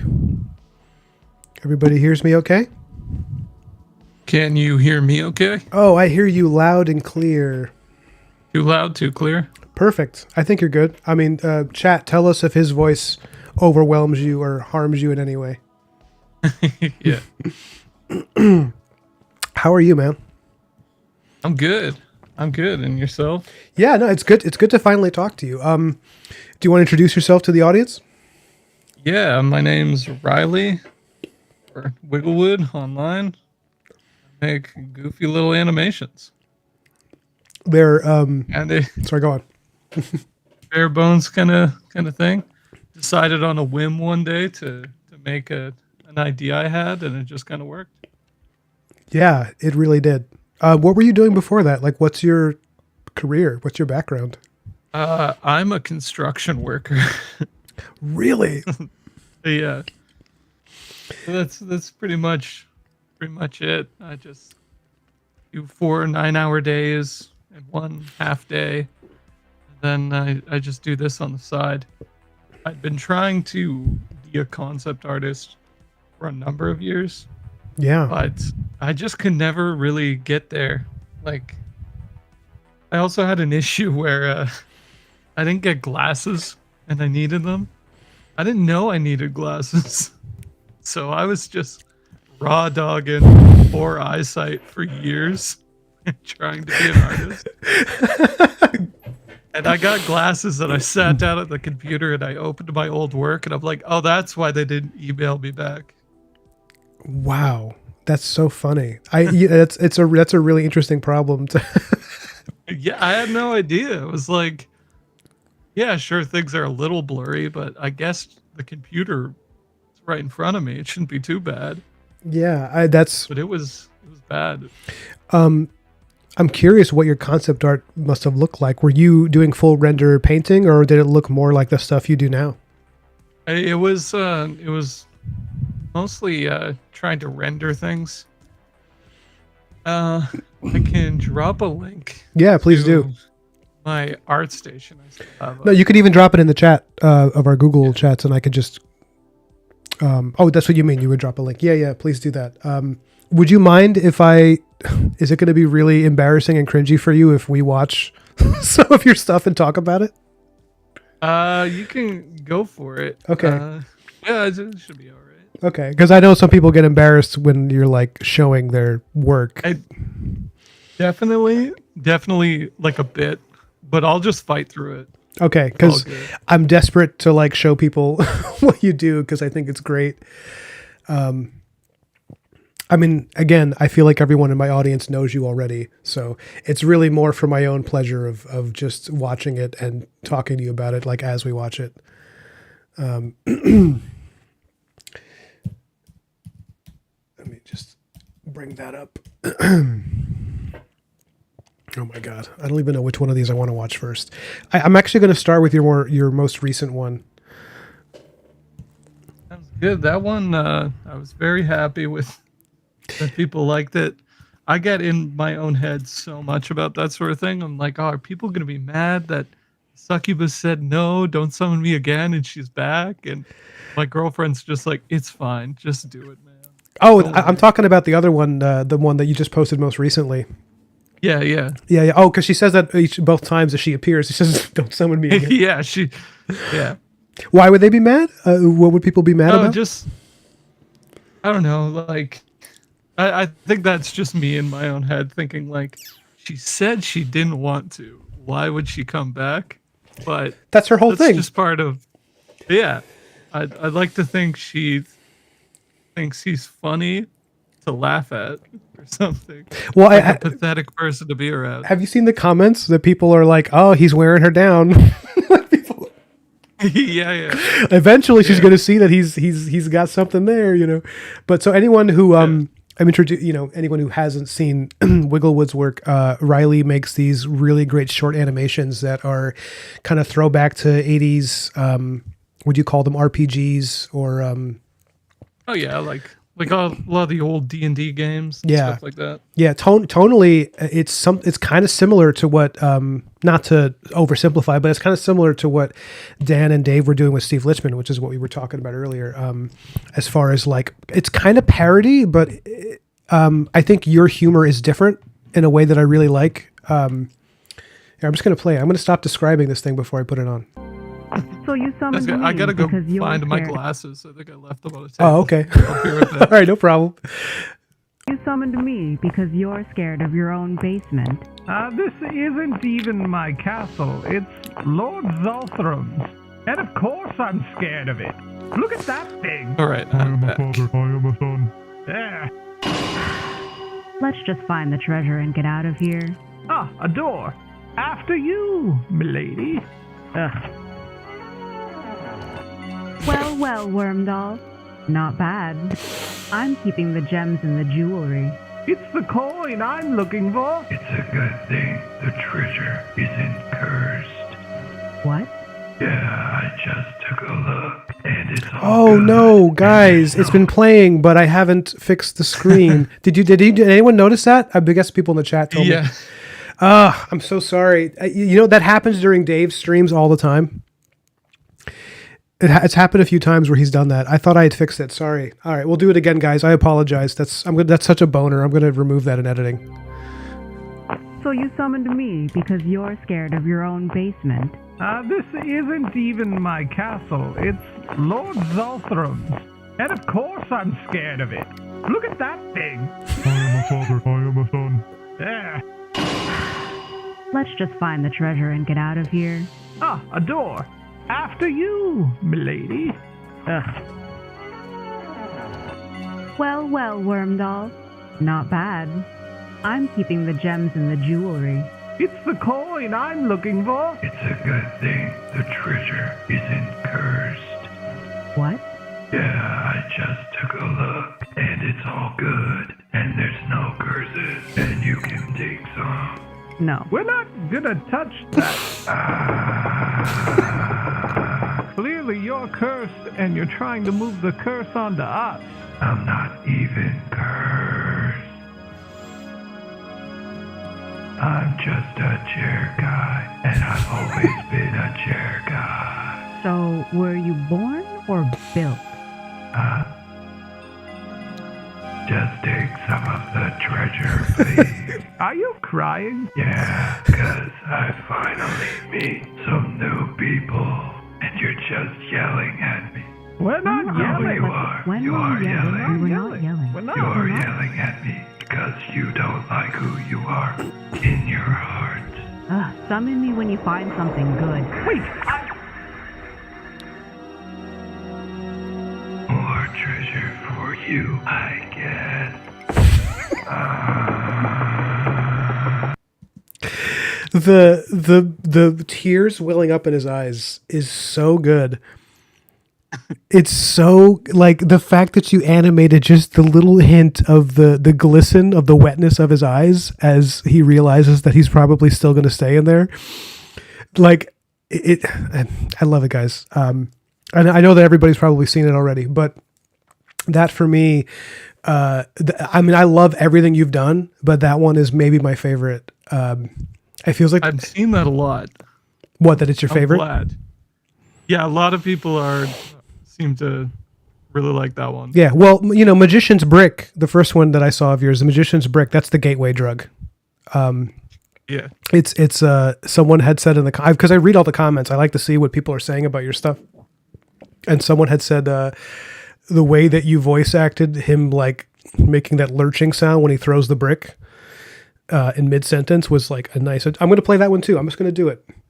I don't even care. I'm sorry, guys. I know this is we're still figuring out our format here. But I'm in the basement apartment that I live. Is that where you are right It's now? like this. Yeah, it's the same floor as the laundry room, so people are back and forth like all the time, and I know they can hear me, and I'm yelling magician's brick in there, and I know they're walking by like, what the fuck is going on in there? Dude, that's amazing. I love knowing that. Just like people like being like, oh no, I mix my whites with my colors in the laundry, and they just hear magician's brick, like, and you're like, no, that's not right. I got to do it again. Yeah, they hear it at least like 10 times. That's amazing. That's so when I write my scripts, like when I write Black Marrow, I do this Robert E. Howard method of writing where he would like read his stuff aloud and act it out to see if it sounded, correct, or if it had a nice flair to the wording, So I'm often in my room, doing like a bad Black Marrow voice in my office in our house. And my fiance's just outside and she probably hears me being like, where was the child taken? Just being like, the answer will determine the degree to which I revel in my dark design. And just like, it's just this like awful performing from someone who clearly is not an actor. But with you, I think voice acting seems to be one of your talents. So it's probably a lot less cringy. I was really surprised that people think that because I've always had a real issue with my voice. It's like soft and babyish, and I'm like, I can't do anything with this, man. But I think with the bit crushing and everything, and the fact that a lot of times games of that era were voiced by like people on the programming team and stuff like that, I think it just kind of works. Yeah, I'm surprised with my girlfriend's voice acting. She does the succubus. Yeah. And the other day we were driving and I was asking her like, any other voices you think you can do? And she whipped out Ash Ketchum from Pokemon. Just perfect. Like first try. She's like, I've never done that before. It was extremely impressive. Well, that's and she her voice for the succubus is like perfect. It's like it's a little bit low. Like she made it a little bit like from the diaphragm. Kind of it made it like like confident, sexy, tall, like it communicates something that I was like, I'm having trouble picturing a real human woman attached to it because it seems like a voice of a character from like a game. It's very like but little do you know it's a 4'10" Filipino lady. Is she really 4'10" Filipino lady? Well, that's not what I just imagined she was the succubus. Like that's what, when you said like my girlfriend, I pictured you riding in a car next to like a digital rendition of a red-skinned succubus. And I was like, everyone's got their type. But she's a human woman. So yeah, she is. I'm sorry if people were tuning in thinking I was going to tell you how to summon her. You can't. I'm sorry. It's not real. Well, you can. You just tell her you had a really bad day, obviously. That's it. Girls wants to know, Ryan, are you turning this into an artist talk show? Honestly, I'm using my YouTube channel as an excuse to like become friends with artists that I like. That's kind of just what's happening. It's kind of a scam. I'm essentially a fraud. You want a recording of me doing the Black Mirror voice? You just got one. Yeah, I was gonna say, does this count? You nailed it. You just got to fish through 4.5 hours of me and Dan talking about Star Trek to get to it. But this was the first one that Wigglewood did, called Magician's Brick, and this was the second one. Oh, there's a second one. I'm sorry. What was the first one? Yeah. The first one was the gummy one. Yeah, it was the one where he's tripping. Oh man. Okay, I'm gonna play that one next. But this was, I think, was this the one where you like kind of went viral? Yeah. This is the one that really surprised me with just how far it went, and it was reposted and chopped up on a bunch of places, and I still see it just posted without context all the time. And, do they at least tag you in it? Usually somebody comes around in the comments. Good. But I don't get too worried about it because normally there's someone directing people my way. So I'm going to play this one, guys, and then I'm going to ask him some questions. Also, people in the chat, anyone who doesn't know Wigglewood, please hit us with questions now. You can tell by his smiling voice that he's open to questions. I'm open to questions. You described your voice as kind of soft and babyish, and I actually feel that about my own voice, like exactly that I have like a very rounded kind of boyish voice, and it's made more extreme when I'm talking to Dan, like when he and I are talking, because like that he's got this beautiful baritone, like he sounds he sounds like a cartoon steel worker. That's kind of what he sounds like. Do you know I've been trying to get him to do a little bit of voice acting for Black Mirror, because when he jokingly did a voice that he was like how he imagined him talking, and I was like, that is exactly how I think he talks. Could you please do that for me? Like, could you please? Because like I would do it myself, but I have the voice of like a 14-year-old like little leaguer. I just don't have the, if you listen to Dan and me talk, which of those two guys, based on the sound of our voice, would you think was a heavyweight boxer who was like 6'3" and like 240 pounds? Like it's because it's not my voice. But I've been wanting him to do stuff like that because he's a really good voice actor. I don't know if did you ever hear his audio?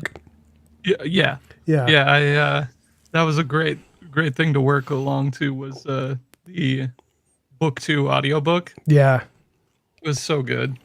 The whole bit, like the whole never-ending story bit about being up in the attic with like the sandwich and everything. Yeah. Oh, it's gonna be a long night. Yeah, that's incredible. Just killed me. I love it. I think I laughed. When you get that belly ache when your stomach just hurts because you've been laughing so hard for so long. Yeah. That's when I was like, this might be the best thing I've ever heard. Yeah. So I'm gonna play this one, guys, and then I have some questions for him, and I hope you do too, because I'm gonna ask him some questions. Dan, there's an orc guarding the bridge. Worry not, my friend, for my magic will send him running back to the Darklands. You old fool, didn't you see? He's wearing one of Wormdoll's amulets. Your magic would bounce right off of him. Then perhaps I'll have to use one of the oldest spells ever crafted. Magician's Brick! The abrupt end is just great. It really helps the editing. But you know what? I'm going to keep it up. Actually, I'm going to just. What is it doing? Oh no, it's starting another video. Stop that. I'm going to go to Wizard's Gummy. I'm going to pause it, and then we can talk. So, did I lose you? Are you there? Yeah. Oh, okay. I wanted to know first, what are your inspirations for this? Like your main inspirations? Honestly, I feel like it's just kind of playing D&D with friends. How it feels, Yeah. But just I like the idea that the setting is pure D&D. Mm-hmm. A lot of times, like fantasy stuff, it's pushed into like a bit of a more modern kind of direction where armor almost looks sci-fi, and there's always like gadgets and stuff. Yeah. I'm just like, I just like it. I like the lamer the better.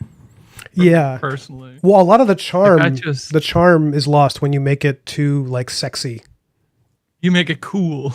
Yeah. And it's like, I don't know, it was never really cool before. Like I loved looking at those like book covers and stuff like that. Mhm. And it's just incomprehensible like fantasy slop, and I love it. Like there's like a Spider Woman in the background, and Oh yeah. person in the foreground's holding up a big crystal and it's shining Yeah. I magical light, and it's like I love it. It's just lame and the all about it. the fantasy art of the 70s and the 80s for me is like I have sometimes it turns into an ironic thing, and sometimes I have a totally unironic appreciation of it where I'm like, this is the highest form of art we've ever made. It's look at that, that's a centaur. Oh, yeah. It's a centaur on the moon, come on, Yeah, absolutely. Where I love it in its honesty, because for somebody that was the coolest thing in the world. But a Yeah. lot of fantasy artwork now, people almost like they have to throw a hint of irony to it, where they're like, I don't really think this is cool, Yeah.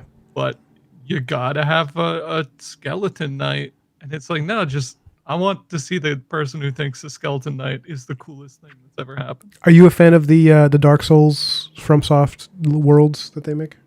Yeah, for sure. I really don't play a lot of games, but I did play all the way through Elden Ring. Oh Yes. yeah, what a game. I had to. Something that I've noticed about, I'm wondering what you think of this. Something I've noticed about their stuff is that there's a kind of, like they're not interested in doing like a crazily different take on any particular creature or concept. Instead, they're like, we're going to do the exact classical take on it, and we're going to do it so well that it feels new, you know? Oh yeah. That was one of the things, because I remember when Demon Souls came out, and at that time, it was like what, 2009 or something. Fantasy was already in kind of like a Warcraft-ish kind of place where everything glowed. Everything was about big shoulders, and then they're like, "Here's a knight. It's just a knight." Yeah. Like you've seen them before, and that was immediately like the most intriguing thing in the world. Is like, oh shit, that's just a knight. Yeah. And something that, this historian I follow, he's like an expert on medieval armor and combat. He's like, that's all he talks about. And he was talking about, the medieval knight in armor. And like, he's like, you don't need to add so much to it. It's already really cool looking. Like, Oh yeah, the silhouette of that classical with that weird helmet and the weird curves of the armor has these practical reasons to have these like kind of voluminous shapes to it. But like that at the time that it was made, that was already considered pretty. Like you didn't need to like add tons of crap to it, because it just kind of, the silhouette gets kind of, botched up.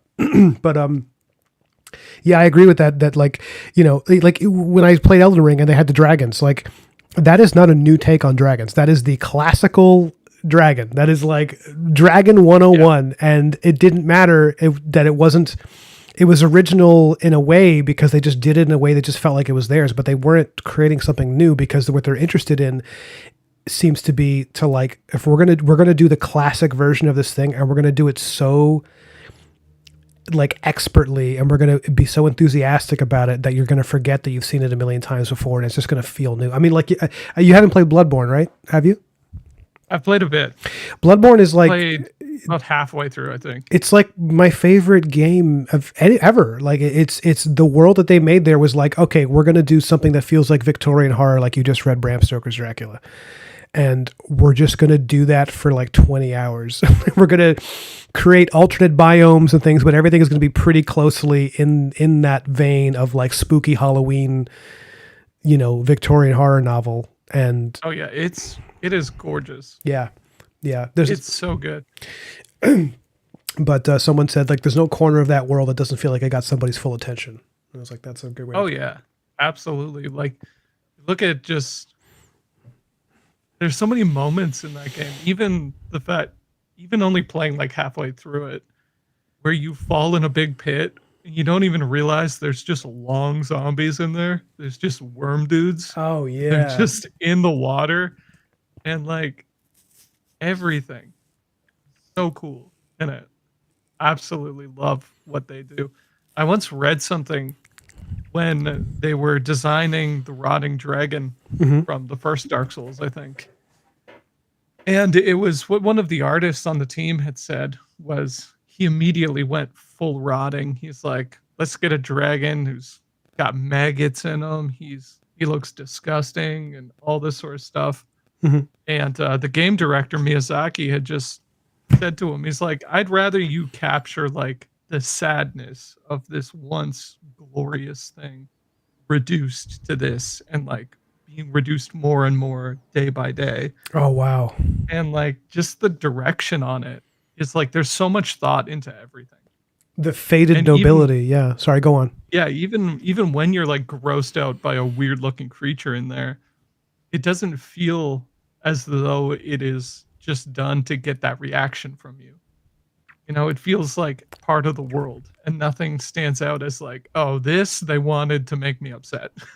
You know? Yeah, it feels like the game is indifferent to you. Yeah. It's like indifferent to what you think. It's just presenting a world the way it is. And I think some of that with Bloodborne, you feel that especially because it's there's no music for so much of those games. There's just like, you know, and that creates this feeling of like it's just ambience. It's just walking around a place. It's not telling you how to feel about it. It's just presenting something. So a question I had for you before but I want to say something else on that subject. So you've seen some of the stuff I posted for my Knights of Camelot book that I'm trying to do in 2025. Oh yeah. The reason I bring that up is stuff looks great. Oh, thanks, man. The reason I bring it up is because the design assignment I gave myself was like doing a visual kind of motif that felt like the worlds that FromSoft describes, but before they fell. Okay. So it's like if I were to take that faded nobility and reverse engineer it to imagine what it was like just before things came down, and like, you know, a civilization that's just like reaching its peak. And like, but you can kind of glimpse the tragedy of its future. Like that's kind of what I've been thinking. That rocks. Yeah. I like that as just an idea is great. Because it's the same with like Lord of the Rings where you're looking at like Totally. a destroyed world. Yeah. Yeah. You know, there was a rumor that Tolkien, I don't know if it's a rumor, I think it's probably confirmed at this point, but there was a rumor that Tolkien had planned to do another trilogy that would merge the world of Middle Earth into our own history to show how like the world of myth faded. Immediately when you started saying that, it was just like rumor has it that Tolkien played Elden Ring. So inspired. And he just loved it so much. Yeah. Let's you know what? Let's start that rumor. Yeah. He's still around. You guys think he's gone, but Yeah, he's like Elvis. nah, he's there. He faked his death because he wants privacy. But like a whole Reddit just dedicated to like Tolkien spottings. It's just like random British pubs and they just a picture of just an old man. Just lots of aquiline faces in front of butterbeer. Yeah. I was going to ask, so someone had talked about you potentially doing long form versions of like, would you ever consider branching into long form episodes at some point if you had the budget, the time, you know, the inclination? Time is definitely the biggest thing for me. Like I would love to have the time to do that because like, I mean, initially trying to keep things short was like an insecurity in a way. It was like, okay, if I'm wasting your time, I'm not going to waste a lot. I'm just going to wait 30 seconds and I'm out of your hair, you know? Yeah. And so a lot of these things that I have here are super shortened versions of what I had before that. And Right. Yeah. since like I've never animated anything before this video, before the gummy one. So it's like I'm learning a lot and just cutting down dialogue and trying to, I think in the little bit that I caught of you and Dan talking, you were actually talking about it during like lunch. I was home for lunch for a bit from work. Mm-hmm. And you were talking about punching up the good stuff and like cutting away what doesn't need to be there. Yeah. And just learning that has been real different to me because I'll bounce a ton of ideas off my girlfriend about it, and I'll be like, "What if I cut this line down to here?" And she's like, "Yeah, you should do that." And then I'll be like, "But then it doesn't mention the fairy queen." And she's like, "That's fine. They didn't forget about that." Right. And Yeah. there's a lot of stuff like that where I'm like, I'm trying to tell simplest little story within these short little gags, Yeah. and trying to get a lot of information in there, but get it out quickly. Like I don't want to dwell too long on things. Yeah. Yeah. Well, I mean, it's it's like it's hard with comedy because I think a lot of people would argue that comedy lives in brevity. Oh Like, yeah. But, and I was wondering about the long form thing because I was like, if you started doing 20-minute episodes or something, it would change a lot of aspects of what you're doing. It wouldn't necessarily be worse. I think you might discover whole new stuff, but I have seen people switch from short form to long form when they get more popular, and it doesn't necessarily always have the same, I don't know, but like, I feel like you've displayed, in my opinion, so much talent, and, such like each of these is so perfect that I think if you did something long form, if you did like 20-minute episodes, I think you'd probably nail it. I think it'd be great. I say this as a fan, like I just would want to see what you would do. But also, if you kept going with this and you just released one of these once a month, once every 2 months, like that's also great. And like, I love it. And I also feel like you talked about your job and time and stuff. I think if you continue to do this, I think you're going to end up doing this full time. That's been the goal for a while. Oh yeah, I'm sure. Are you getting close to that or no? Not quite yet, but I've got the Patreon's going okay. It's not enough to like cover bills and things like that, but it's starting to build. And I think the biggest thing is I need to be in a place that I can offer the Patreon more. Like I need to be able to give them exclusive things or like earlier things or where their input needs to matter.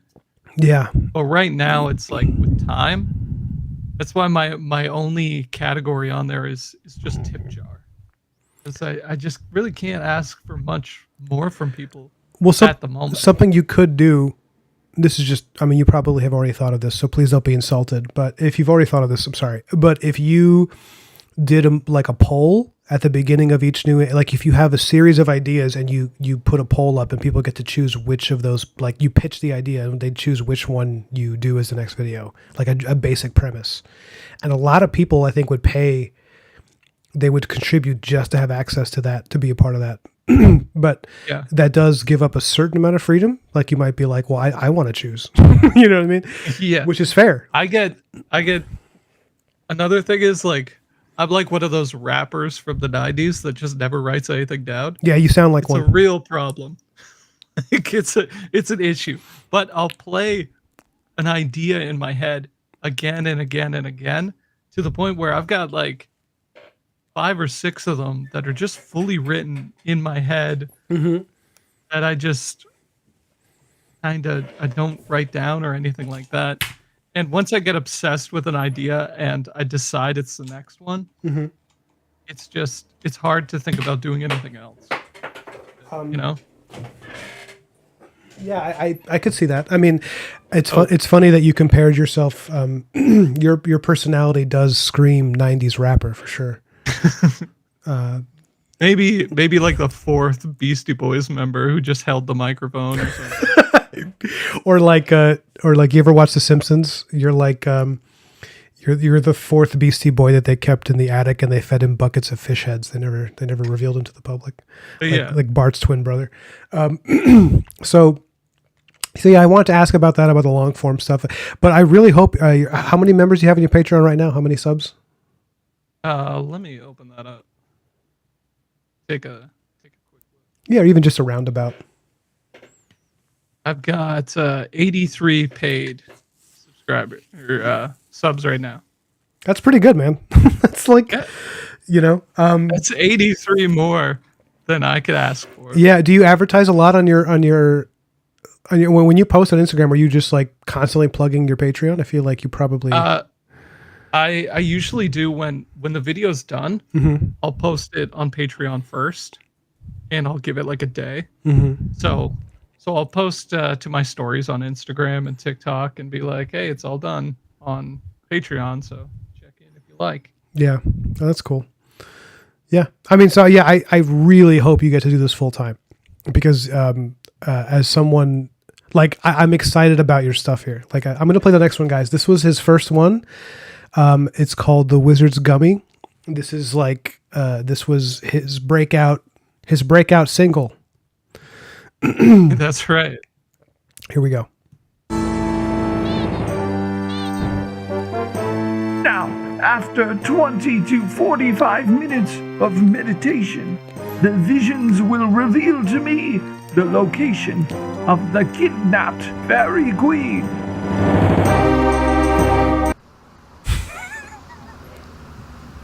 What? Oh, yes, I'm getting all kinds of visions. Ooh, I'm getting really good stuff. I'm seeing lots of clues. Oh, yes, these are very usable clues. Incredible. I love the hard cut. The hard cut to him on the couch is just, and I love that the couch is floating in the air.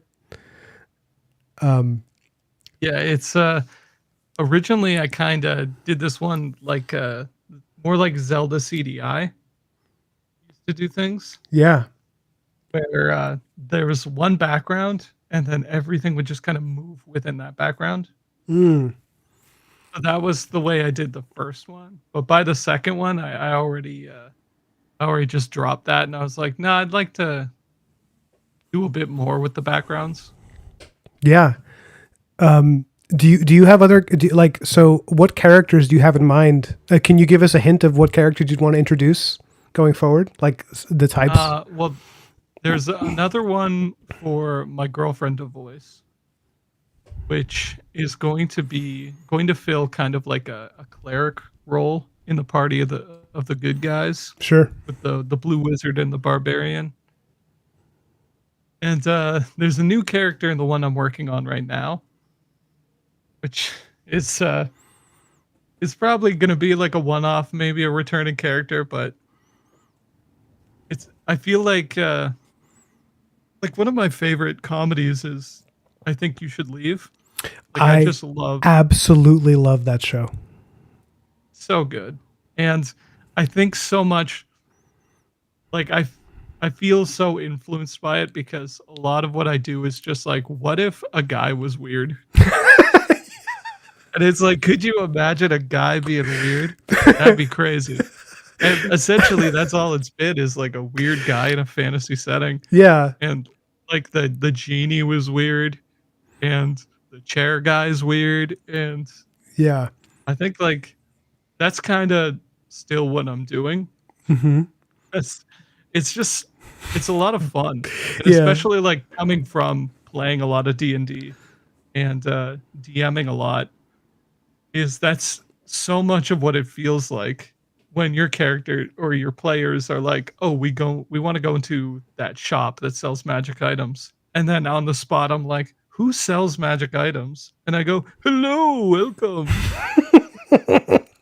And then you're like, "Oh, look at yeah. this glowing skull. Who could it be? Did it glow through the skin of its previous owner? Who knows?"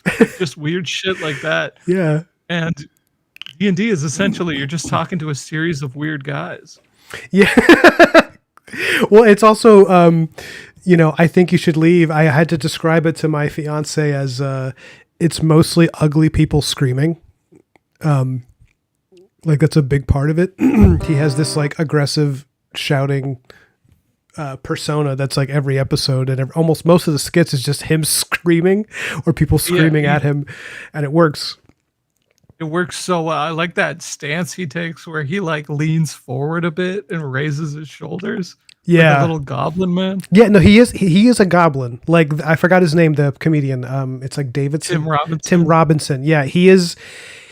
He seems like a wonderfully nice person, but he is also a mischief demon, like goblin person. Like he just has those features in his physicality. He just seems like if he was born in a different century, he would be a court jester. Like that's exactly what he would be.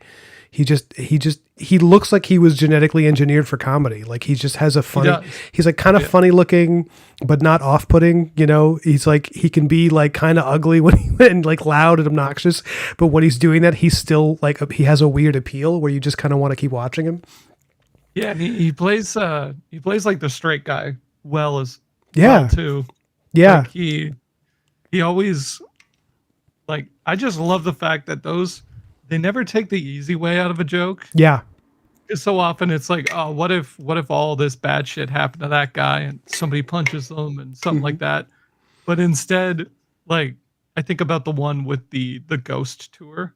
I literally thought about it. I don't mean to cut you off, but I was just going to add to that. We were we were actually taking a tour of a cemetery in this town nearby, this historical town, and as he's giving the tour of the cemetery, I just kept imagining. I kept trying not to laugh because in my head I was like, I'm just going to be like, do any of these fuckers, you know? And then I just kept thinking about it and giggling while he's talking about like a whole family buried here who died within several years of each other because of like the coal dust or whatever. And it's just like, this is totally inappropriate. But I didn't mean to cut you off. Sorry, continue. But I love the ending of that because he just like goes outside and his mom or his grandma's picking him up and like, did you make any friends? No, Mom. Like, no. That's yeah. I just love that style of humor. Yeah. And also the one where it's about the guy with the Broadway play and he keeps getting his lines stolen. Jimmy Taco. Yeah, and he just loves his wife. And that's the joke, is that he's in a beautiful, healthy relationship with his wife. Yeah. And I love that stuff so much because it's like so easy to just be like an asshole, and that's the humor. Yeah. And sometimes that's great. Mm-hmm. Like it has its places, but subverting it and just being like stupidly sweet is also really funny. Yeah, no, I agree. It's something I've talked about is that the skits are kind of like linear, like, you know, because most comedy, you think of like your perfect Seinfeld episode, it goes in like a circle. Like at the end, everything joins up, like all the subplots and the main plot link up into one final scene, you know? Yeah. And then with his skits, it's like they literally end in a totally different place than they start, you know, like season 1, the honk if you're horny skit. And he's like, you know, for anyone who hasn't seen that skit, it's one of the best skits I've ever seen of anything, where he has a sign on the back of his car that says honk if you're horny, and the guy behind him sees it and just starts screaming, I'm horny! It's like, my stomach hurts! Yeah, it's great. The way he's like losing it on the you know, he's like violently shaking his whole car. When he catches up with him at the end, he starts talking about how he grew up in a small town. and how he has bad bumper stickers because he felt like they had to make light of things because things were pretty bad, and you know, it's just like, what is happening? I love this, like, I say linear because it doesn't loop back to the beginning. It just, you know, that skit ends with him singing a song at his mother's funeral, you know, and he's singing I forgot the name of the song, but it's like inappropriate for Friday night. Friday night, yeah. No, I love you know, the skit with the baby that keeps crying because he keeps saying, "Oh, the baby's crying when I hold him because the baby knows I used to be an asshole." And then he's like, "Why were you an asshole?" He's like, "Well, we did sloppy steaks. I would order a steak, I'd pour water on it." And then it just goes in this flashback for like 5 minutes of him doing that, and then you forget the whole thing. It's totally unique. I think it's a totally unique skit structure, and I think from what I understand, a lot of those were rejected SNL skits from when he was on SNL, and then he's like, I can finally do what I want. And, you know, lo and behold, he's way funnier than SNL in my opinion. Oh yeah, by like a long shot. And sometimes you'd watch it and you'd be like, oh, that was pretty good. And then the next day you would just be thinking about it. And like the ridiculousness of it would just, like, you would just stew on it. And realize, like, no, actually, that was the funniest thing I'd ever seen in my life. And when I first saw his show, I actually didn't like it. The first couple episodes, I was like, this isn't that funny. And then I kept watching it. And like episode 3, I was like, oh, this is pretty good. And then episode 4, I was like, okay, no, this is really funny. And then when I got to the end of the first season, I was like, this is my favorite thing I've ever seen. And then I started season 2, and it was the same thing. I was like, oh, this isn't as funny as season 1. And then I started watching it again, and I was like, oh, this is actually really good. And then I got to the end, and I was like, this is, again, the greatest thing I've seen. And then I rewatch it, and I'm like, how did I not find this funny the first time? Like, what was I? And I realized because the way my brain was conditioned to see comedy, like it has to do a certain thing. And it's not. He's doing his own thing. He's like, it's not like he invented a new form of comedy, but he's doing like, his skits are so, I don't want to say nihilistic, but there's a kind of like statement about there is a kind of pointlessness to the story that I really appreciate. I mean, like the Garfield house, like that whole thing. Yeah. You know, this lady, they're at an intervention for this guy, and she insists on doing the intervention for, you know, with all the friends there at her house. And it turns out everyone's distracted because, like, why is your house covered in Garfield stuff? Like, what is, you know, it's great. Oh, but I have some questions from the chat. I'm going to read them out to you. Sergeant Groove, which is an amazing name, says that item falling made me turn around like something in my apartment fell. Sorry, yeah, a piece of my webcam just hit the floor for some reason.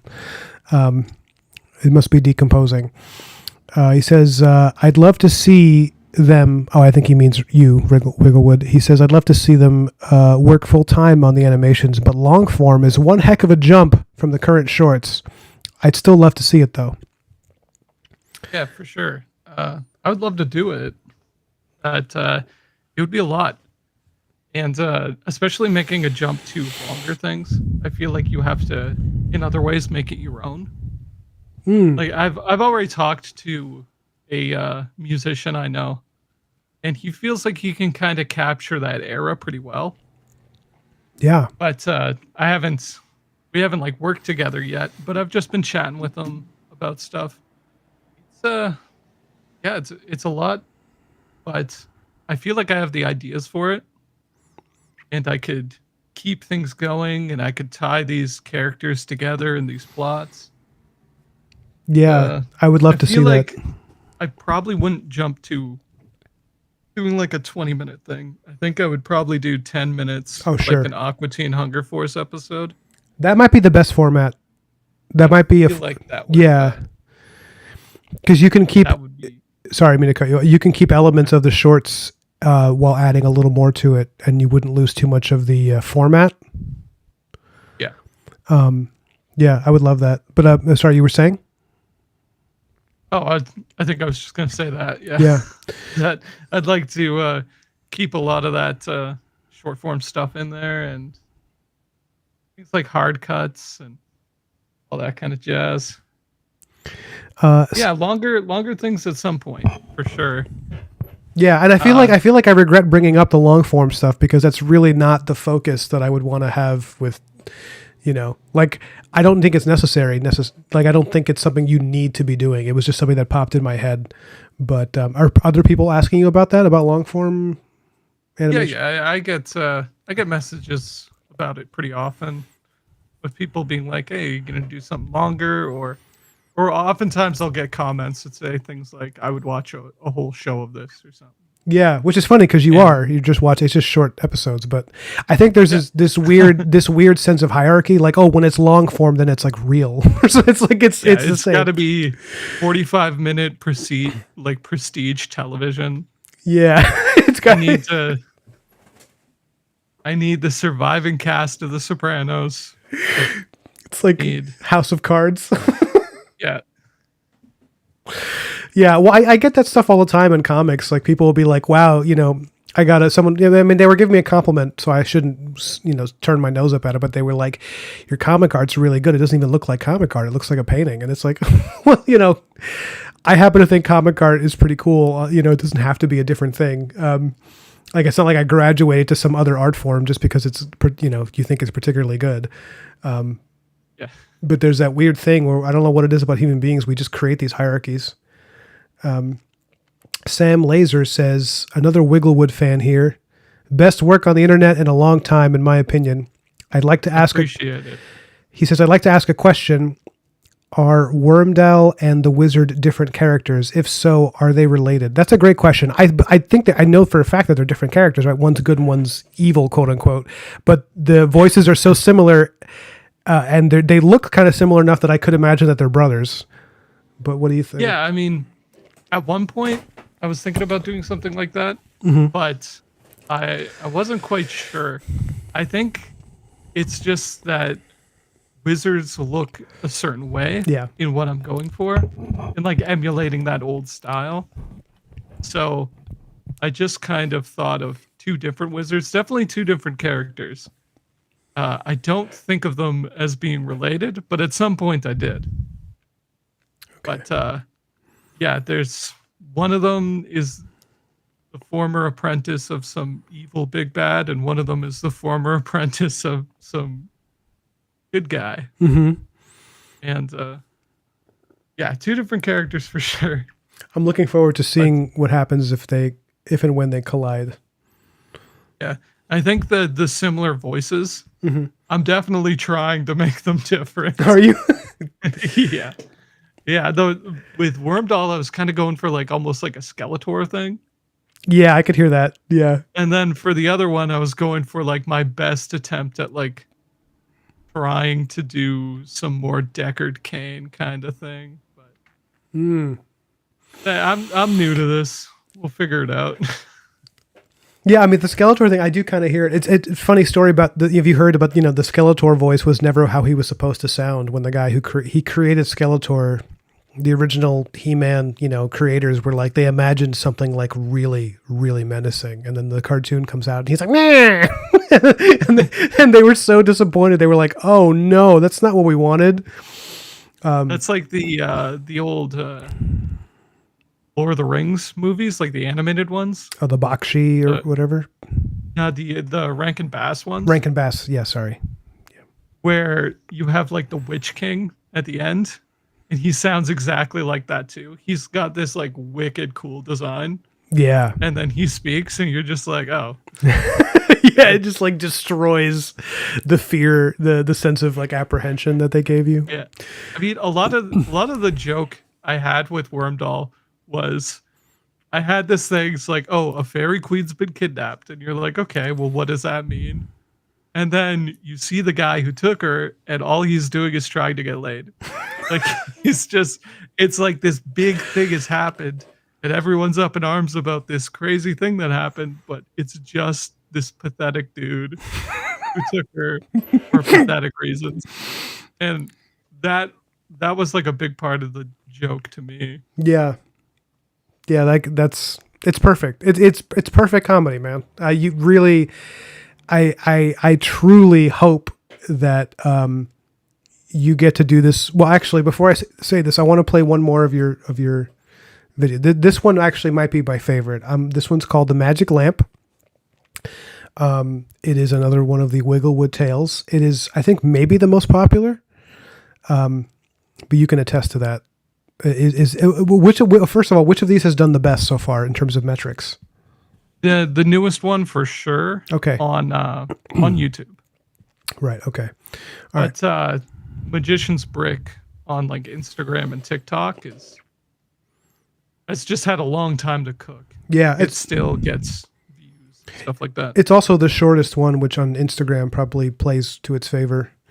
Yeah. You get to that punchline within 30 seconds. Sure. All right, everyone. This is the magic lamp. With this magic lamp, we have but one wish, so we must use it wisely. Something's happening.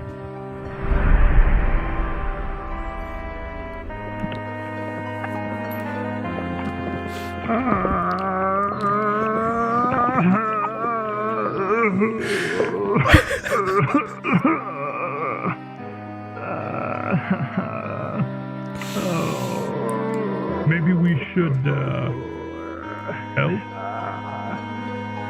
No. Okay.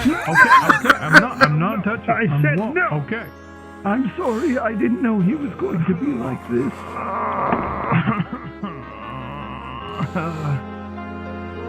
You guys are gonna hate me. I totally left my hat in there. Do you need it? I would like to have it. Go ahead. I wish you would hurry up. I spent like all our money on this. Oh man. It keeps trying to start these like ambient videos afterwards because I have autoplay on. And I guess I listen to a lot of like ambient stuff. So every time one of your skits ends, it goes into like sounds of the distant future. And I'm like, that's not what I wanted to do. Yeah, Johnny G says Magician's Brick is still my favorite. That's fair. That's fair. Yeah, it's a classic. sure. It's a classic. I really like. Okay, so when I saw that one, that was this one that just came out, the one that I just played. That was when I was saying to myself, like, okay, this is maybe my favorite. Because this is a genre like right now, like this is a genre that you're seeing a lot of people attempt and not everybody's doing it well, of like fantasy parody kind of what would you describe it? I mean, like it feels like a parody of like traditional high fantasy, and you're seeing other people try to do it and they're just not, a lot of them aren't quite getting what you're getting. And when I saw that one with I was laughing so hard when the genie has to go back inside, and the look of pity, disgust, embarrassment on the face of the wizard is so good. It's so like, I don't know. It's funny because me and Dan were talking about line art versus painting, and how you were saying you tried to be a concept artist, and then I think you drawing in this way, the way you rendered this, seems to be like where you're really strong, because like it's not easy to capture that much nuance in somebody's face, and like in this 2D digital like highly how do I want to describe it? Like highly simplified version of it, you got this expression that it like the joke doesn't work as well without that expression on the face of the wizard. Like that look of like when he's like, do you need it? Like it's just like this pleading, like please don't go back in there. It's the body language of the genie when he plops, and it's just this like this wet, oily like shrimp hitting a wooden table. It's. I'm sorry, I didn't mean for this to turn into like an hour of me just giving you praise, but that's what it is apparently. I'm sorry. I'm fanboying out. I'm a fanboy. Yeah, I really appreciate it. Yeah, it's great, and I'm gonna wrap this up with anyone who has any other questions. It looks like the last comment is Magician's Brick is still my favorite. I'd love to have you back on sometime. We can do another one of these, and you can guide the conversation if you want, and I'll stop interrupting you and raining compliments upon you. But it's funny that the magic lamp one was one that I was really, really unsure about. Really, like it just took like a long time because there's a lot of moving stuff in it, and I was so unsure of it till the very end. Like, I sent it off because my girlfriend, she's here with me while I'm working on it the whole time. So she sees it every step of the way. And so I have to send it to like another friend of mine, like one of my best childhood friends, and I just send it to him, and I'm just like, is it good or not? Like, you gotta tell me, man. I'm gonna post it today. You need to tell me if it's good. What did you say? And so far, he's told me he's a good barometer. I've never not posted something that was done. Okay. But yeah, it's good that I can just throw things at him and be like, you gotta let me know. Like, all honesty, am I just in my head about this? It's the same problem I had with comics when I used to do a lot of comics, is you look at them so long that the joke isn't funny to you anymore. Right. Yeah. And you start to wonder, you're like, was this ever funny? Like, oh man, I could imagine that's such a huge problem. Yeah, because you see, I don't really, I mean, I have comedy and like, when I write, there's jokes, but it's more dialogue driven, like, a little bit like a witty comment here and there. I don't like doing comedy in a comic where like the sequential art, like the timing of the visuals have to land the beat of the joke. I could definitely see that getting away from you when you've been looking at it for so long. You're like, was this ever funny? Or am I, how do you deal with that? I just try to like push through it. Yeah. And I just try to remember, like, I wouldn't have started this if I didn't think it was funny. Right. And I know that for other people, they don't know what's going to happen and it's going to hit them with zero context. Yeah. So it's like the dark summoning, the first one with the succubus, I also felt the same way about. I was very worried about it, like, not being great. I thought it was going to be like a bunch of comments about incels or something. I'm very glad it's not. But yeah, I thought it would be a bunch of people who like hate this character because he's like pathetic and he's being weird sex kind of creep. he's being a sex pest. Yeah, and so it is funny that it is funny that people would judge him and not the demon that you summoned to like destroy a person. Yeah, and she'd be fine if that's what she was summoned to, like, to do, you know? And I was worried because I was like, I'm not a big fan of real life sex pests. Yeah, of course. I'm putting my foot down. I don't like those guys. Well, that's a hot take. That's a hot take there, Yeah. Riley. It's a bit of a hot take. But a lot of the comments are just like, free my man, my poor guy. Oh, and I'm yeah. just like, okay. Okay, this is where that's going. Well, because the idea that he's just like sexually frustrated is highly relatable to every human at some point in their lives. I think I'd like to think that he did have a really bad day. No, of course. He had a bad day, man. Like a really bad day. Yeah. Funny, like, for a while on Instagram, it'll like let you know if someone with a like a high follower account likes something you do. Yeah. And I kept getting these like cosplay girls, like these great looking cosplay girls all the time. They always like that one. Oh yeah, I bet. Every time I see the thumbnail and it's some like Final Fantasy VII cosplay girl. Yeah. I'm like, she's like, I know which one she liked and commented on. And I'm always right. It's always that one. Because I mean, I don't go to too many conventions, but I've seen some stuff at conventions with cosplayers where like guys will pay to take pictures of a woman stepping on them while they lay down on the floor. I've seen that. I've literally seen and I thought it was a joke, but it's like a real thing that some guys apparently real. Will pay I haven't for. been to a convention in a while. So yeah, I used to go, to sell my comics, and now it's like I don't know that I need to anymore because it's like Kickstarter, it's doing fine, But yeah, one of the reasons I stopped going to conventions is because like even the areas that were comics were kind of getting overrun with like people kept trying to pay to have you step on them. Yeah, and I was like, guys, I do that for free. Like, relax. Yeah, chill out, guys. I'm a nice dude. To do it. There was just like there was a lot of cosplaying, it's a fine culture, like whatever, it's not any better or worse than any other. It was just like that, it was just so much of it that it was like people who had no interest in comics were taking up a lot of space, and I was like, I don't think this is worth my money because I paid for a table. It's like, and I'm sitting here being like, I would sell a few copies, but it was just be like, I don't know. I think cosplay culture maybe needs to have its own space because it's so popular right now that it's kind of like I see it. I mean, whatever, you can make those work together, but oh yeah, for sure. I just also I know you got to go soon, but there was another time somebody had downloaded that video and they wrote on top of it something like, when the pay pig refuses to pay up or something. And they posted it to their own social media, and they're like a financial dominatrix. Oh, I was like, I'm so happy to be part of your community for this short 45 seconds. That's so sad. That's such a It's so funny to me though.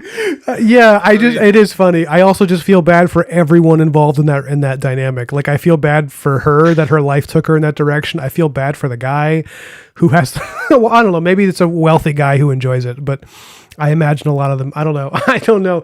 I remember, maybe this is TMI for a live stream, but years ago before I met my fiance, I was in like a relationship with someone who I found out was doing that to make extra money. And I did, I was like, well, okay, whatever. But then she like, maybe I shouldn't say this. I won't say who it is, but she started trying to pull the pay pig stuff with me, and we had already been dating. And I was like, what are you doing? I'm not like, like you gotta stop bringing work home, right? You gotta leave that at the office. It was at the pay pig office. You gotta, put your pay pig punch card in, go home, and you gotta hang the leather whip up on your way in the door, and don't think about it till tomorrow. It wasn't even like kinky whip stuff. It was literally her just sending me a text being like, yeah, now you should send me money directly to my account. And I was like what? We just went to a movie together. Like, you spent the weekend with me. What are you talking about? Like, I was like, did you mean to send this to me? And then she was like, I had to try it. And I was like, oh, that's pretty gross. To try it. I was like, we've been dating for like 3 weeks. You're going to pull it on me? I was like, oh, God. Sam Laser. I envy the confidence. Oh, yeah. To try that with someone you've like already been dating. That's, yeah. I think as like a independent artist on the internet, you gotta capture that a little bit. You gotta be like, oh yeah, you like the fucking wizards? You like fucking wizards? You're gonna pay for wizards. Let me check the chat. Sam Laser says, I think the thing that makes fantastic fictional stuff engaging is giving an impression of a grander story and deeper lore, which is not spoon-fed, but rather hinted here and there. Those shorts definitely nail that vibe. I agree with that. Yeah, I think that I appreciate that. Yeah. That's definitely what I'm going for. And I like kind of peppering in some information. I like dropping a new name every now and then and have people be like, well, who's that? When are they going to show up? Are you... it's a lot of fun. I never thought anyone would give a shit. So and now here you are, with all these fans, and you have me asking you stupid questions and keeping you on the phone. Do you draw any inspiration from Venture Brothers? Oh yeah. Venture Bros was huge. I haven't seen all of it. Yeah, me neither. But when I was like a teenager, my brother and I just watched so much Venture Bros. I don't think anything's nailed the parody of like that era of superhero stuff. Mm-hmm. Or just parody in general. Like, it's like they're willing to just do and say anything. Just being like, the fact that they wrote David Bowie into the show before asking for permission is amazing. So funny. Yeah, that's like, pretty ballsy too. They rock so hard, man. Like, I just aspire to that level of just we'll figure it out, Yeah, it's like, I don't know, they were kind of rewarded for their, they were absolutely rewarded for their ballsiness. They're like, it was like a fearless thing that they did. The reason I ask about it was because it felt like something Venture Brothers did really well was, among many things, was this idea of that they would show clips. It was almost like when you were catching them at certain moments, it was when they were between adventures, or that you get the sense that there was a bigger story, but that they were only showing you like random crap from it. So it would be like these decontextualized clips of these like very classical high adventure stuff. And that made it so funny because you would just arrive and it's out of context, and like Brock Sampson is fighting a Sumerian giant stone man, yeah, or like the mummy in the first episode. Yeah, and that's a very similar vibe to what you do. I think the Wigglewood Tales feels like that. It's like the same. It feels similar of like we're there's the wizard's on a quest. He's going into this dungeon to do this thing, and he encounters the guy who's a chair and who's clearly always been a chair. and like because he was looking for something else in some larger, tale, some larger quest. But this is all we're getting is just this context. I the initial aim was to make it feel like it was a cutscene in a game that you didn't get to play, like the gameplay part of. Yeah, some like lost NES game. Yeah, so I love the fact that I used to get comments like that all the time of people being like, "Is this real? Like, can I play this?" And like that's definitely what I was going for. Was I wanted people to think it was real, and the fact that they did was like, it means that I kind of captured what I was going for. Have you ever thought about that? Have you ever thought about doing it as a game? Because the Patreon, maybe you can do like maybe you could do it as a game. So I know some people who've been doing that. Yeah, I get a lot of messages from game developers where like I have 20 years experience. Just tell me to do it and I'll get started. And I'm like, man, I don't know. Dude. I don't really have the time to like dedicate to things. Yeah. And plus I'm kind of like I think I'm a bit of a control freak. Right. And I like to do everything myself. And like I have programmed before. Mm-hmm. I know a bit about game dev. I went to school for it. I never got a job in it, but I did learn how to program. So it just makes me want to do it, even though I know there's tons of people who would be better at it. Yeah. Oh, that's, I would, man. Because if it was like what did they call them? Like a playable novel, a visual novel? That's what. Yeah, a visual novel would be the easier one. And I'll tell you one thing that's an idea I had for Patreon that I'm thinking I'm probably going to end up doing. It's going to be a choose your own adventure thing. Oh, hell yeah. Where I'm going to animate like the first part of a video and my Patreon subscribers can decide what's our hero going to do. So it'll be like 4 options or like are they going to fight the guard? Are they going to try to sneak away? Are they going to try to talk their way out of it? Like, so I'm excited to try that. But again, that's a lot of time. I mean, I think if you made that, if you like did something to make that maybe a focus of your Patreon, if you gave it like a very clear focus like that, you would probably, I think your follower count would continue to grow. And I think you might even, if you were like, hey, I'm going to do a visual novel based on this stuff that you guys love, I think you'd get even more. I mean, you're already doing well. You don't need advice from me. I'm just saying, I think you would reach your financial goal for that project pretty quick because this stuff is like, it's crazy to see how popular your stuff is right now. I mean, it's not crazy. It makes a lot of sense, but yeah. I appreciate it. Yeah, a visual novel that'd be. I mean, I can't imagine how many great funny situations you would, because you could really go through all of the. Yeah, so many things are going through my mind, like the amount of tropes you could kind of poke fun at over the course of like a quest. Like that would just be. Yeah, it's a bottomless pit, man.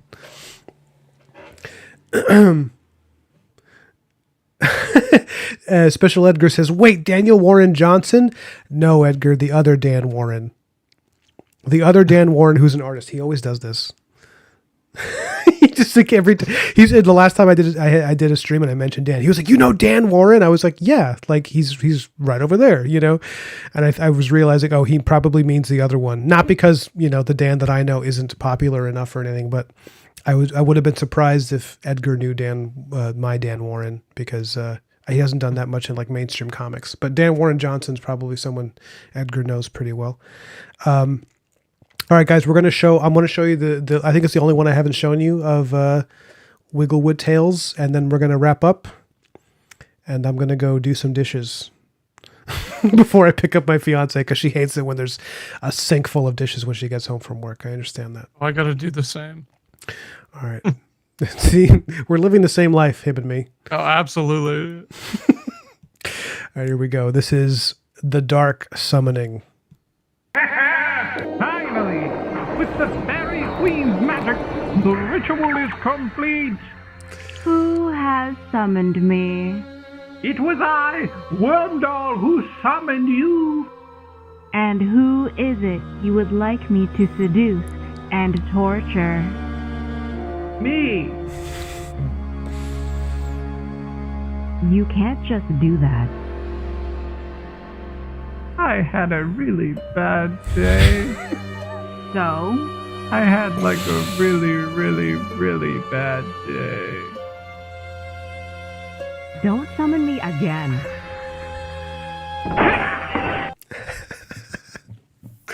The final shot of him like knocking everything off the table is so good. I think a lot of it is your timing. The editing is very sharp. It's like you don't let anything linger for too long. Man, this is great. Guys, please sub to, let's see how many subscribers you have right now. Okay, 37,000 people. He's doing fine and only 8 videos. But if you guys are watching this, definitely sub to his channel. Follow him on Instagram because, he posts there too. It's great. Wigglewood Tales are my favorite new fiction. It has replaced everything else. I'm shaving my head. I'm quitting my job. I'm going to live outside of Wigglewood's house in his lawn, like a cult member. I'm going to build effigies to his work, and or maybe just have him on every now and then to talk to me. Maybe we can compromise on that. Yeah, I think maybe we'll try that one. Okay, we'll try that. We'll see how it goes. You know. Well, you have anything you want to say to people before we go? I don't know. No, Edgar, this is not Dan Warren. Yeah. This is Wigglewood. This is a different guy. Yeah, I'm a different guy. You saw the video title, I guess. Yeah. All right. Well, have fun. Everybody have fun, dude. Go and have fun. I have to say, I know that it's awkward putting you on the spot and asking you things like that, and I'm kind of enjoying it. Like I'm enjoying just like giving you the mic and watching you try to like not be awkward. I don't know what the fuck to say, man. I know. I just thought you'd be like at the end you'd be like, oh yeah, well, what do you want to say to the audience? You'd be like, you know what? Fuck all of you. Like, and just flip a table over and storm out. Yeah. But yeah, all right. Thank you guys. This was a long stream today. This was like 5.5 hours. So yeah, damn. It's the longest I've ever been sitting in a chair. But I'm going to go now and do a crooked walk to the toilet.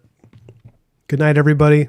Thank you for coming, Wigglewood. You're the best, man. God bless you. You have a good night. I appreciate it, man. Thanks. Go do some dishes. Bye, everybody. Later.